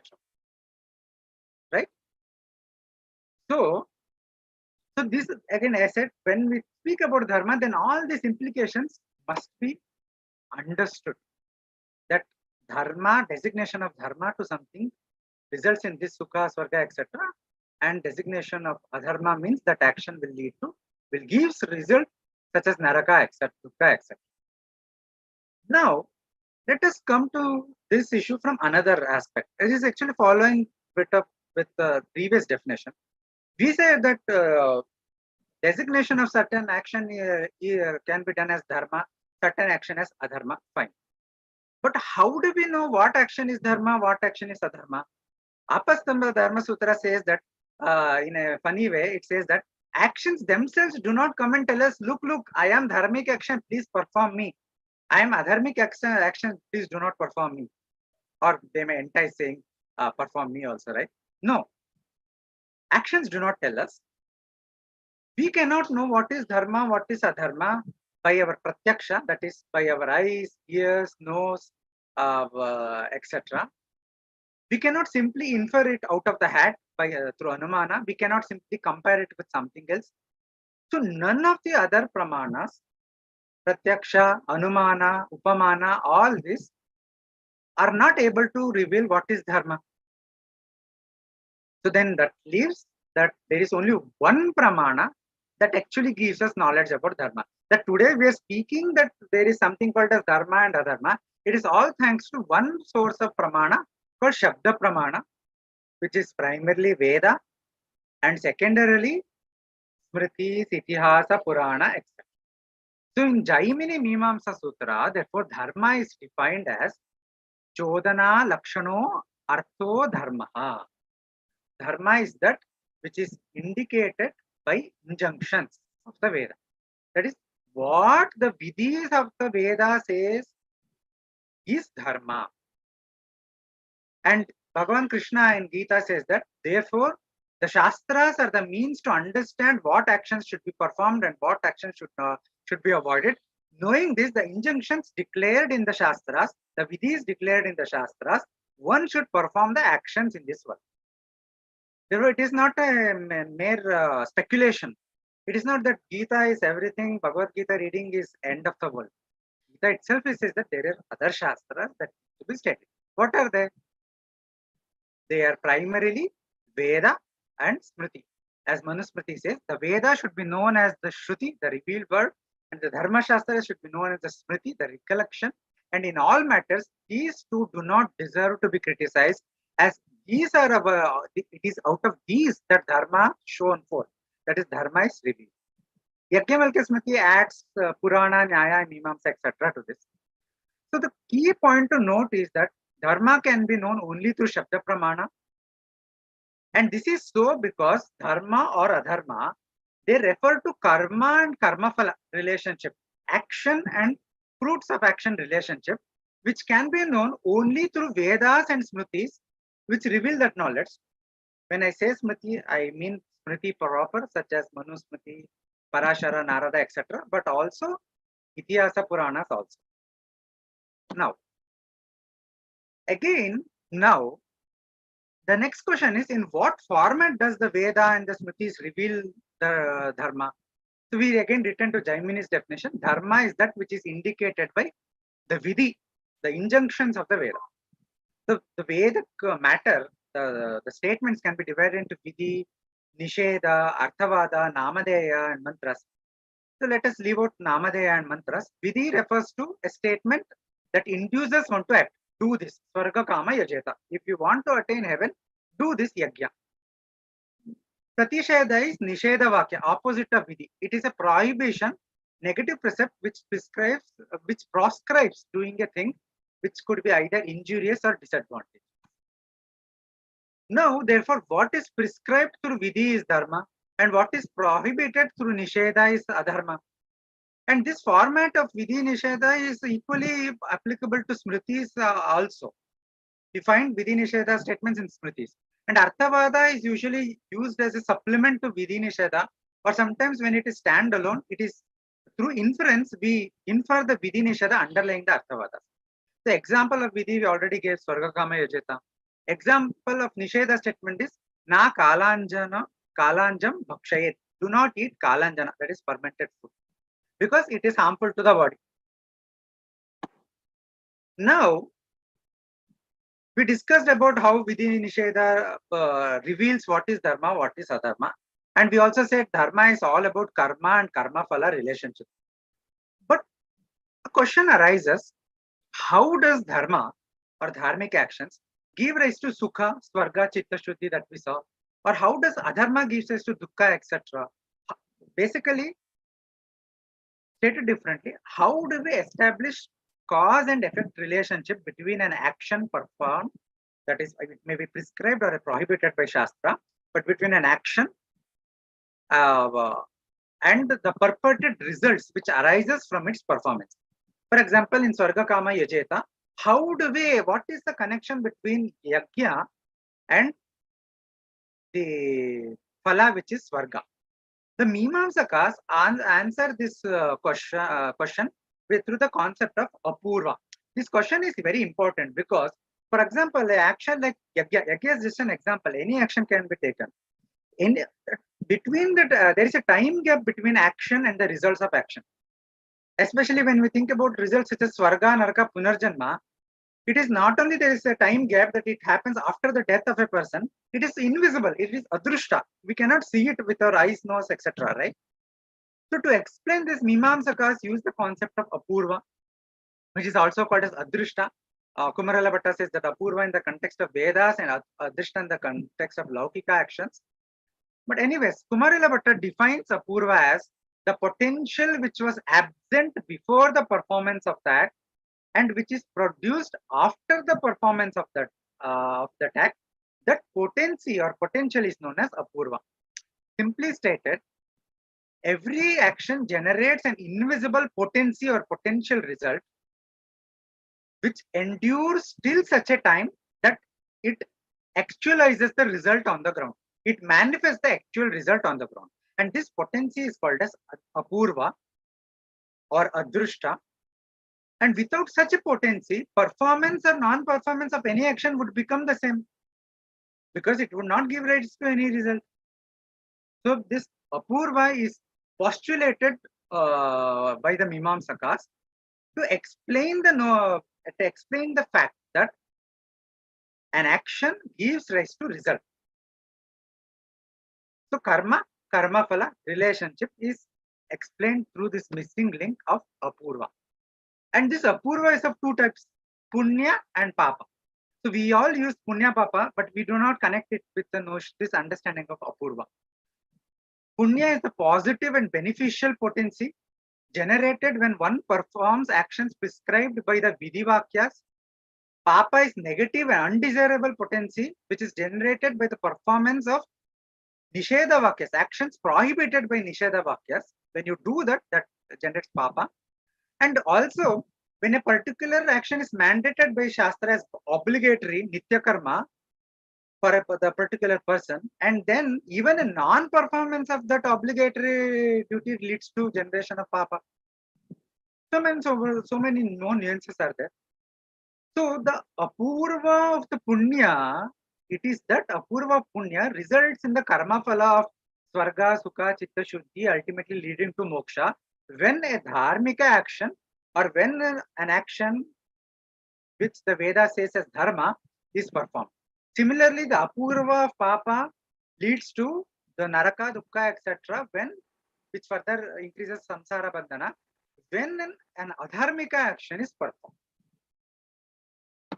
So dharma and adharma, these notions are linked. They cannot be separated from the notion of papa and punya, cannot be separated from the notion of adrushta, from the notion of swarga, naraka, chitta shuddhi, chitta bhranti, and all this. Sukha, dukkha, of course. So now I have put a few verses which I want to take you quickly because I think I have 10 more minutes. Karma and karma phala. This is from Manusmriti, chapter 12. I have just selected few verses, and I have selected for a reason to understand how this works. I've just read out quickly few portions of these verses. It says that Manusmriti says actions proceeding from mind, speech, and body are conducive to good and bad results, and the conditions of men due to such actions are high, low, and middling. So he says that we can perform our actions either manasika, vachika, or daihika, kaika, and they could, based on whether they are dharma or adharma, they could lead to good or bad actions. And based on that, condition of men could be high, low, or middling, uttama, madhyama, or adhama. Now, what are these? He gives an example of three kinds of papam, three kinds of adharmic actions. One is mental adharma, that is manasika adharma, verbal adharma, that is vachika adharma, and kaika adharma. What are they? Coveting wealth of others, scheming in the mind about, thinking about coveting others' wealth, scheming in the mind about what is undesirable, adhering to a wrong notion. These are three forms of mental adharma. Abusing others, telling falsehood, calumniating all men, idle prattling, gossiping, all these are four kinds of verbal adharma. Taking what has not been given, what does not belong to one, what is not rightfully one's, unsexual killing, that is murder, etc. And intercourse with the wives of others, that is adultery. These are declared as three kinds of bodily papam, bodily adharma. And Manu says that the auspicious and the inauspicious, the good and the bad, the good and the evil, resulting from the mental acts, one experiences them through mind alone. That is, today, if I commit one adharma from the mind, I think bad about others. It may be tomorrow, it may be 10 years later, or it may be next life. But I will experience the fruit of that adharma, mental adharma, through suffering in the mind. Similarly, the good or the bad, the dharma or adharma committed through vachika, through speech, will be experienced through speech itself. If somebody is coming and abusing me today, it could be because I had abused or I had done something similar through my speech in some life. Similarly, the papam, the adharma or dharma, both dharma or adharma, done through body, will give rise to, we will experience the fruits of it through the body. For example, if I give a dhanam today, which is a bodily karma, good karma, I will enjoy it through bodily in some life, perhaps. Perhaps I would have so much wealth, I will be able to get so much wealth that I will lead in a very peaceful, very luxurious life in a materialistic perspective as a result of this karma. Through sinful acts due to body, the man becomes inanimate. So what kind of results? Now see, karma phala is being spoken. Through adharma of the body, a person could be born as an inanimate, as a tree, shrub, branch, etc. Why? Because that punishment implies that trees cannot move. There is no motion, there is no bodily motion. That is the punishment. For the adharmas of the speech, one could be born as a bird or an animal. For example, lion cannot speak. It can bring out voice. It has a voice, it can roar, but it cannot speak. So there is a restriction on its speech. So this is the definite kind of karma phala one can get for doing the adharma of speech. And one who does adharma of mind, one is born in the lowest fringes of the society. One is born in such conditions wherein one experiences mental suffering. Similarly, on the other hand, control over speech, control over mind, control over the body, these are called as, person who has this is called as man of triple control. And such a man attains all success. He subdues desire and anger and attains success in all his endeavors. So that is the result. And then again, Manusmriti says that know that sattva, rajas, tamas are three qualities of the self. And then he says those who partaking of sattva, those who act by situated in sattva, they reach the state of devatas. That is, they through devayana they attain devaloka after death. Those who are endowed with rajas, who act according to rajas, they after death they again come back to earthly cycle immediately and take up the birth as a human. And those who are characterized as tamas, who act in a tamasic manner, that is, who perform all this adharma that we discussed, they take the state of beasts. That is, they are reborn as animals and birds, or perhaps as inanimate objects as well. He says, Manu says, inferior foolish men go through vilest migratory states in consequence of being addicted to senses and by not attending to duties. The notion of Swarga and Naraka also seen in this understanding.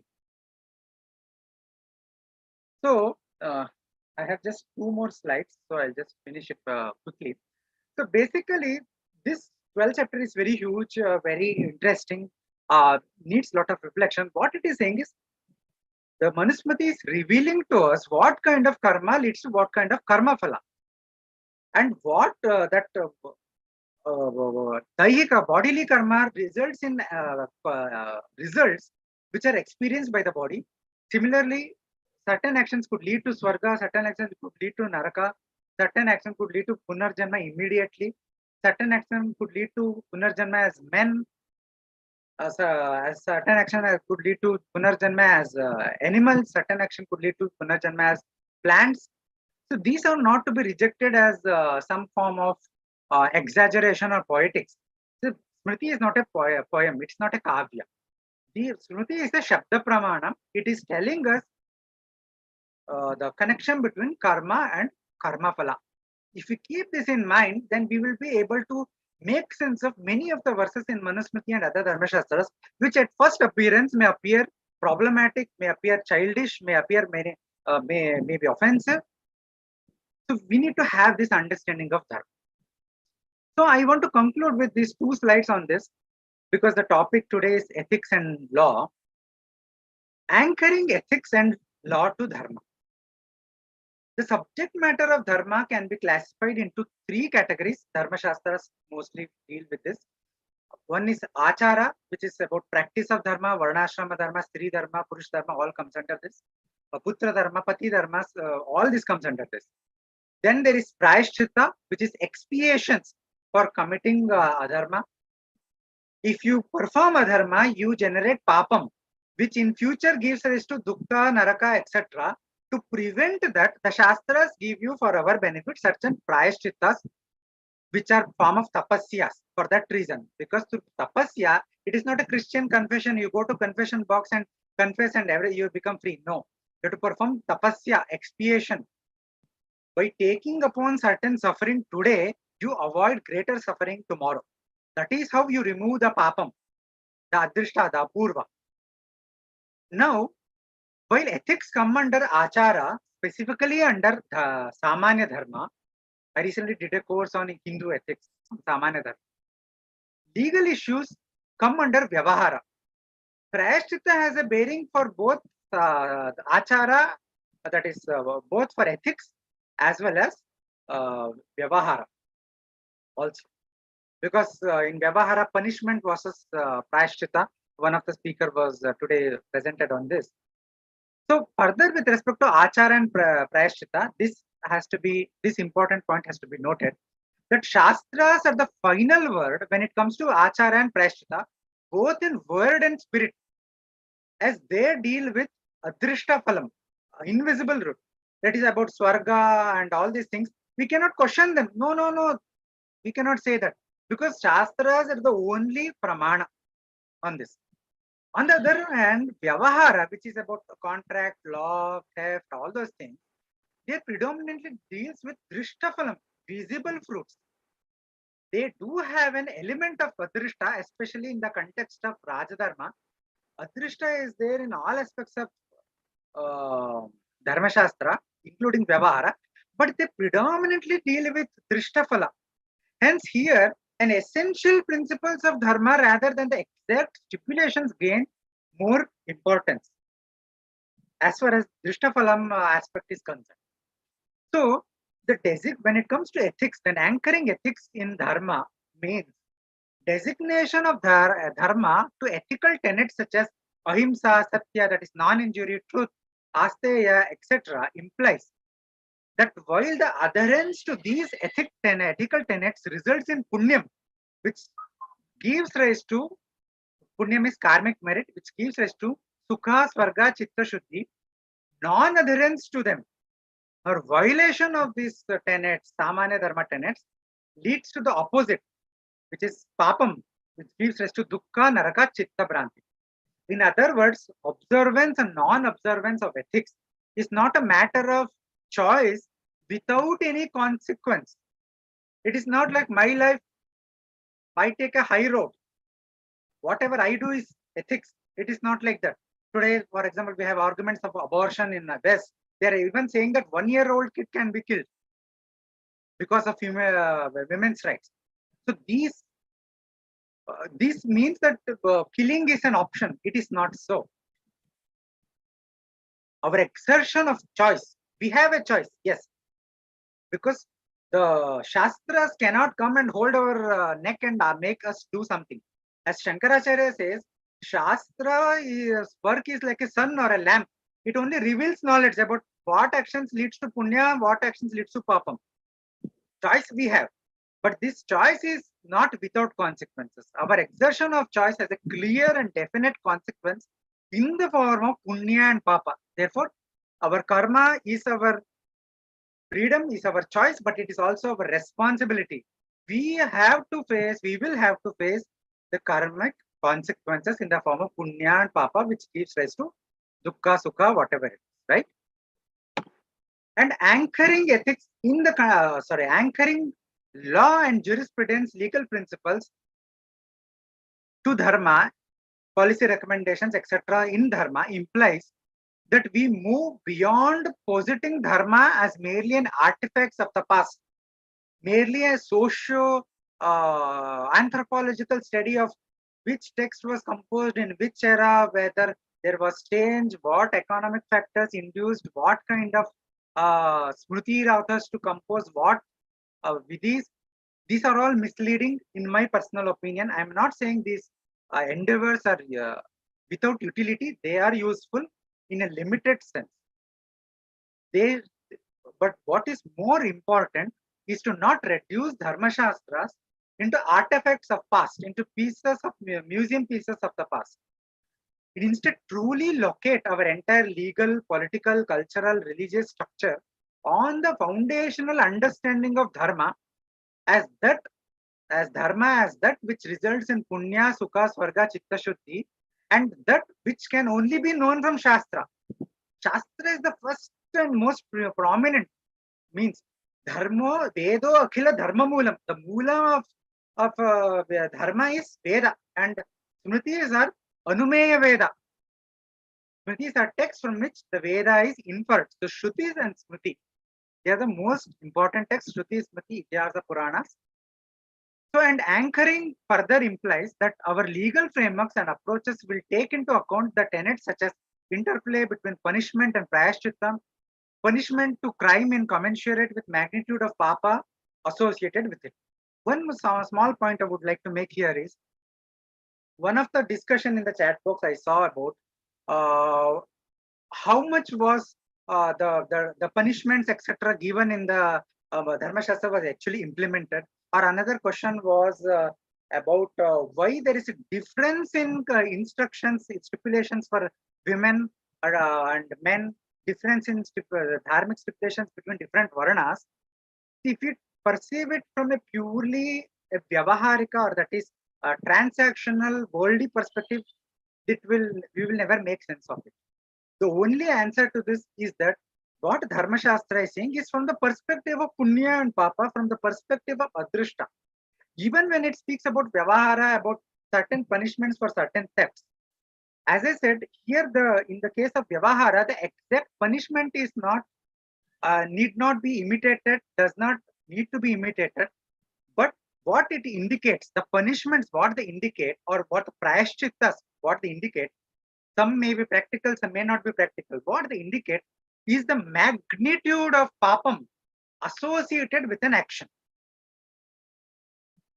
Magnitude of papam or punyam associated with an action. If abortion has a certain kind of punishment, a certain kind of prayashchitta, or some actions do not have prayashchitta at all, that shows the relative magnitude of the relative intensity of the crime or relative intensity of adharma involved. The kind of papam that is generated. I'm almost concluding. Almost. Yes, almost. Just 2 points. Okay. So, fine. However, this does not mean that treating dharmashastras or law books. Dharmashastras are not law books. Nor does it mean that we can or should implement everything written in this text on legal matters as is. No, as I explained, that is not my point.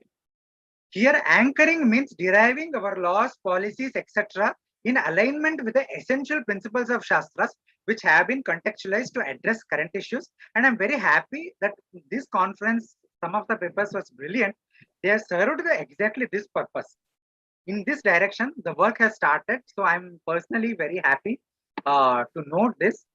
So final conclusion is this. Whenever we speak of dharma, let us understand, let us keep this in mind that dharma in its foundational sense is a reference to karma or actions, which karmas? Those karmas which uphold and sustain all beings, which are most beneficial and leads to overall well-being, which are means to attain happiness, heaven, purification of the mind, eventually leading to liberation, which are revealed by Shruti, Smriti and other Shastras such as Itihasa Puranas in the form of injunctions and prohibitions, Vidhi and Nisheda and also Arthavada to some extent, and which constitute adherence to Vidhi and avoidance of Nisheda, and which most importantly, actions which facilitate one to attain Sukha, Swarga, Punya, etc. by the generation of Apurva, the invisible result called Punya. So the actions which are opposite in nature to and gives result contrary to that by those by dharma constitutes adharma. So every other definition of meaning, every interpretation of dharma, be it as ethics, morality, law, governance, order, they must be anchored in this understanding of dharma, and that shastras are the inevitable in this endeavor. Shastras are the means to know this notion of dharma. Thank you very much. Sorry if I have taken more time. Thank you, Nathan. Thank you. Yeah. Thank you. Thank you for your talk. So we had planned to end this conference at 6 o'clock, and we hope to achieve that still. And I'll kind of cut down a little bit on my portions on the valedictory session, which is, I will summarize the conference, but I'll cut down on certain portions while I share certain points of my own. And then Nagraji will quickly come and, close the session off. So our primary objective of this conference was to foreground new insights related to ethics, law, and justice from Hindu primary sources and languages indigenous to the Indian subcontinent, like Sanskritam and Tamil, amongst others, and published secondary sources in English that have engaged with some of the primary sources of Hinduism. So I think we can say that most of what we have done have, remained within these parameters. And to that extent, I think this conference has at least achieved some of its objectives. We started with a book launch. The book launch was of Sridhar Puttarajuji, who's an advocate on record at the Supreme Court of India and an author now.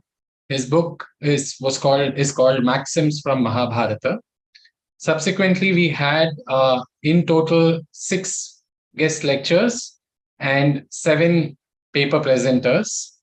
For the lack of time, I'm not going to attempt to summarize each of these in all detail, but I think I would mention at least the titles to make sure that that's on record. So Sridharji spoke on Indic perspectives of rule of law, followed by Ila Sudhameji. She spoke on her experience with the Law of Evidence project of the Indica Center for Law and Justice. Sai Deepak then spoke about introducing Indic jurisprudence in the current legal framework. And finally, we had Dr. Srilakshmi Pedadaji, who spoke on the topic of Dharma as virtue jurisprudence. This was followed by a special session by Dr. Paturi, who spoke on the topic, what can contemporary jurisprudence learn from the equation of Satyam and Dharma in Vedic thought? After the lunch break, we had then the 7 paper presentations. We started off with Professor Dr. Gauri Mahulikarji, who spoke on investigation of theft as gleaned from Abhigyana Shakuntalam. And I must mention over here that Dr. Mahulikarji needn't have done this, but like in the Gita, like in the Mahabharata, Sri Krishna comes down and says, I am going to do my karma and show that I'm doing my karma. Similarly, Gauriji very kindly responded to the call for papers and presented a paper and went through this entire process. And a special thanks to her for doing that. That was followed by Srinivas Jammalamadaka. He spoke on the applicability of Lakshana with respect to Indian jurisprudence. Brunda Karanam then spoke on interpretation and exploration of Mimamsa and its contemporary relevance. Arvind followed that up with Nyaya Shastra ethics of debate, fairness to ideas and people. That was followed by Aradhana's presentation on social construction of danda, punishment, and prayashchita, penance in early India. Sujata Balasubramaniam ji then very quickly but with very good insights spoke on Articles 36 to 51 of the Indian Constitution, tracing their Indic origins. And the last of the paper presentations was by Shivakumar GVG on the position of individual rights in the Bharatiya Parampara, a karmic perspective. To do justice, to do a little more justice to the paper presenters, given that they have taken the effort to actually go through this entire process, in their own words, they had shared some of their key takeaways for each of their papers, and I'd like to quickly go through them. Gauriji had said that theft types and punishment according to the Hindu law books was point 1. Analysis of the theft episode in Shakuntalam, human psychology playing its roles in the investigation and punishment. Her third point, which she felt was a takeaway from her talk, was present-day method of investigation and punishment for theft according to the Indian Penal Code, views on that. And finally, study of theft in 3 time periods mentioned above, with a conclusion that Hindu law books aimed at an integration of Adhi Daivik, Adhi Bhautik, and Adhyatmik. Jammalamadaka Srinivas then spoke with his 3 points being first step towards interdisciplinary or multidisciplinary study, as emphasized in the National Education Policy 2020, indicates transformation from a perseverance mode to application mode of Shastra Vijnana or Indian knowledge systems. And that his paper highlights the importance of Nyaya Shastra as opined in Kanadam Paniniyam cha Sarva Shastro Pakarakam. Brunda Karanam, her key takeaways in her own words, the principles of Mimamsa being methodical and scientific in their approach are efficient tools of interpretation. Mimamsa would aid in bringing about consistency, clarity, predictability, and uniformity in interpretation. While there have been attempts by a few judges to introduce Mimamsa principles in statutory interpretation, they have not been applied consistently by the courts. There is also a lack of clarity in their application in few cases. The application of Mimamsa in today's context is not without challenges. Hasty application without proper understanding and appreciation of the principles is not desirable. However, these challenges may be overcome by joint efforts and engagement of Sanskrit scholars, Mimamsa experts, and the legal fraternity. Introduction of Mimamsa, along with modern statutory interpretation in legal studies, would be a step forward in familiarizing law students, lawyers, and judges with the indigenous system of India, which could be applied in appropriate cases. Arvind Iyer's takeaways in his own words, the Nyaya Sutra, treated across Indic philosophical schools as a textual foundation of epistemology and dialectics, contains a list of practices to be avoided during debate, both in the interest of truth and in the best interest of all persons concerned. Throughout the Nyaya Sutra characterization of debate malpractice, we can discern the key underlying purpose as the protection of the ideas of each debater against misrepresentation. Nyaya Sutra principles of protecting ideas of all parties from misrepresentation, when applied to contentious contemporary legal questions like what constitutes an essential religious practice, can improve public confidence in the legal process, public order, and public understanding. Aradhana Singh's takeaways. Firstly, she says, I would like to highlight the importance of Sanskrit literary texts, especially the Dharmashastric corpus of literature, for doing a history of law ethics in early India. These texts elucidate a lot of important details on the very conceptualization of norms, and therefore reading them within the historical context in which they were produced and circulated can turn out to be immensely beneficial for this field of study. Secondly, a detailed study of the crime, punishment, and sin penance binary depicts how these ideas evolved over a period of time. For as we move from the sutras to the shastras, one witnesses a shift in criminal laws and rules of penance, where they are portrayed as increasingly distinct entities. The overlapping dimensions undergo a separation of sorts due to the changing socio-political scenario, where the king assumes an active role in the entire setup of as a Dandadhara. Thirdly, an analysis of the punishments and penances prescribed for sexual offenses reveals that the two doctrines were socially constructed as they depended heavily upon the two prominent social categories of the times, that is gender and caste. Alongside other minor factors, these two played, according to her, the most prominent role in the determination of the severity of punishment and the types of penance to be performed from a long list available. This, in turn, ensured that the hierarchy and discrimination emerged in society is further legitimized by the legal codes. Sujata Balasubramaniam ji, her takeaways, in her own words, the concept of welfare state has always been a part of Indic thought on governance. Shastras like Arthashastra, Shukra Niti, Mahabharata, etc. provided directives for a welfare state. The directive principles of state policy of the Indian Constitution can be better understood in the context of the nitis of these texts.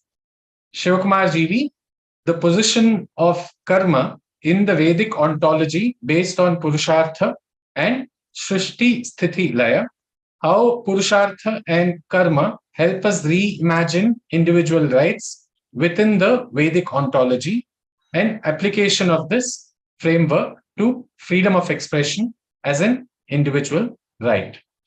Now, with these mentioned, and we have 11 minutes more, within the next 6 minutes, and before Nagaraj then comes over to kind of thank and close the session, I'd like to touch upon certain points that I felt might be relevant at a framework level in this conference, and from some of my own work as well.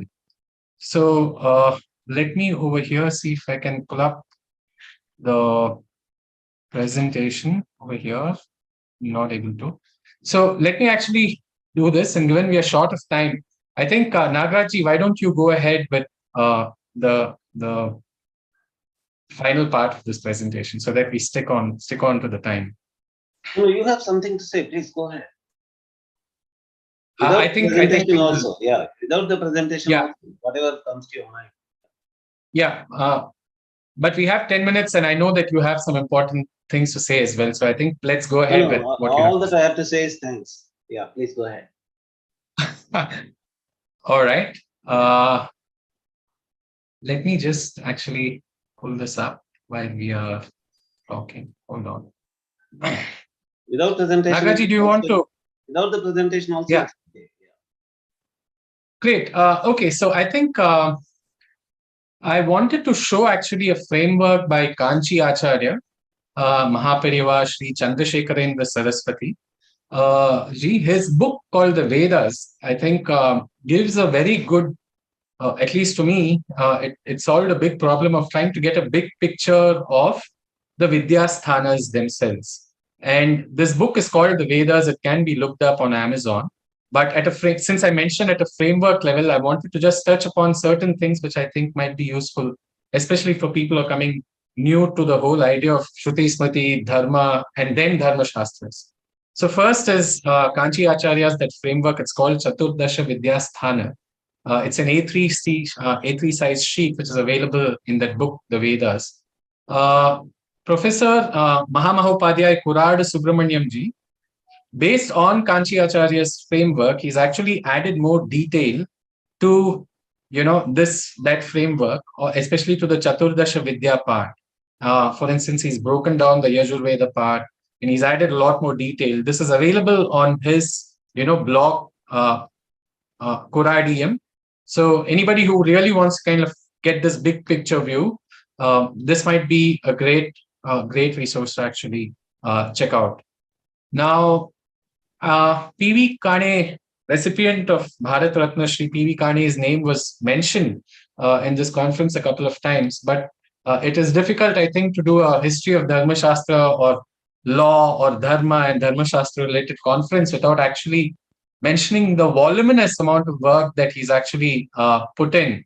And I think on the slide, I had just the chronological table and the framework. I think that's a great place again to start to get a framework view. Not that I completely agree with this framework, or that's not the point, but I think for people like me, at least, who have come much later, getting these bird's eye views of, the topics have been very helpful to position ourselves and, contribute in very, very small and meager ways. In that context, I think I'd like to also mention Sri Vishwanath Narayan Mandlik's work on Vyavahara Mayukha, which is also called or Hindu law. This was published in 1880, and I think it's available in archive. There is one particular table of which just blew my mind off. This is Smritis quoted by Nilakantha, and he lists literally 97 different Smritis that is mentioned in this particular text. So, and this is a table which is actually available in his book, and I think it really helps, again, like I said, with the big picture view. None of them have claimed that it is comprehensive, which I think comes from their humility. But I think these are great points to kind of anchor and study. Again, I'm in the names that I'm mentioning, I'm not mentioning perhaps a lot of other people, but that is also for the lack of time, maybe my own ignorance. And also I'm kind of mentioning some of the people who, have contributed directly to my work, but not limiting to that, who I think could be useful pointers in this domain largely. Sri Rama Joyce's books, there are many, but I'll mention three. Legal and Constitutional History of India, Ancient Legal, Judicial and Constitutional System, Seeds of Modern Public Law in Ancient Indian Jurisprudence, and Human Rights, Bharatiya Values. I think these three books together present a tremendous amount of information from a contemporary point of view, which I think is necessary. Thereafter, I think while we have spoken about P.V. Kane's work and his book, his voluminous multi-volume work across 3 decades is called A History of Dharma Shastra. In the 21st century, Oxford has published a new history of Dharma Shastra, which is a single volume book called A Hindu Law. And I'm not sure how many people have actually seen that book. It was published in 2018. And it's edited by Patrick Olivelle and Donald Davis Jr. I'm not going to read the entire description, but I think I want to mention this. Through pointed studies of important aspects and topics of Dharma and Dharma Shastra, this comprehensive collection shows that the history of Hinduism cannot be written without the history of Hindu law. Part 1 provides a concise overview of the literary genres in which Dharma Shastra was written with attention to chronology and historical developments. I'm not going to read the entire description, Now, I want to also foreground the fact that Dominic Bujastik, who's considered, again, a very influential scholar, calls Patrick Olivelle and his book, calls Patrick Olivelle, quote, from the world's leading authority on the history of Indian Dharma, unquote. Okay, from the world's leading authority on the history of Indian Dharma, unquote.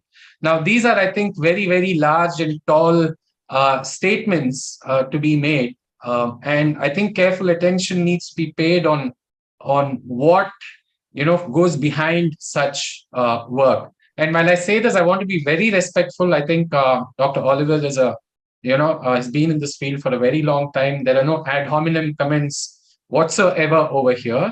But I think I'm foregrounding this to make sure that some attention is paid to engaging with these new history, a new history of Dharma Shastra, literally, which has come out. And to that extent, I've written about 6 papers engaging with very few factors, very few aspects of this new history of Dharma Shastra. I'd like to read out just the abstract of one of the papers. And the title of that paper is called The Earliest Textual Attestation of Dharma Shastra in More, an Analysis of the Chronology in a Dharma Reader. Now, which is the earliest extant textual attestation of the word Dharma Shastra? Is the birth of the Dharma Shastra genre causally linked and incontrovertibly indebted to the Buddha and Emperor Ashoka? Patrick Olivelle's 2016 book, A Dharma Reader, Classical Indian Law, contains statements that appear to be pointed answers to the above questions, a pointedness that I find pregnant with serious revisionist implications of profound consequence, not just to the textual history of the term Dharma Shastra and the origins of the Dharma Shastra genre, but also to the history of the idea of Dharma itself, and perhaps to some people of those traditions in which Dharma is seen as Sanatana. In this paper, I have foreground aforementioned statements of Olivelle, delineate some of their revisionist implications, and present a critical analysis of some of his reasoning and conclusions thereof. In doing so, a case is made for the need to pay attention to attempts at altering chronology, particularly those that enable tendentious attributions through imagined cause and effect hypothesis, accompanied by sweeping consequences. Now, in the conclusion of that paper, I've written that based on everything in the analysis section above, I conclude that Olivelle's statements, which appear to contain answers to the 2 questions raised in the abstract, which is the earliest extant textual attestation of the word Dharma Shastra, and second question being, is the birth of the Dharma Shastra genre causally linked and incontrovertibly indebted to Buddha and Emperor Ashoka? I show that these are, on highly infirm grounds. Is the reasons for shifting the chronological epoch of Gautama Dharma Sutra to the late 2nd century BCE have been closely studied and found to be insufficiently reasoned and simply unwarranted. Some of these doubts he injected to make his case for the above shift were specifically analyzed and addressed, in some cases by invoking research published well before Patrick Olivelle. Assuming his own alteration in chronology to be a proven fact, his new hypothesis about some Brahminical scholarly community having started a brand new genre of literature called Dharma Shastras after 268 BCE in response to and as an inescapable reaction to a greater centrality of Dharma in Buddhism and its imperial efforts of Emperor Ashoka to propagate Dharma. While this is clearly innovative, it is simply imagined, at least in my view, and with no direct verifiable historical evidence, and has been presented as a plausible induction. Some of the reasons to support this induction have been pointedly analyzed and have been shown to contain issues, those arising from omissions and those from what he has actually commissioned, thereby presenting a case for this revisionist invention with startling consequences to be seriously reconsidered. At least aspects of a Dharma reader included in my study do not live up to the words such as exceptional detail, historical precision, expository, illumination, and other such glowing terminologies that are being used to describe this work. And it is fitting perhaps to close this by citing Oliville's own translation of Gautama Dharma Sutra 111, Vedo Dharma Moolam. And he has translated that as the source of law, is the Veda, in his Oxford 1999 publication. And second point being Kane's translation of Rigveda 331, Dharmani Sanata, as ancient ordinances. Now, subsequent to this, there have been 5 other papers, and we don't have the time to go through this. But I just wanted to mention this at the closing of a conference on Hindu thought on, ethics, law, and justice, which deals with some aspects of Dharma Shastras. This is a new development that perhaps needs some attention. Over to you, Nagaraj. Namaste. Thank you very much, Meghji. I have been dealing with this shy young colleague of me, younger colleague of me, in the same way as I did in the end. In the beginning, he doesn't come out. Once given a chance, he comes out with so much. He shies in the beginning. So now that was such a tremendous fund of knowledge sharing and information sharing that Meghji has done in the end powerfully. And usually in the acknowledgement sections of our books, dissertations or scholarly books, we have 2 sections. Acknowledgements to all the older authors of the primary sources and acknowledgements to the contemporary scholars who worked during the dissertation work. So I'm going to do the second part. The first part, acknowledgements to all the older scholars, was done by Meghji. He has done the vote of thanks in that way. So it was a kind of vote of thanks, but it was a vote of thanks to all the previous scholars. And now I'm going to do the vote of thanks for the present conference. As always, all this would not happen unless we have our founder, our facilitator, our creative idea generator, a powerful generator of thoughts and creative programs, Sri Harikiran Vadlamani Garu. Fortunately, he is present here today for this session. Sir, if you can switch on your video, we'll be grateful. Those audience who did not see you earlier will have an opportunity to see you. And yes, our source of everything, inspiration and ideas and planning. So everything that is happening in the platform of Indica is actually the Vyakta form of the Avyakta work that he does. He wants to remain Avyakta, but I forced him to become Vyakta now. He is now visible to all of you. He should not remain Adrushta, the word Nitin was using in the end. And we have for every conference a co-curator. He is the main curator, Sri Megh Kalyana Sundaramji. No conference or any such event happens without the audience, the participants. We in the morning had around 100 audience, and gradually, how it usually happens, particularly for such a strong scholarly topic, we have 36 participants now, even now. That's a big number for such a scholarly topic. I know I have seen in IISc, Bangalore and IITs and other universities, for such deep draining topics, only the paper presenters remain towards the end. But now we have some audience left for this conference, very good number. And there is a very big number that is attending the YouTube live streaming. I've seen all the responses there also.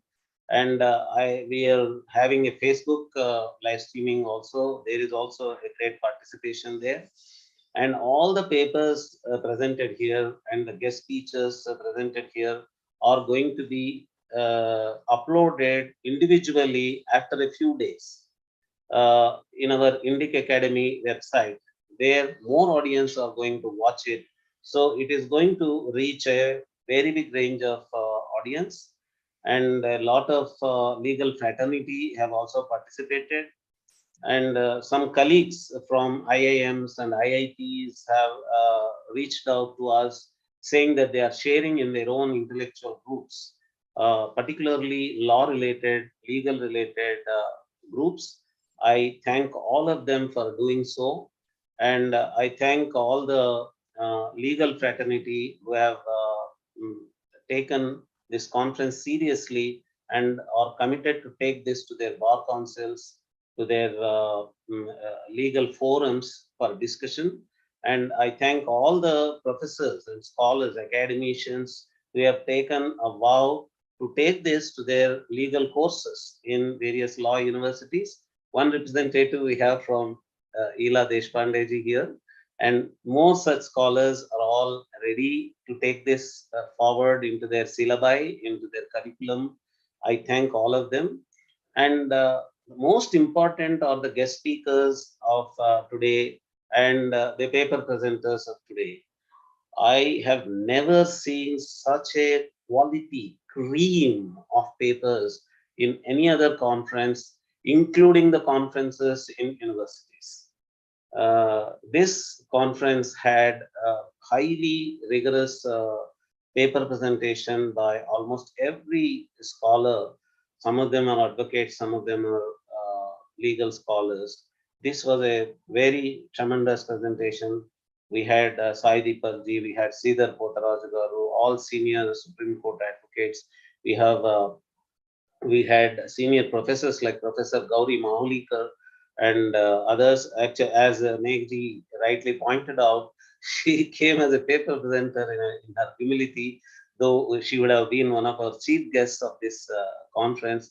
And we had wonderful legal philosophy professors like Sri Lakshmi Peddada, and we have our own wonderful scholar, Dr.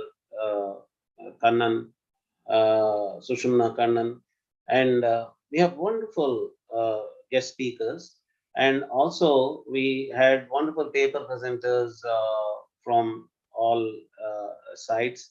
And we have our own traditional scholar, Chimanmaraka Srinivas Garu, who have been so kind to come and participate.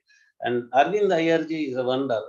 He comes from a corporate background, but he brings in Nyaya and the Vada methods. So, and we have our own inside scholars, Nitin Sridharji and G.V. Shivakumarji. And we have Aradhana Singh ji, Sujata Balasubramanian ji. If I have forgotten any name, please excuse me. But all the panelists are the strength of this conference. I thank all of them. And our conferences are wonderfully organized, and we are getting a good name for the organization, all because of our officers working behind the screens, Srinivas Garu and Koti Garu. Particularly Srinivas Garu today is at Sringeri. He is not available at this point of time, but all of you, panelists and others, know how much work he has put in to organize this conference, how much studious work he always puts in. And today, the whole thing was left to our own Koti Garu. He has been doing it wonderfully. Wherever there are few technical glitches, he rightly, timely interfered and rectified those technical glitches also. And let me tell you, all your videos are going to be uploaded by Koti Garu only. And he is going to take a lot of time, he's going to put a lot of effort to edit this whole footage, so big footage, into individual videos. And he's the one who is going to upload it. And I saw Rekha Dharji, who is assisting our Yogini Deshpande ji, Dr. Yogini Deshpande ji on Indica today as one of the audience here. And it is this Rekha Dharji and Yogini Deshpande ji who are going to publish all these papers on Indica today. I thank all of our insiders like Srinivas Garu, Koti Garu, Yogini Deshpande Garu, and our own Rekha Dharji and others.